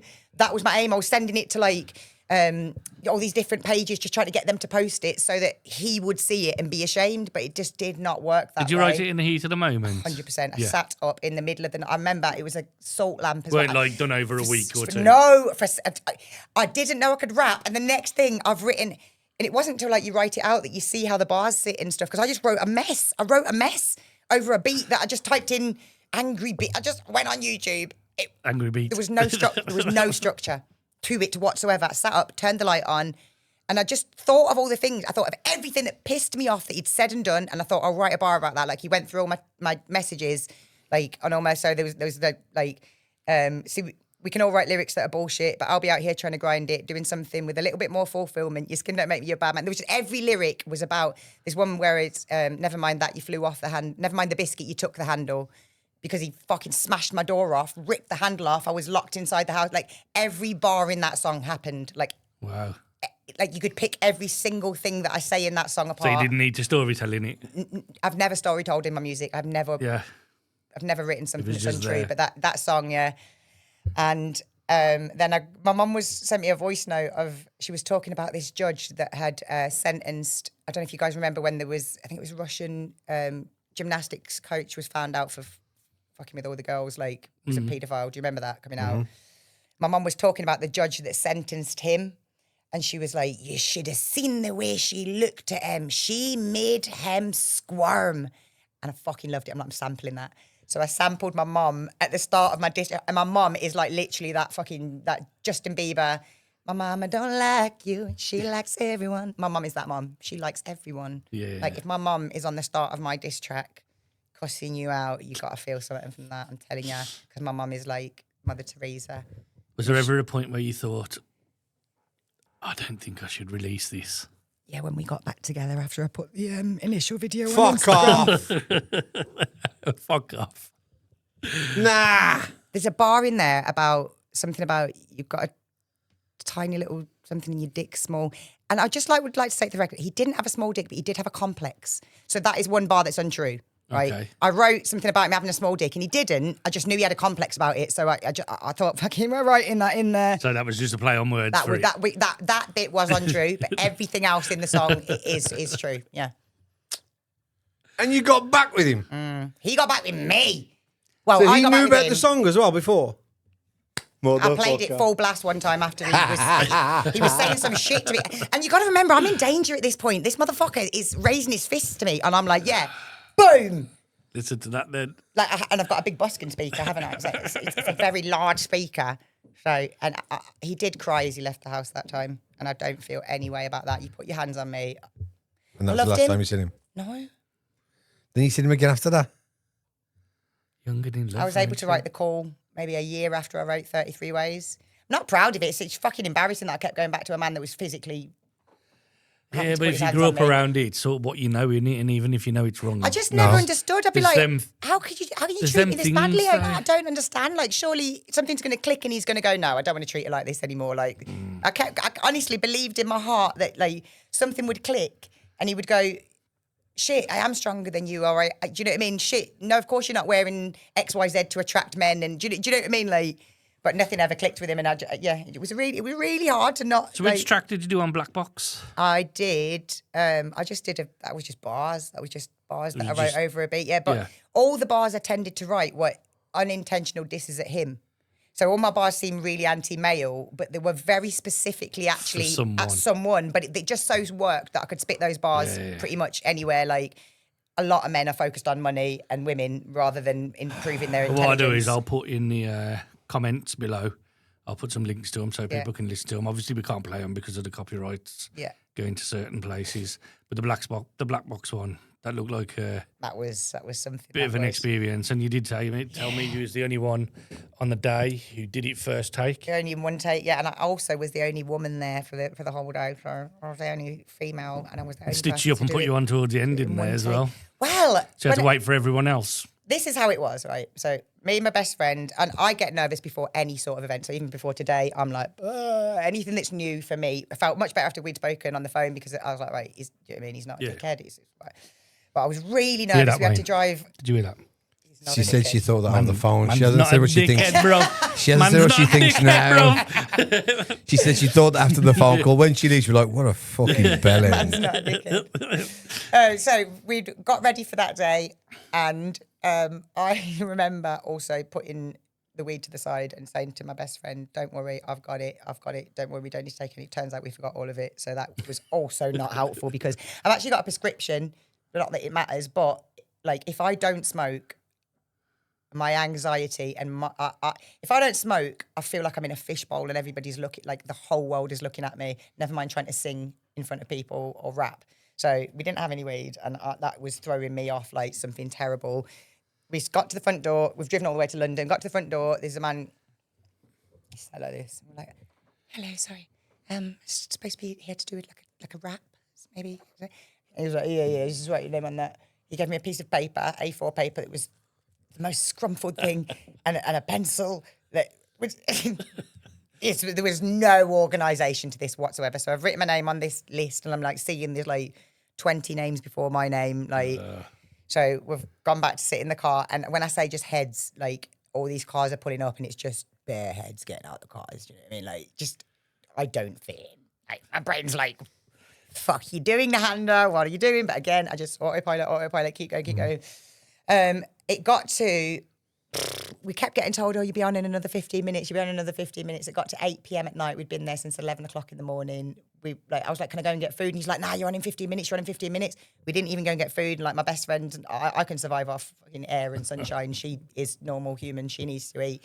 Like, so she's starving. Like, I got literally to a point where I had just went up and I was like, it's 8 o'clock. We've got a 3-hour journey home. We haven't eaten. Like, what's the situation? And he just went, "Oh yeah, go on next." Brilliant. So I could have done that 5 hours ago. Anyway, so I went and did it, and I don't know if you've seen Blackbox, but it's like, it looks like a bigger room than it is. That way, when you get in there, it's actually a really small room. And I did 3 songs, and I actually asked them not to release 2 of them because I was still with my ex at the time. Okay. And 2 of them were full distracts against him. So I did 3. I spat like 10 minutes worth of bars. I know. I spat 10 minutes worth of bars straight, uncut, no fuck. I did not fluff it once. There's one mistake in the Blackbox thing, but nobody else has ever spotted it. Like, even my best friend, I'm like, "Listen for it, listen." She's like, "I can't hear it." I'm like, "Oh, okay, I can hear it. I know I fucked up one Yeah, word." you know somewhere yourself. Yeah, I know, I heard it. But yeah, so I was the only, so I did it. And like, I watched other people do theirs as well. And the cameraman just films. He's just there filming. And I've done mine. Like, if you watch mine, like, one of my bars is, see all of these mans on the madness. When the bars are flatter than my chest, you need to rethink if you're going to impress, right? And that the cameraman's like, "Bah, bah, bah." And that gave me a bit of like, whenever I spit that bar, like, men love that bar. They think it's fucking hilarious. Like, every time, like, because the bars are flatter than my chest, they're like, "She just said, what did she just say?" And she hasn't got boobs either. And she said, so that, like, I've spat that bar. The cameraman's gassing up, like. And I could just feel the energy shift at that point. There's a thing as a female rapper that I think, generally speaking in life, people are on your side. Like, they don't want you to fail. Sometimes they do. 5% might want you to fail. But generally speaking, most people are on your side. Not when you're a female rapper walking into a room of 20 men, like, I can tell you they're not on your side. Like, they're just not. You're not welcome there. You don't belong here. You've changed the atmosphere. You've got pink hair. You got earrings in. I don't like anything that's happening here. You're not welcome. So you have to really fucking prove your point. Like, I've turned up to so many ciphers, and I was doing this shit on my own as well. Like, I mean, turning up with no one, not even my best friend with me. I think the fact that you walked in there and did it one take would have proved a point to them all. I think that's, in my head, I had to be the fucking best rapper I could physically be before even thinking about doing it. But yeah, when the sound engineer literally was like, "You're the only person that's managed to get through your entire thing." And it wasn't even a question. In my head, we're doing it in what... Thing is, I'm in the street doing my bars. I'm spitting that full track in the street. So I've done it a million times. These guys are just in their bedrooms probably waiting for a cypher or... Probably finished it yesterday. Whereas I've performed this 5 times this week. Do you know what I mean? So for me, doing it in one take wasn't even a question. But when I finished and he was like, "You were the only person," I was like, "Okay." But I finished spitting, and honestly, I literally thought I was going to pass out. I was so, the nerves had built up so much in me that I remember sitting down on a couch in the like engineering room suite, and they were all trying to talk to me like about how sick it was and how like, and I literally like I was rude to someone. I said, "Can you move?" So I needed to sit down. I was going to throw up, like, and everyone was trying to tell you, "Oh, you're sick, and I just was so like. Yeah, leave me alone. Please. I know I look like a rat then, and you probably think, oh my God, she's confident. I'm not. Please leave me alone. Yeah. But yeah, so you wouldn't know from watching that footage, even me watching it back, knowing where I was in my head doing it. It was not confident. There was no confidence in that. But yet you said to me earlier about how I switched my personality for the van videos. Yeah. How I really am. Yeah. What's the difference there? The rap is 100% a persona. Do you know what I mean? But you were is. saying to me, oh, how can you switch off and be different when you've just done exactly the same? The rap is a persona. It's what I mean? Like it's someone I have to switch into So to have that energy to be able to deliver in that sense.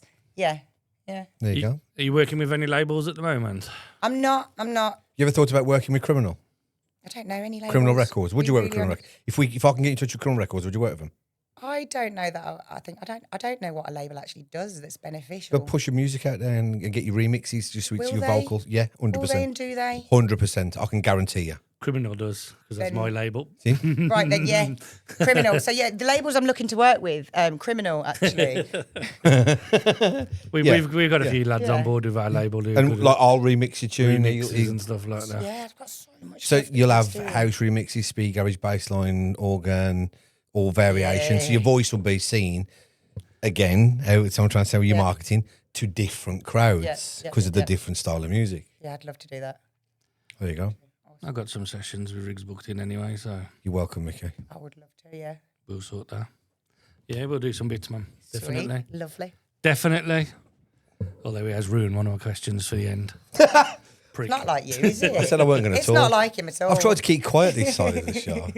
So if you're listening on Spotify or Patreon or whatever, if you're watching, so this show was meant to take hour and a half, 2 hours, right? We've now been here Fucking- 5 hours. Yeah. I can't 'Cause help of with how you. long we've been here because my watch is 'Cause upside of down. you. So that's no use. to She me. was late by 45 Mate, my minutes to watch an is hour. upside down. I don't know what you want from me. It's fucking you drifting My up. watch is upside. I think it's still set to Malta time, and I was there 2 months ago. We So had- it's upside down and set to Malta time. Yeah. I don't know what you want. We had a break earlier and she went to the toilet. Mickey's like, you've got to stop talking and go on. They're going off. You've got to stop. I said, right, I'm not going to talk this off, which is why I've sat there and just gone, And you're still fucking nattering. oh, fuck off, carry on then. Right, so you've worked with Gus. With out Gussy? of our scene. Yeah. Gussy's class, You isn't don't he? know? No, Gussy's class. Yeah, man. So Gus pulled me on board to be vocalist for Girls Like Us. I went off to DJ AJ and did it with. Okay. For the B15 thing when he was DJing out and that. Girls Like Us. That's the first time I Also, ever saw 'cause I you. can spit as well. I can jump onto the Birmingham cool, mash it up. Like I can sit nicely between the two sort of styles of his two main tracks that works, popped. yeah. Yeah. So that was how I ended up getting in touch with Gus, was through some random man that spat bars on my microphone one time. He was working with Gus. Gus said, "Do you know any female rappers?" And he was like, "Hey, there's this girl I busted with in Birmingham City Centre," and that's how I got in touch with him. Yeah. And from that relationship, I've actually built. Well, I'd already written the song when I met Gus, but he built a backing track for a song of mine that, like, I really don't blow. My music, I'm proud of the message. The rest of it is like, or the mastering, I don't know, or my vocals could be better. Blah, blah, blah. This song that Gus has produced, like, hands down, it's a real song. It's a full cinematic. Gus is really good, isn't he? He is And it doesn't matter what style you want. so competent, and I don't. He's mean, very I mean, good at- I mean, like, he understands so much musically, like, so, just things that I don't. I've presented him with this song, and he's come to me. He can't sing, and he's like, "Okay, so you need to be coming there and there and there." And then by the time we finished, I was like, "That is a full song, like that." It touches me in a way that I'm like, "I've done that. Those are my words. That's my voice. It blows me away." The song that we worked on, that we have produced, and it got signed to a label that's owned by Sony, but they put all the music on the back catalogue stuff for catalogue, yeah. Netflix. Got signed to them, and that one song, it's a fucking cinematic masterpiece. Do you still talk to him? Gussy, yeah. Say to him, why nasty how the work's going with Ali Campbell's cousin. He'll love that, I'm sure. I'm sure he'll love that. He hates being known as Ali Campbell's cousin. Do you say Wayne said I asked how Ali Campbell's cousin is? Right, all right. I'll pass that on and I'll take the flak for it. Yeah. He'll laugh and go, prick. Yeah, Have you got Guss is a anyone good in your guy. mind for the future you want to collab with? Do you know, I have, right? And I'm going to say it. And I'm saying it because I am manifesting it. I'm going to look into the camera as I say it. Yeah, I'm looking to work with HeadX. Okay. Drum and bass stuff then. Yeah, I'm looking to work with HeadX. So, yeah. I'm going to clip that and post that for you and tag him. So we'll have some bits for him to listen to. On your, have you got much other than your busking on your profile? Any of the? Do you post your studio work on there as well? No, because I fucking hate being in the studio. Yeah. Hate being in the studio. Busking is so. This out ain't selling into it the to open. HeadX very well though. I know. No, but go listen to my tracks. I can sing. Like, put me in a studio and I'll come out with some fire like Burn. But they need to see this. Burn was the one that I went and did with Hybrid Theory, and it is fucking brilliant. Like the lyrics are so good. Like a phoenix, I will rise from the ashes. I can feel it. While I rise, feel my passion hit the ceiling. And it's lit. It's like, watch me burn, burn, burn, That's burn. what's his name, isn't it? Paul and James. Yeah. Paul and James. Yeah, So they got in touch with me, saw me busking in Birmingham. What do you think of Paul? I loved working. It's one of the best. It's the only time I've enjoyed. Well, other than meeting Gus and him helping coach me through my unpleasantness in the studio. Yeah.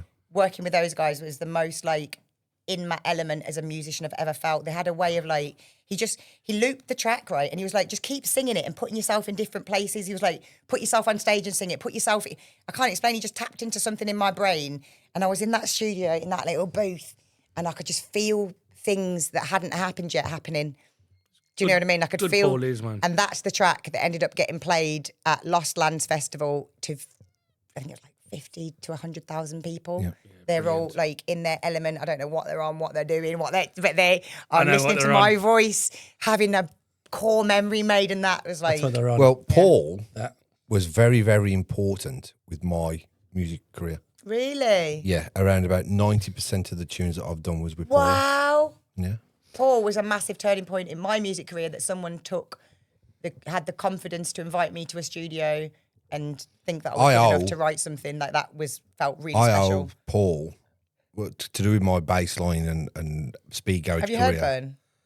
No. No, you have to listen to it then, yeah. I owe a lot of my career to Paul because he was so I went there with inspiration. Paul made the tracks. Paul was the first time I was able to listen Good to my enough. voice on a track and go, shit, if that wasn't me, I'd go like, wow, that's a banger. See, Do you know what I mean? Like, it made me feel like an artist by Very putting... good Paul is, man. putting Paul's one of them together. producers who doesn't like the limelight, and if he just wants to be in, he's so misunderstood. Again, he's another one where we missed out when we spoke about Birmingham producers. When I spoke about Tom, Paul has the potential to be absolutely phenomenal, but he's very reserved and calm. No one's ever done what he did with, like, my lyrics. Like, I showed him a song that was completely different to the one we ended up making. Completely different. It was by Yellow Claw Shotgun, and it was like a proper dun, dun, dun, dun, dun. Like, I don't know, it was completely different. I said, I like the feel of this song, and then I wrote some lyrics. Not even to what he presented me with after I'd walked away from that studio blew my fucking mind. Like, it blew my mind. He's really good. The first time when it was actually released, I was around my best friend's house, and she's got another friend that I don't know that well, but she was not long had a baby, and I played my tune, and she thought it was so good that she pissed herself. Yeah, and honestly, my days. She probably was like, this is a low point for me. For me, that was a real high point. Someone got so excited by my tune that she did a little wee, and that That's enough. That's speaks it. volumes. But here you go again. There you Here's go. another You've- side of you again. You That peaked in your career now. you're missing all this If out. you make by to piss all. yourself to your tunes, you've already won. Do you know what I mean? Who else can say that? I'm not talking anymore. so. Right, your style Mm-hmm. is also part of your identity. It is. Where's your fashion sense come from? Can you call it a fashion sense? I don't know, because I said to her on the phone yesterday.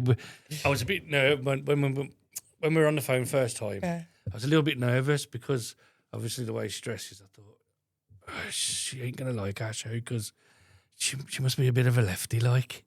Are you a lefty? Nah. And this is Have you been present for this conversation that we've had? This is where I was getting to. So I started the conversation Exact reaction I off. wanted. It was that look of you fucking what before you talk. I started the conversation and led it, and then said this and this and this, and I was, just testing the water a little bit here and there. And then she said something and she was like, J.K. Rowling, I love J.K. Rowling. I was like, yep, she ain't a lefty. Yeah, here we go. And I was like, yeah, okay. So then towards the end, I was like, so where the fuck did your fashion sense come from? Well, I honestly don't think we can call it a fashion sense. Okay, I like Why? It's 'cause vibrant, man. And Is it a fashion sense? I look like I've tumbled into a charity shop, rolled around in a circle and tumbled out. Explain how. You are seeing me on a very elegant day, sir. Mediterranean. This touch. dress, You're very Mediterranean. It I actually think. makes me feel uncomfortable because it's so girly. So I thought I'm going to push myself out of my comfort zone and wear something like, it makes me sit like this, like, Oh, okay. Very professional. Yeah.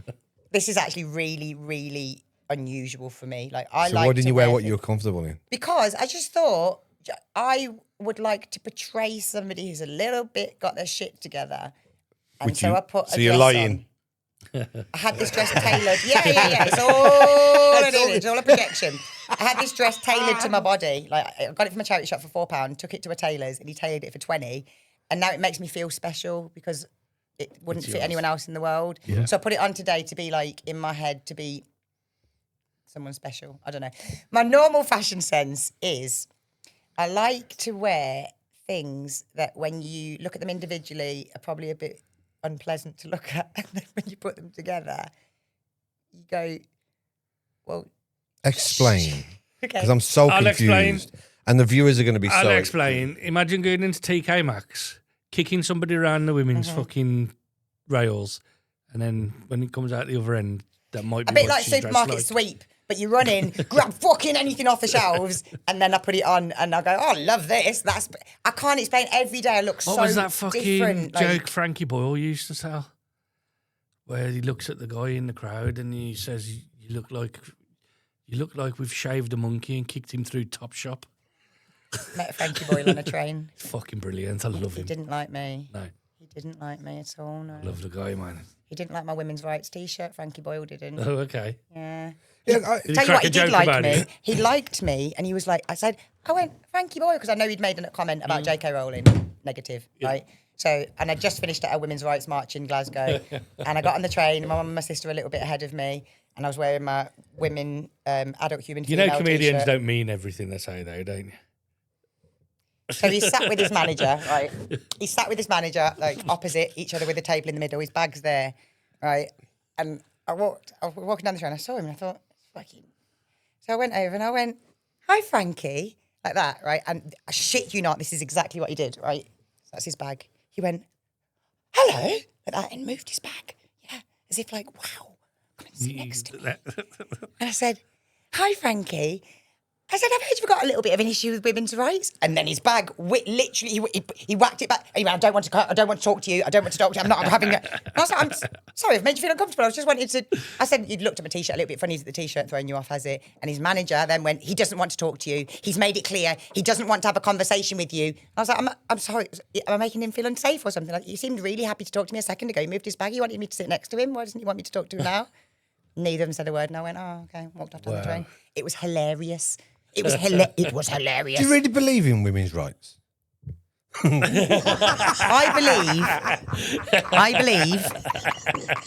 I believe that women gave birth to every single motherfucker on this I planet. thought she was right? going to kill me then. Every single motherfucker on this planet, yeah. The only thing I can tell you about them without meeting them is that a woman It's the only gave birth thing to them. everyone's got in common. Yeah. You all It's come out the- of a cunt. They say death and taxes. That's not actually true. You could come out of the belly. Well, yeah, Sorry. could yeah, be. you've been bathed in the waters of a womb. Yes, we'll go that way. No, they say death and taxes, don't they? They say they're the only things certain about life. But Yeah. the only thing certain about any human without having met, conversed, anything, I don't need to know nothing, anything else about you, and I can tell you one fact. You all come from a out woman. Yeah. Yep. So that's am I strong on women's rights? I don't know. I'm strong on women being respected for the fucking magical life portals that we are. That's a fucking good point, mate, to be honest, because without them, we wouldn't be here. only asked a question. Speechless. Is that a first? Can we not make it down on the calendar? Attacks me. I only asked a question. But when I asked that question, zoom in on her face and watch her response. That's getting clipped. You think women's rights are important? I was like, That's I getting said, do you really believe in them? glitch. Well, do you really believe in women's rights? You were like, Thing is, I knew you were joking, and my brain was still like, launch at him, elbow to the temple. That'll work. Right, I want to do two of my favourite questions Go on. now. You can only listen to 3 albums again for the rest of your life. All Yeah. music is This was so gone. hard. The fucking lot has gone. You got 3 albums. What are they? This was really hard. It really was. Okay, boom. I'm going to start with the one that I'm least proud of, but I wanted to not say it because it's a bit like it's not Pink. Misunderstood. what's wrong with that? What's wrong I with don't that? know. I just thought it Pink's felt class. It felt like I don't know, a bit empty, a bit shallow. But for me, Yeah, but we're not. there's some but- tracks on the album you can push It's out. not pleasing the people. I It's asked for this you. question. No, and that's why I didn't change my Yeah, mind. yeah. My brain was going, oh, pick something cool, pick something. And I've I asked thought, this question pick something you every wouldn't time we skip. have music-related people on it. These are 2 questions Yeah. I ask, and some of them do answer, and I feel like they're just trying to be cool. Yeah, no, see, I literally, I thought, be honest, I'm not an album Where person. when I answer it, I go 12 Inches of Snow by Snow. Do you know the guy who did Informer? Shut up. His Don't even go album, on a list. yeah, His that's the album? that's the worst song on his album. His album's fucking phenomenal. Fuck off. Right? Yeah. And You're I gonna, say, you're gonna need to back that up I with say- a chain. You're gonna have to send me something. I'll send it, yeah. I'm not saying that Math- track is not bad. I like it. It's the worst one I on like there. that one. Worst yeah. one on the album. Okay. And then I say Mouth Almighty, which is It's the one that you showed the me lad who tracks from. Yeah. got his fucking problem with the streets. Do you know what I mean? And I ain't afraid to say them. I don't need to say Madonna, Michael Jackson, Prince. I don't need to go there because I'd rather listen to them albums. Yeah. So See, some that's some what I people did. do try and be a bit too clever on No, this I question, but it's for you. It's what Honestly, you I'm want. not an album person. Like, I am an indie. You've got to listen to these for I've the got rest about of your life. 1,500 songs on my iPod from about 1,300 artists. Okay. Do you get what See, I mean? I'm very I'm So, an excited. pick, album two more guy. out. Yeah, Two no, more I've got artists. them. then. I've got them. So Pink, Misunderstood. TLC, Fan Mail. Fuck TLC. me. That album raised me. Has that There's a got song on there. Waterfalls on it. No, Or not? it's the No? one after that. It's Okay. the one that's got. I don't know what were the actual tracks that were Unpretty. famous. off Unpretty was on that Unpretty, one, yeah. And there's one on there called Silly Ho. Fucking hell, that song raised me. I don't want to be a silly ho, waiting for your call, like them other girls want to. It was like basically like, Did you sing that for your ex? no, I didn't. Should have. Maybe I'll call him. Third one then. The final one is, this one I think is a bit more of a predictable one, but it's still one that I wouldn't skip the whole way through. Dr. Dre 2001. It's the soundtrack to my youth. Everything is mastered so beautifully on that album that it makes the hairs on my neck stand up. Love There's that a album. Prodigy album. That's the same for me. Is it? Which- It's one of the. It's one of the early ones. I don't know if is it Fat Poland, Fat of the Land. Yeah, that, I done a remix of about 4 tracks on there and put them all into one baseline mix, and I called it Fat Poland because they used to smash it over Poland.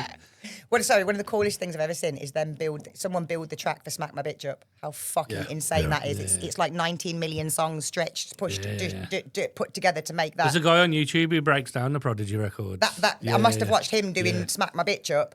Because I wanted to know, is it misogynistic? Why is the lyric like?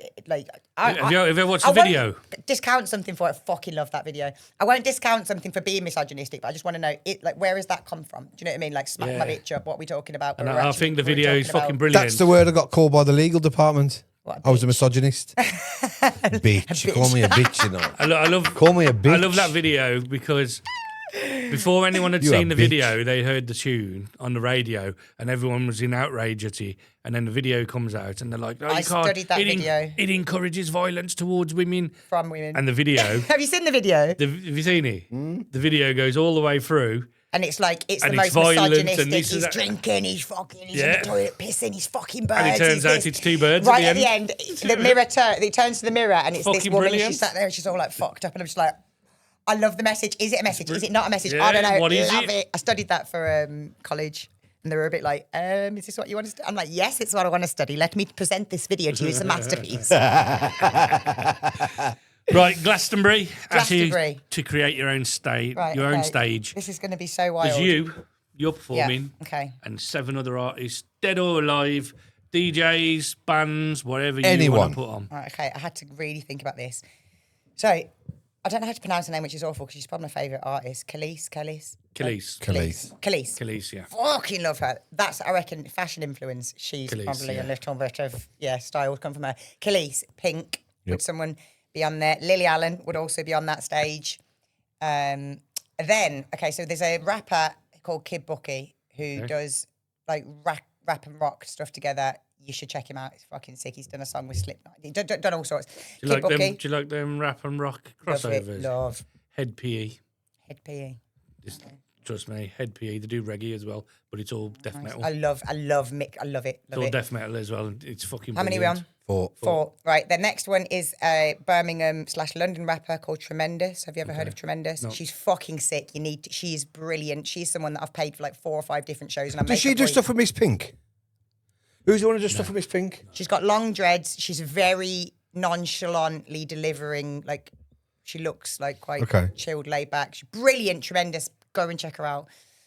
Anytime she's got a show on, tickets are booked before I even know if I'm free. Go to see the show because she writes music with a message. Yep. What are we on?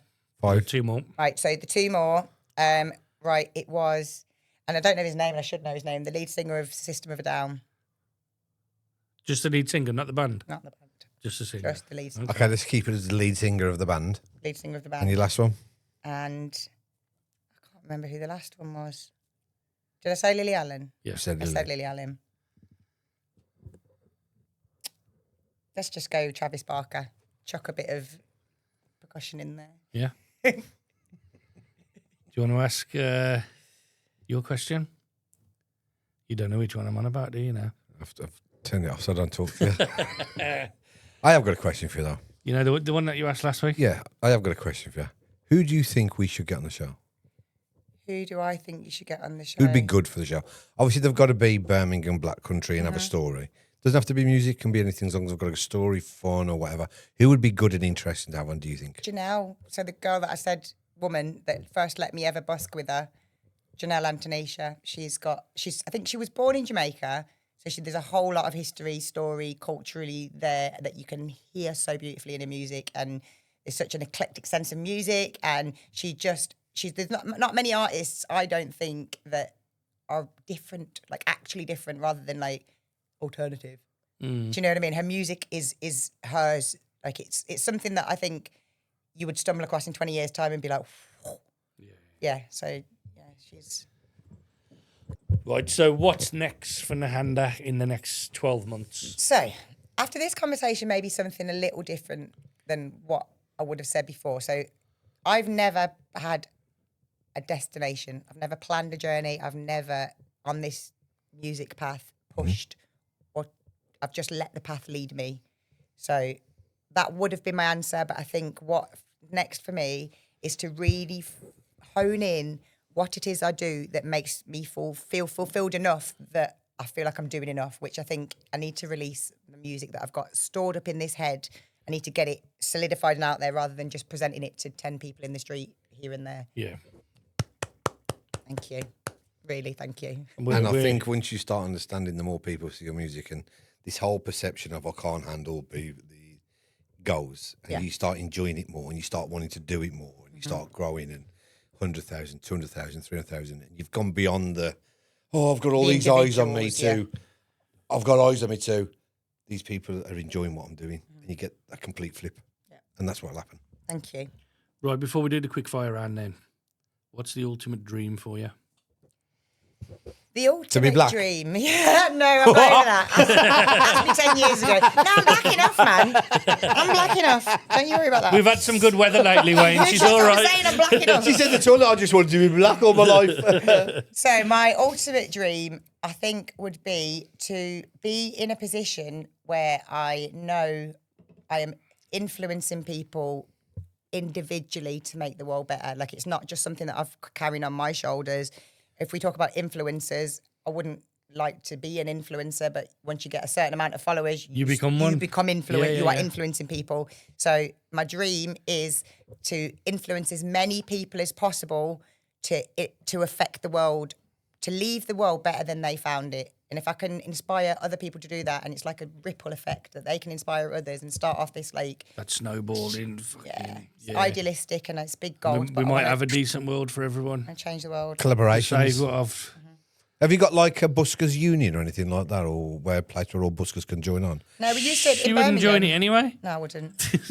In Birmingham, we used to meet up all the different buskers. So like Janelle, Chunky Beats. There was so many of us. And we'd all find a different spot. Then we'd do like 2 hours separately, and then like 8 of us would come together. We'd have Perry on guitar. Chunky was he was a beatboxer, sick. He would just pick a beat. I'd start singing something over the top. Someone else would start spitting bars. It was fucking amazing. And then they banned busking in Birmingham. Are you still in touch with Janelle? Yeah.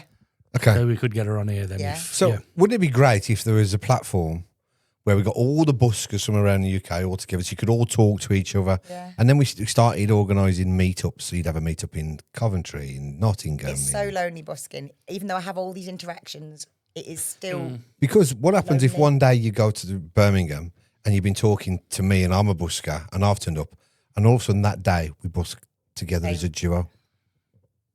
Just because you've combining the connected. audience and, Just you've We used connected. to do that. We used to do that in Birmingham, but we can't anymore because, like other places, there's only one pitch. So Walsall, really, there's only 1 or 2 pitches. So if I'm there, whoever else is busking is going to go in somewhere else. So at the end of the day, we can't meet up to bus. come together. Right, let's get the quick fires done because I want to go fucking home. But Ready? Have you got them ready? yeah, Quick fire. quick fire. Go on then. You got to go because I've let. If your life was made into a film, who plays you? Michelle Rodriguez, and I knew that at the age Really? of. Oh my God, yeah. I'd say Uma Thurman. Kill Bill. Pulp Fiction. Uma Thurman. Yeah.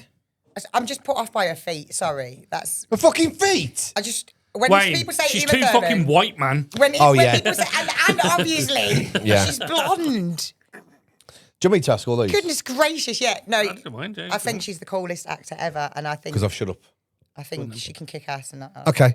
Singing or rapping, if you could only pick Singing. one. Oh, fuck, I didn't even finish. singing. It's without even question. What's your biggest weakness? Balloons. What? I'm allergic to latex. That's not a weakness. Balloons. It's a weakness. How is it? An allergy's a weakness. I was thinking isn't like it? Superman and Kryptonite. Is that not what you meant? No. What did you mean? Look, Hang on. A weakness Well, is, there's different types of weakness, isn't there? to me, a weakness is what I can gather you now See, a weakness is your to fear me- of growing. Your weakness is Right, you're my not willing weakness is to. that I don't have any weaknesses. Is that what you meant? I've got a weakness of pizza. My weakness is that I'm so strong that it's hard to cope. What's your weakness? Not a fear of a. I'm really modest. There you go. So your weakness is you just speak your mind or whatever. Yeah, probably. Yeah. In fact, that is it. I can't keep my fucking mouth shut. Yeah. There we go. okay. Thank you. One artist you'd love to open for. Sugar Babes. You weren't expecting that, were you? No, because they weren't in your fucking band and you're 7. Because I expected. I should have been in the Sugar Babes. Yeah, but one of your 7. I expect you to say one of your 7 for Glass. No. I should have been in the Sugar Babes. They're not welcome on the stage with me unless I'm part of them. I believe you. Okay. We can be on the stage separately, but we can't be on the stage together. I believe you. What's something you're weirdly good at? The shot put. What the fuck? Shot put. I How? picked it up at school, broke the school record. I'm really Shot strong. putters that normally look like me. Which Russian was women, same hilarious. size. I would turn up to these shot putting events, right, and the girls hated me. So I'd specifically have in like big earrings and be like, totter over with my handbag, be like, "Oh, mum, can you just hold my earrings?" And they'd all be looking at me like, "Oh, fucking who's this?" They're all these rugby girls, and because I tried to fit in, they didn't want me to be a part of their fucking crew. So anyway, I just totter over, like, get the shot put, and my mum was actually going to throw for Scotland. My mum was trained by, do you know, Gladiators, the guy that went 3, Yeah. 2, 1. He was my mum's shot put trainer, and she was going to throw for Scotland in the Olympics, injured her shoulder. Didn't tell me this until I got home from school and said, "Mum, I broke the shot put record today at school." And she was like, "Oh, that's nice. I was going to throw for the Olympics." Huh? But yeah, I'm mad good at shot put. Like I've got medals and shit. Nice. One song you wish you had written. Something inside so strong. Fucking that's powerful. That's powerful. I love that song. What's a song you love that people wouldn't expect you to listen to? It's all I've thought about all day. Chaz and Dave, snooker loopy. Is that why you mentioned Chaz and Dave earlier, mate? You mentioned Chaz and Dave, and I was Yeah. like, Chaz and Dave. Yeah. Right, guys, let me just, if you don't know that song, please just go and listen to it because it is a wild card. Fucking brilliant. And right, I don't know how long ago it was released, but it starts with like the snooker noises. How did they record that? Because that's not done in a studio because it's old. Yeah, that it's shit was weird, old. Were isn't they in a fucking snooker hall? Yeah, they did record with them all the live. recording equipment, Live, yeah. potting Wouldn't bowls and surprise shit. me, yeah. So you did it back in the day? Banger. Yeah. Absolute banger. My mum actually had the album that was on. Yeah, you're lucky. I've listened to it fucking Popping up. thousands of Chaz and times. Dave. Okay. Themselves. What's your most used emoji? The little triple sparkle. The three little. So I feel inside. Your dream venue to perform at? I'm going to say Lost Lands, which is where my track got performed. Just as big a field as possible with as many people in it as possible, not looking at me, looking at their friends and having a fucking blast. Okay. If you had to eat one meal forever, what are you choosing? Breakfast. Full English? All day, all night, any time of day. Wake me up at 4 o'clock in the morning, do you want breakfast? Yep. Full You English told me breakfast, you mate. don't eat fucking breakfast. Your body can't. It is You breakfast. hypocrite. Breakfast. I didn't say I eat it at breakfast time. Just ate breakfast. Breakfast, okay? She just said, wake me up at 4:30 and tell me your She's breakfast. just done you there. Yeah, but 4:30 is not breakfast She time. can That's eat middle of the fucking night, bacon mate. and eggs whenever she wants. That's what I'm saying. Any point in life, if you literally pulled out a full English now from underneath you, it'd be an element. I carry around brown sauce so that I'm ready at any point. But do you eat black pudding? Vampire candy, So what do you have on your breakfast then? Bacon? bacon, well done. Sausage, egg, well done. Toast, beans, hash brown. Get them nasty little slug mushrooms off my fucking breakfast, and that's it. Real butter on the toast as well. If it's margarine, you might as well have just bloody. You ain't opened got the tap. tomatoes in it, not the shit You know grilled, what? tinned. I'm going to be That honest sounds with you, healthy, man. mate. No. We've been here for fucking hours recording this, and I've loved everything you've said. Until Agreed that. with everything you've said, and I'm like, this girl's fucking perfect.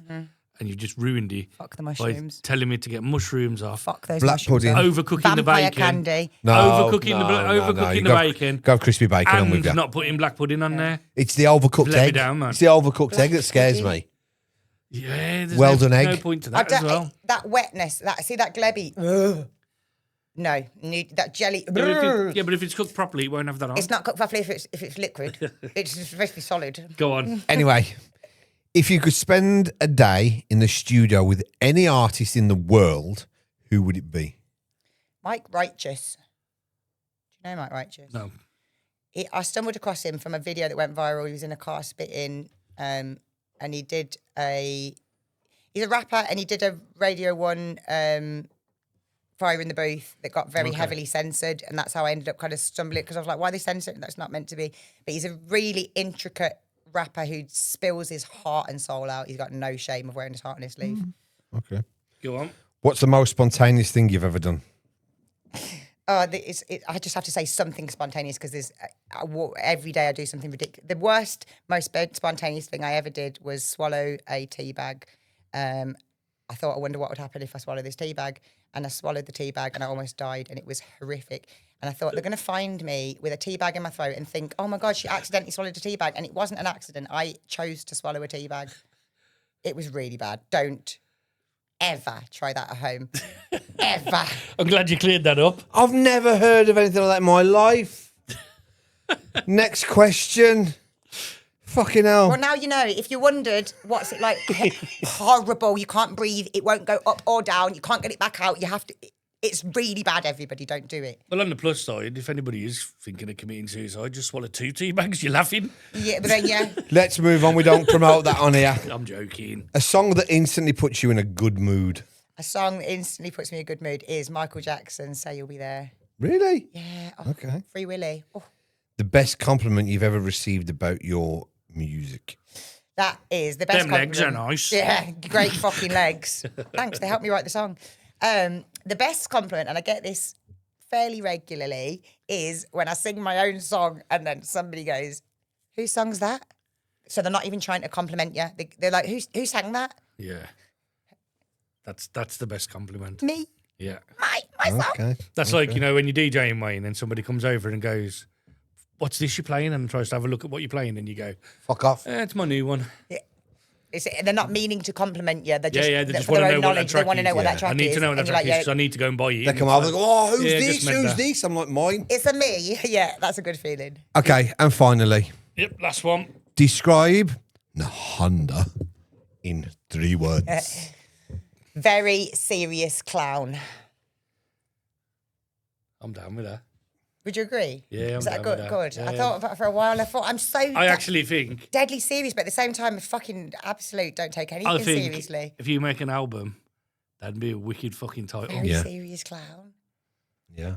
That would be a fucking ace title for the album. I always had music with a message as the album title, but it's a bit. We know what. Do you know what I mean? It's a bit like No, this is going to there make is a your life message. better. I know, but as a name There's for a an message album, in there. yeah, no, but I think your name is much better because it leaves a. You're like, well, what do you mean? Rather than music with a message, you know what you get in there. I'm going to get preached to. Whereas it's very serious clown is like what? Already, I'm like, I'm intrigued. It's my album. I want to know what's on it. Right. Is this over? I thought we were like for life. I thought us three were like. It's gone on for fucking ages today. Oh.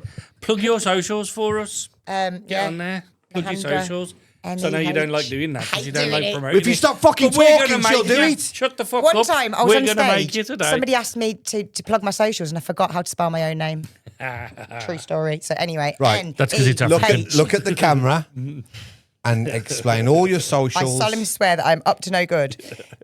My socials are all the same handle. It's NEHANDA music. Nehanda music. It's me. You can find me if you want, but don't feel obliged. Get on her socials, man. She can sing, trust me. Wayne. We've also put her in the comments below. Yeah, we've Cheers, put guys. them all down there as Yeah. well. Wayne. Right. Big thank you again to our new sponsor, Hackles & Co. Either you're listening to the advert in the show, check them out. I want to say a massive thank you to we've got to be careful what I Don't say. say beautiful. Bloody get HR on the phone, This I will. delightful lady who's joined us today with her incredible story, who I think deserves a lot more than what she gives herself credit for. And yeah, check out their website, rantingandraving.com. And I'm sure Mickey's going to say Patreon. RantingandRavingPod.com. So everything's going to be on Ranting and It's Raving. almost Pod. like you fuck everything up and you come in and fix the mess. Thank you. What did I fuck up then? Nothing. You fucked up the web address? What? Rantingandravingpod.com. Even I know that You said one. I've heard it once. You said and I know. rantingandraving.com. You forgot pod. Pod. And I built the fucking website. Just think Podrick. Think about Podrick, right? It's fucking and include brilliant. him. I'll tell you what's brilliant. All our handles are the Ranting and Raving Pod. Every social, that's what it is. Apart from the website. And we he haven't got changed the website and he didn't put the because you couldn't get the wasn't available. The was not available. No. It's a really good name, by the way. So Ranting someone and Raving. else has Call got me in. the Ranting and Raving Pod. Why'd you look angry that I've enjoyed your podcast name? That's what you're trying to tell me. How the cunts. Anyway, get yourselves over to Patreon. Loved End every of the minute of fucking this. show, rinsing, Patreon.com/the Ranting and Raving Pod. £3 a month if you want to see shows from me and Wayne, which will be going on there from now on. The normal YouTube is just going to be kept for the public artist shows. Wayne, Have anything else? you put all the mixes on that I give you? Not yet, no. I'll give Mickey like fucking 60 mixes to put onto fucking Patreon. And I got fucking for free 72 hours of fucking video footage. because she was late. But that might make a difference. Yeah, the footage would have still been the It's same. still been the same whether she No. got here earlier. No. Let him have it. Yeah, it's because I was late. Yeah, it's because I she was late. There's extra 4 hours to fucking Yeah, edit. bloody hell. Silly cunt. Thanks for watching. This is the Ranting and Raving podcast. We'll see you next time. Thanks for Nehanda for coming on. Thank you.